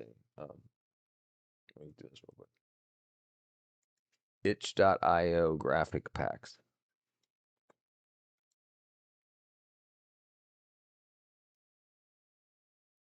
So I mean, it's hard to see on my screen to show you guys, but they've got like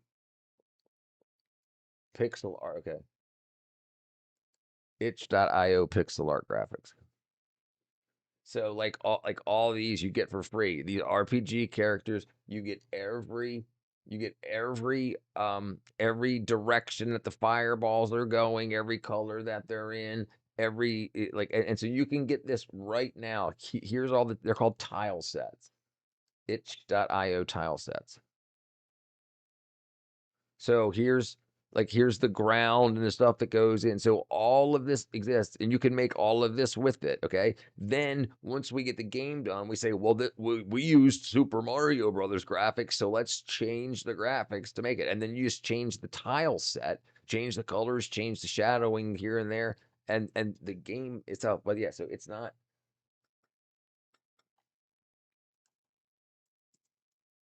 Yeah, there's like dungeons, tile sets, and they're free. All right, what I meant. Fuck assets. We got graphic designers. I can program a character controller and make menus. Okay, all right, dude.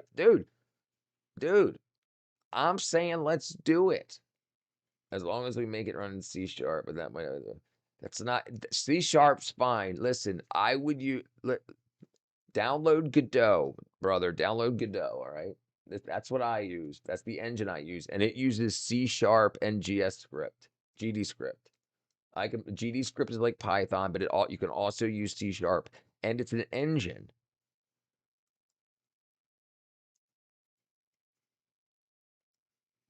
Right here, Godot engine, GodotEngine.org, GODOT. You don't need it. You don't need it. Most of it. It's an engine. So just look into it, brother. Godot, GODOT, and we don't need to program everything. Like gravity is the physics, and it's a physics engine. So the gravity and everything's already in there. If you turn gravity on, gravity just works. So we don't need to program that. Don't worry about coding. Let me worry about that.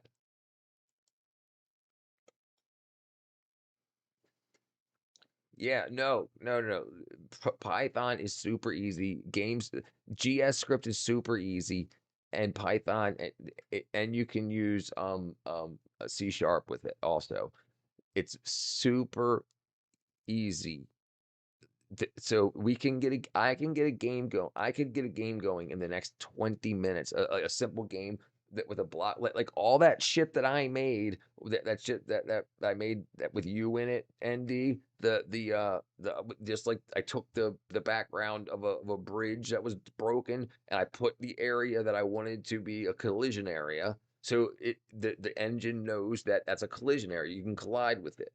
So then I made the character, which was your profile picture. So when your picture fell, gravity affected the character. It hit that, and then you could walk back and forth. When you walked off where the collision area was, gravity took over again. That was all in the engine. So it's a lot easier than you think it is. But when I say that, now the thing is, everybody, and this is free. This is an open source engine, not like Unity and like that. It can do everything Unity can do. You can do 3D photorealistic games. You can do 2D games, and it's great. If you want to do something, just tell me, and we're on. I think we should. And you can export to iPhone, iOS. You can export to Android. You can export to PC. So like you can play standalone PC games. All that. It's all built in. And there's no reason not to do it. Gee, I tried making a lot of games. I kind of share it. Right, dude. I think if we start showing a product, if we start showing that we're doing something, I think she would absolutely want to pitch in.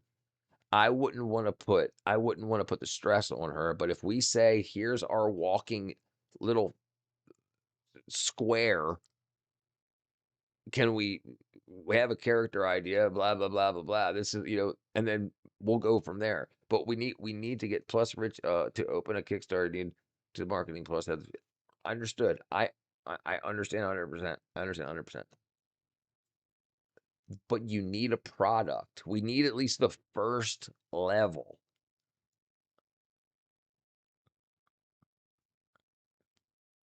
plus rich to open a Kickstarter to need to do the marketing plus the.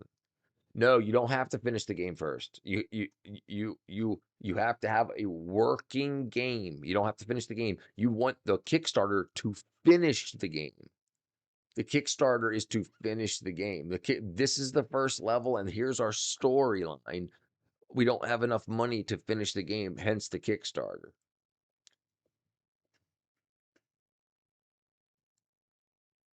No.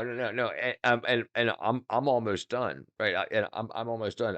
The only thing I have to finish now is the impact collisions. So the problem I'm having is when you throw a bird ball, it says it hits before the ball gets there. So the physics that I'm using is bullet physics. So when you pull the trigger, the person gets hit. But I wanted to slow it down, and it's not as easy as you would expect it to be. So when you throw a snowball, bird ball, I want the people to be able to dodge it, like, because I wanted to go like the speed of a snowball. Well, it is going the speed of a snowball, but the collision part of it is going the speed of a real bullet. And you think you would just be able to slow that down, and well, it doesn't work like that. So that's where I messed up. Yes, the one I'm making for fun, bird ball. Yeah. Oh, if I were to set up a deadline for that, the problem is my priority is getting the streaming done and getting my neighbors and loved ones taken care of. The game's not a priority. If I made the game a priority, I'd have it done in a week. That gets pushed back all the time.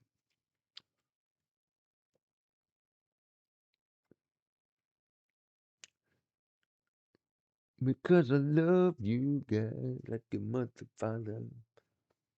I got my knees up in the air. Hey guys. Does anybody ever sit on this chair and put their knees in their armpits? I got both of them.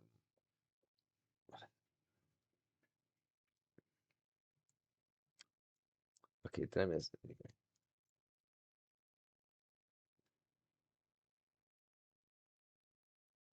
I want to create something that can make passive income. I don't care. Dude, right? The thing is, let's just start throwing shit into the market. And the thing is, I understand that too, 100%. So let's start doing things. If I had some help, then let's say we're gonna make a game. Download Godot, and tomorrow we'll start. We'll start on a 2D platformer. Okay, we'll start on a 2D platformer. I've already done little stuff with that. We can do the 2D platform. We can get started tomorrow. And then I can play it on stream, and I think us building it on stream, but now it doesn't have to be this stream, but on a stream, so that so people can see it's not AI generated. We actually argued over it. We bitched about it. We told Chief, you idiots, the hair is supposed to be blonde, and all that stuff. And then, I think that'll be the big marketing part. It'll be like the dev logs, development logs that game makers make, but we'll do it real time.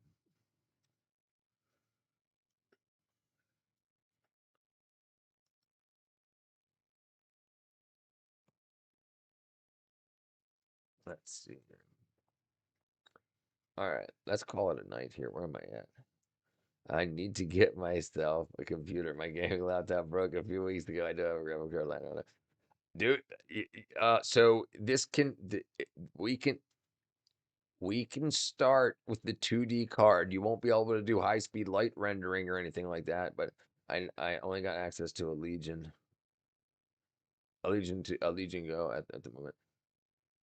I don't know. I don't know. This is the lightest weight game engine there is.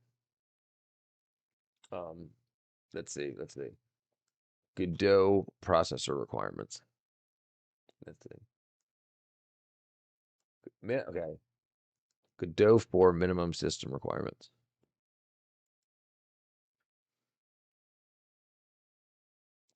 Okay.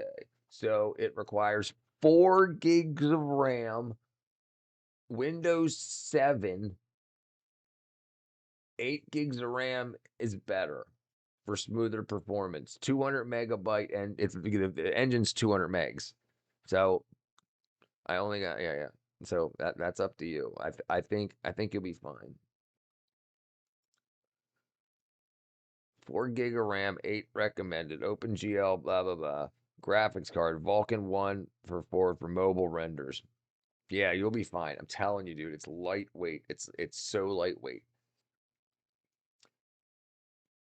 Yeah, and dude, like, okay, like, yeah, it's badass. It's badass. It's basically the go-to engine now for a 2D game, right? Right. All right, let me get out of here, guys. I love you all. We'll get back tomorrow. I'm gonna eat some food and get to sleep. But I love you guys. We'll see you tomorrow. Thank you guys for joining me. I love you guys.